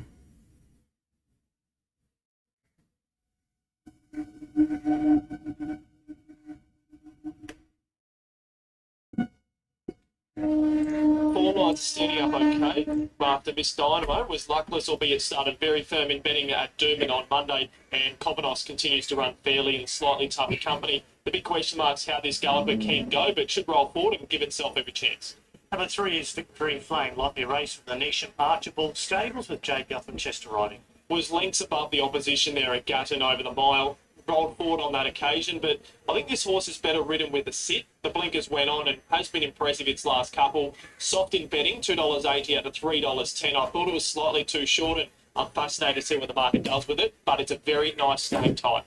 Number 5, Hereditary's racing really well for Tim Hurley. Boris Thornton rides. Yeah, he's racing really well. Just can't get that nose down in front. Just about a year in between drinks from his latest win. Barrier number 1, now the big query. Let's have a look at number 6, Smoke and Declo for Darragh Ward and Jace McMurray, claiming 2. It's going to have to improve. Let's go down to number 8, which is Fort Denison for Stephanie Sixtus and Georgina Cartwright. Yeah, it's going to have to improve, but we'll get towards the outside of the track. Blueprint's one of our chances in the race, trained by Brian Dias, and Robbie Dolan rides. Continues to run well, just can't quite get its nose down in front in tougher company after breaking its mate in Ipswich. From barrier number 7 gets Robbie Dolan aboard, who's having a really good day so far, so the grey gets its chance. Corey and Kylie Giron present horse number 10, Smart Bint. The jockey is Angela Jones. This is a really big watch for me, and I'm fascinated to see how this horse can go. It won at Ballina last start in maiden company, defeating Gavin over the mile. Before that, kept on warming up through the line. So Angela Jones going aboard, such a big jockey, 1,800 metre suits, and I'm fascinated to see what it does today. The 11 is Migratory for Neil Hocking and Justin Stanley. Former Godolphin Galloper broke through 2 starts ago at Ipswich, went back to the 1,400 metres when run off its feet at Gatton. 1,800 metres suits it down to the ground. And finally, number 13 is Super Argo for Eagle Farm trainer John Walker and Luke Tarrant. It's going to have to improve after starting $101 last start at Eagle Farm at Gatton. That was behind Hey Siri, who went to Eagle Farm yesterday. Okay, interesting betting race coming up here, Brody, and we have a new favourite. It's number 1, Sacred Bull. He's been $4 into $3.40. Victory Flame's been $2.88 to $3.70, but it's been good money for Hereditary, $4 into $3.50, and Blueprint's well on the market as well, $6.50 into $6. I'm going 3, 1, 5, and 9. I think the top 4 on the market probably deserve their positions in betting. Victory Flame has to jump out of the maiden company at Gatton, but he bolted it at Gatton the other day, and he's to win there. And I know this is harder, but I just think he might be a horse on the up, and I'm not too worried about the betting trip for him. So 3, Victory Flame on top of me, but 1, Sacred Bull. I know that Brody, you're going to make a good case for him very soon, but he was very unlucky last start. Then the 5, Hereditary, racing very well, and the 9, Blueprint. So my numbers here are 3, 1, 5, and 9. 1, 5, 3, and 2. I'm really keen to play Sacred Bull now. We know exactly how the track is playing. Last start at Doomben was a horror watch, and before that at Warwick closed really strongly behind Kareem. We know at Warwick, when the track's quite firm, it's tough to make ground, let alone making ground down the outside, and this is exactly what the 5-year-old did. Former Victorian, having his 3rd start for Jack Bruce. I'm expecting him to be near peak this afternoon, and if definitely not, certainly next start. And the way the track's playing, where the inside certainly is not quite the place to be, I think Sacred Bull can settle towards the back of the field, present to the outside, and come with one big, strong run and try to get over the top. The 5, Hereditary, having the 2nd, the market's really hammered at this horse. $4 into $3.10 late, strong support. You can understand why with its form lines, it's how it's going. Boris Thornton steers. Deep into a preparation, had no luck in a walking race there last start when the favourite was heavily backed. The 3, Victory Flame. I thought it was way too short this morning, but $4.40 now. If you are keen on the Nisham Train runner, that's the right sort of price coming out of maiden grade. The blinkers went on and started finding a few lengths. He might be a next preparation horse, but that win at Gatton was very impressive, albeit against awfully weak company. And the 2 in the 4th, I want to make a good case for Can't Quit, just because it's going to roll forward. $12 out of 21 with the QOP. The market said the big no. However, it's going to get its chance in front. And a few of these horses leave it alone. It might just get the chance to kick off that slow pace. But 1, 5, 3 and 2, Damien, the way that the track's playing, I'm quite keen on Sacred Bull. Thanks, Brody, for that. And Hereditary's our new favourite, now at $3.20 on tap. Only just over Sacred Bull, who's trimming up again to $3.30. $4.60 for Victory Flame, so he's getting right out the gate. And Blueprint is also a firm up at $5.50. And then we're out to Spoken to Quo, horse number 6. It's been floating around that $13, $14 mark most of the betting. Just to give a really quick shout out, Brody, to all our friends up in North Queensland who are doing it really tough with the really heavy rain at the moment in Cairns and Ingham and Townsville, and we hope everyone's doing well up there and looking after yourselves. And we're thinking of you all. That couple of low pressure systems really dumping a lot of rain up in the North Queensland area. So a big shout out to all our friends up in North Queensland. I don't think there'll be too many watching the races today. I think they'll be worried about their well-being and how their houses are going, but we are thinking of them. Okay, they're moving along well. Last the betting here, it's $3.10 for the 5 Hereditary, $3.60 for the 1 Sacred Bull, and $4.80 for the 3. And Blueprints, well in the market, number 9 at $5. Here's Josh for the Bull. Sacred Bull coming up. And the light now turned on at the 1800. Gate 1 Hereditary. Just wants to dip the head a little bit. We're right now racing. Hereditary, Smoker, Duquo, Can't Quit all began well. Victory Flame 4 wide is going forward. Handy also with Migratory. The inside Smart Bent, wide around Fort Dennison, drifting back on Super Rago, Blueprint, the Roll and Sacred Bull has gone back to the tail. So Can't Quit's in front. Working Victory Flame. Third Smoker to Quo, a length and a half to Migratory. Hereditary's back to 5th on the rail. 1 to Smart Bent, 2.5 to Blueprint on the inside of Fort Dennison. And they're clear from second last, the inside Superago and Sacred Bull the outside. So Can't Quit by a length and a half. Second Victory Flame. Third Smoker to Quo, Migratory 4th the outside. A length and a half, Hereditary, Smart Bent, they're clear from Blueprint for Dennison. 3 lengths, Sacred Ball, second last outside Superago. So Can't Quit for Helly is in front by a length and a half. Second Victory Flame. Smoker to Quo, 3rd. Migratory 4th, the favourite Hereditary. 5th the inside and spots the speed about 5 as they swing down the side. Smart Bent, a length and a half to Fort Dennison. Blueprint, Sacred Ball, Superago. Can't Quit's in front, second Victory Flame at the 600 metres marker. Sharing 3rd Migratory. Smoker to Quo the inside. Hereditary trying to get away from the rail. Smart Big getting towards the outside. Blueprint riding the fence and Sacred Ball gets right towards the outside. In front, Can't Quit inside the 400. Second Victory Flame. The outside there, Migratory trying to come through now. The favourite Hereditary's making ground. Later Smoker to Quo the inside. Victory Flame has grabbed the lead. Here comes Hereditary though. Hereditary on the outside claiming the lead. Victory Flame can't go with Hereditary and Hereditary's 1, second Victory Flame. 3rd Sacred Ball, good late, followed by Can't Quit Migratory. And then Smoker to Quo, Smart Bent, Blueprint, Fort Dennison. Last one was Superago. Oh, well done, punters. Heavily backed. Hereditary has got the job done. $3.50, $1.40. They really stepped into this galloper. Start number 25 and a deserved second career victory this afternoon.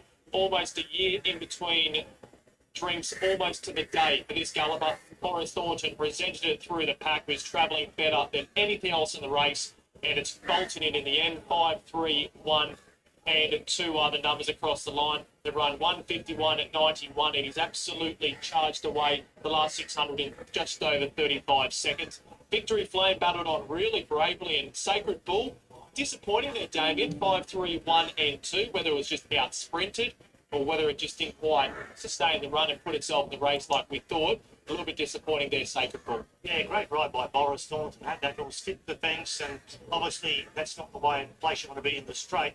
You can see it in those pink colours there, the black and white checks, just where you want to be in the straight there, about 4 and 5 off the fence, and lived right up to what she's been doing the last couple of runs, and she was able to defeat a very brave Victory Flame, who was outside the leader, hit the front. I thought his run was really good, the second horse. And Sacred Bull, he made up ground. He was never a winning chance. He sort of was doing his best work on the line, so I don't know whether he's looking to something longer still now or not, but his run was okay, but yeah, I just want to analyse that again to see just what it did the last 100 metres. 5, 3, 1 and 2, the numbers across the line. They've run 151 at 91, and it's all about Hereditary today. Win number 2 at start number 25. It certainly does deserve that as well.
Seven minutes off a start for our last race here at the SapphireCoast. It's the Joseph Jones race, this Country Magic race. Remembering Robert Smith, who was a great contributor here, Kayla. He had a little plaque unveiled for him today, and the barriers here also sponsored by his business as well. Laguna Seeker is our favourite at 420 ahead of Missile Maiden and Oh Hell Yeah.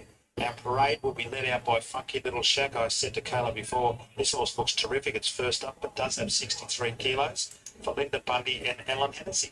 He does have to have a big weight here, but he did carry 61 to win prior to a spell. He breaks very fit off the back of that break. He's got really good speed to be able to get across from that wide draw. So you can certainly give a sock. He does look well. The two is Avon View, Claire Redden-Bottom and also Joseph Jones. It's first up off a bit of a break. His 2 wins have come over a mile and 1900, but I thought his trial this time around was much sharper than what the same type of form that he has. He just parades like he may take a bit of benefit out of this run, but he may run better than what his form suggests. 3 is Laguna Seeker. Nick Haywood finds himself in the centre from a wide draw, and he'll need all his navigation skills from there. Lauren Davies, the trainer. He's a great looking horse. He always parades probably as a standout. He's very consistent. He's a versatile horse. He can run. He races well at the track. But as he said, he does need luck from a very wide draw today. 4 is out. He won yesterday, Stern Word. So we go to the 5, exceedingly hot. Karai Keating for Nick Olive. 7-week freshen up since leading and fading, beaten 3 lengths at an hour first up. He had a tick over trial since, which was good, but I thought it was worth noting that he is a horse that always trials well. He just seems to get to the races and mix his form a bit. 6 is Foreign Gemstone. Jade McKenzie, wide draw for Chris Hensler. Pretty honest, older gelding that never finishes too far away. I think getting back out to 1400 helps him, but I'm not quite sure where he gets to in the run here. I'm not sure he can afford to absorb the pressure he may have to and finish off strong. 7 is Peruno. Amy McLucas going for the last 3 winners. Inside draw, Mike Getty as the trainer, and not without some hope. No, that's right. I think his 2 months back, he's been finding the line really well, and it appears he's looking for the 1400. Should get every chance for barrier 1. The 8 is out. The 9 is Missile Maiden. Another contender. Good draw, Brady Lloyd for Rob Potter. She's a very little horse, but holding her condition quite well. 3rd up. Very hard trying there. I thought she was a good thing, I must say, 2nd up last time around, and she ran 3rd, but she was still a good run. I think getting a senior aboard in the soft draw certainly helps her, but she does need to tick the 1400 metre box, which she hasn't done yet. Big odds about the 10 Blazo. Rodney House doing the strapping duties with Ruby Scott. He looks excellent. He comes back to 1400 after having every chance and beating 13 lengths at the rear over a mile last start, but he still needs to do more. 12 is our favourite, only lightly raced, just had the 3 starts and broke its maiden last start, so a good test. Looks to have a bit of upside though. Todd Smart and James Ennis Jr. and a nice draw. I agree, it is a good test, but she does look up to the challenge, I think. She was great chasing down Belinda to break her maiden first up there at Cowra. We spoke to Todd prior to that race, and he said he felt that she was coming into it a run short. So I am assuming she's taking good benefit out of that win, and her soft draw, I think she's certainly capable of stepping up. 13 is Trianon. Terry Robertson and Winona Costin. He hasn't been beaten for all preparation. He's just struggling to get over the top of him. It's nice and relaxed with the pony, and he can get a bit hot in the yard. I am just starting to think that he might be at his best from a rain affecting run. 14 is Walk Up Start. You've got it in your numbers, and I can see why. Not a bad price today, so if you like it, it's certainly a bit of value there. Sean Guyver for the Killies team. Oh, yeah, I think he's over the odds. He's racing really well this time around. He's had 2 starts at the track and distance for a win in the 2nd. He ran 2nd in a benchmark 58 at Queanbeyan last start. And 4 starts ago, which was his last win, he actually beat Laguna Seeker, our favourite, who had every chance to beat him that day. So from a soft to draw, I give him a chance. 15 is Ample Time. Well, Marty Goodman's already got his purchase price back because his first start for him was able to win there at Wagga in maiden grade. And she was terrific there, beating Miss Fennell, who came out and was dominant, winning at her next start. I think she can only prove getting out to 1400 from what we saw of her last preparation, but she'll need luck here. 16 is Incantata. It's out roughly in the field, and Just Lucas trains this horse for Damon Butler, drawn wide. Another horse over the odds, I must say. The 2 runs back have been terrific for a horse that's won over a mile. She won over 900 first up in an ordinary race, to be fair, and last start she found the line really well over 1,000 metres to run 5th, doing her best work late. So out to 1400 suits her well, and at the big price of $41, I'd be looking for a late. So Connor and I are both with the 12 here. Oh, hell yeah. Todd Smart's just come over to join us after strapping this horse. And Todd, a good test because it won a maiden last start, but this is a very suitable assignment, I thought. Yeah, it is. It's good that the horse that she beat won yesterday, which is always good form. It's very hard from a maiden to win straight the next start, even into a 58. They're also hard heads. Look, I think she's trying out for the 1400. So yeah, I think she's just going to run behind the speed. And look, I think she's got a bit of class about her, so that might just get her across the line today. So anyway, see what happens. She's trained well. What's the instructions to James? Look, I sort of again, I reckon she'll be in the first half of the field. She mustered. She's a little bit slow today, didn't muster. So I reckon she will 1400. And she should be a little bit closer again. We wish you well here. Thank you. It'd be nice to go home with the winner, the favourite in the last, and we have it on top, Kayla. What's your other numbers you put in there as these horses start to load up? Yeah, we do. She looks progressive, so she's on top. From the 9 here, Missile Maiden, it's really working towards another win. She's probably one of the more honest horses in this race. In for third, I put the 14 walk-up start. As I said, I think he's well over the odds, and I think he draws to have a softer run than our favourite horse, third favourite now, sorry, Laguna Seca, who we beat comfortably 4 starts ago. And in for fourth, I've put the 3 here, Laguna Seca. Very consistent horse, but it's just very hard to see him getting the run that he'll need here for Missile Maiden into 420 from 480 from 440 earlier, so just hasn't ever taken any risks with it. Her year is 440 to 460. 60 no risks there. $6 in the fires for Laguna Seca. Peruno is $8.750, so just a little bit of a trim up. Exceedingly hot at $7.50 to $8.50. Funky little shape. I think it's horse run enormous, Kayla. It looks well, it goes well fresh. Just the 2 runs last campaign. So it's the value runner probably there at $14. Avon View, 23s in the 15s. Triana out to 17s from 14s. Fire and Gemstone out to 26s. So they're the main ones that have shortened up a little bit. And walk-up start is $23 out of 34. Highlights for mine, well, you can't beat what happened in the Cup. Direct Fire winning the Cup was a real highlight for this fantastic 2-day carnival, and it's done justice, hasn't it, to the 150 years. That's exactly right. It was very fitting to see Teresa Bader. We know we've made mention of it a lot, but she's a massive supporter of this race club. She brings horses down every meeting, and she rarely goes home without a winner, actually. I think she's won the most trainers premierships here as well. So well placed, a great ride by Amy Lucas, who I think is riding terrific at the moment, and well deserved result for her. Still not missing the race riding after it won? No. A little bit? No, I missed the money. No, not the actual riding. No, well, Kayla, of course, used to ride that horse a little bit as well in her career. Good race to wind us up. Geez, it's been a great carnival. Congratulations to the SapphireCoast Turf Club, Rod Tweedy and Mike and Graham and all those on the committee. It's just been a fantastic 2 days down here. And the next big one we look forward to, Kayla, is the Canberra Black Opal Carnival, the Albury Cup. They're all coming up. As I mentioned, we've got racing thick and fast over the next few days. Albury on Thursday, and then Teresa will be back. Kayla will be back here for the next SapphireCoast meeting on Thursday week. There's our favourite about to load up, James Innes Jr. Takes it 4, and Amy Lucas looking for the last 3 winners here. She's had a big day. Pierre Woodville on our other feature race. But Amy looking to win the last 3 here on Peruno, trained by Mike Gaddy down there at Maria. And it's drawn the inside barrier. Just over a minute past the advertised starting time. These horses starting to get around for this Joseph Jones Racing. Valet Robert Smith, as I mentioned, a great contributor to racing and many other industries as well. He had a big business. And those barriers, there we go. Well done, team. Those barriers are named after his business as well. It'll be a big celebration in Marieville tonight. The Lakeview Hotel is the place to be. All those winners will be there celebrating their success. It'll be some party for sure. Ben Hall's done a sterling job over the today. Kel was here yesterday doing it. These runners start to load up for the last race. Oh, hell yeah, Kara and I like it. It's our second favourite behind the 9, Missile Maiden, who's had the 2 runs back and very, very fit. Been pretty consistent, it must be said, overall. The Joseph Jones runner, Avon View, first up in a spell, loads up into its barrier and inside draw. 2 minutes past the starting time now. These horses just taking their time. So what we'll do now, we'll head up to Bend. This is the last race, the Joseph Jones Racing at Valet Robert Smith Country Magic Race. It's another big prize money race, $50,000 on the line here. To get the previous Direct Fire on board to retain. This is race number 8 on the program.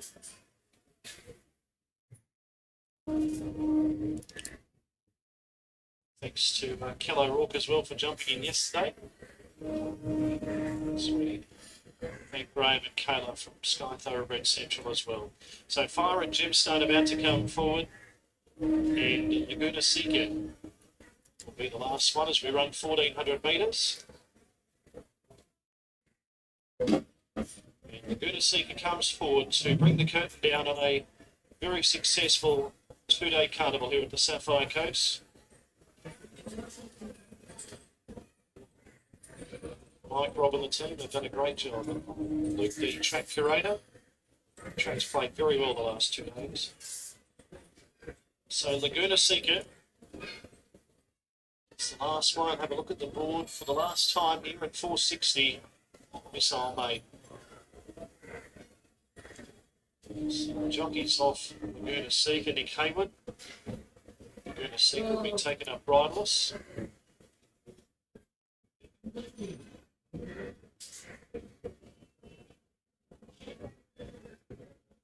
Okay, so just hearing through, there's a breastplate that's been broken now on Laguna Seeker, number 3.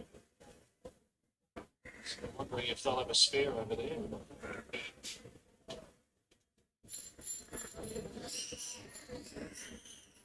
So they are leading this forward. Nick might ride without it. Looks like that's the case. So Laguna Seeker coming forward. And we're sitting ready to run. The starter jogs his way over to the front of the stalls. 1,400 metres. Last race at the SapphireCoast. Right to jump.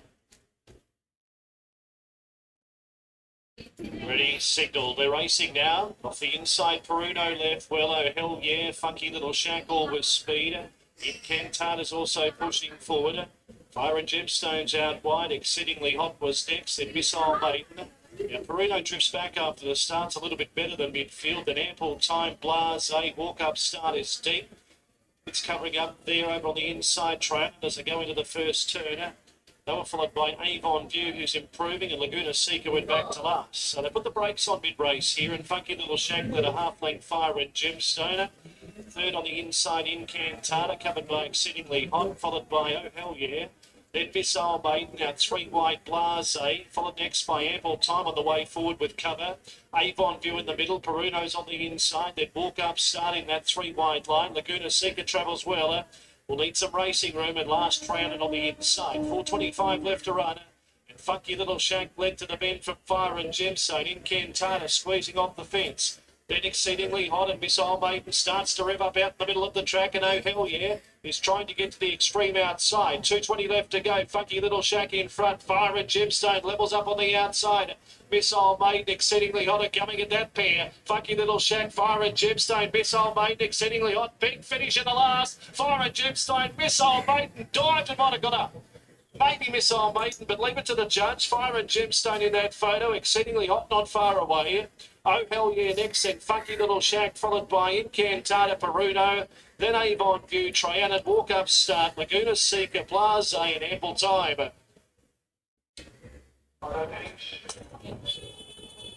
Very, very close go here. Missile Maiden was really flying to the line for Rob Potter and Brady Lloyd. And the other one is Fire and Gemstone. It was handing on for dead life. The inside, Funky Little Shack was gripping too. And the Nick Olive runner as well was in the photo. Finished exceedingly hot. What a finish the last, Kayla. Terrific finish, and I actually argue that Oh Hell Yeah probably should have won had it have had a bit of luck a little bit sooner in the straight. But I think the 9 may get there, but just waiting for that number. It looks like Missile Maiden's got it apparently, Kayla. I think they're just cheering. There's no number. That's Potsy cheering. He's gone off early. Yeah, it's gone off early. No number board yet. He's gone off early. 123.33. Still waiting for this photo finish between Fire and Gemstone. Young Jade McKenzie working overtime on the Chris Hensler caliber. And Missile Maiden coming down the outside. The other horses there exceedingly hot.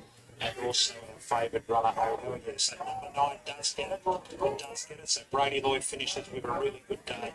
He's had a winning double, and Rob Potter gets the prize in the last. So good way to finish, Kayla. And as we said earlier, so many highlights, and that was probably the best finish we'll see. That's exactly right. So 9, 6, 12, and 5 over the one for last, what you said. A great finish to beat our partner. Yeah, so Missile Maiden takes the last here on what has been a fantastic celebration of 150 years of racing here in the beautiful SapphireCoast. We'll do it all again next week. We've got a meeting there in Albury, but until then, enjoy. All right, that is it. We had 8 races here today at SapphireCoast. It did what it did, and but that is it. I'm not going to be racing tomorrow. It's a Monday. I'm going to be racing back on Tuesday. So if you have a little time, please come and join me. We will do a little racing here, do a little chit chat, try to have some fun. And thank you so much for being there. Lewis, thank you so much, my friend. Aviast, long time, but thank you for tuning in. PK, thank you so much. Carillo, thank you for joining in. Thank you for being there. Rexy, I know you went off to sleep, but thank you so much for being there. Frank, thank you so much for being there, my friend. DGDF, thank you so much for being there. Sabir, thank you so much for being there. Elise, my friend, thank you. I know you went off to sleep, but thank you so much for being there. Have a great day, gentlemen. I'll see you on Tuesday.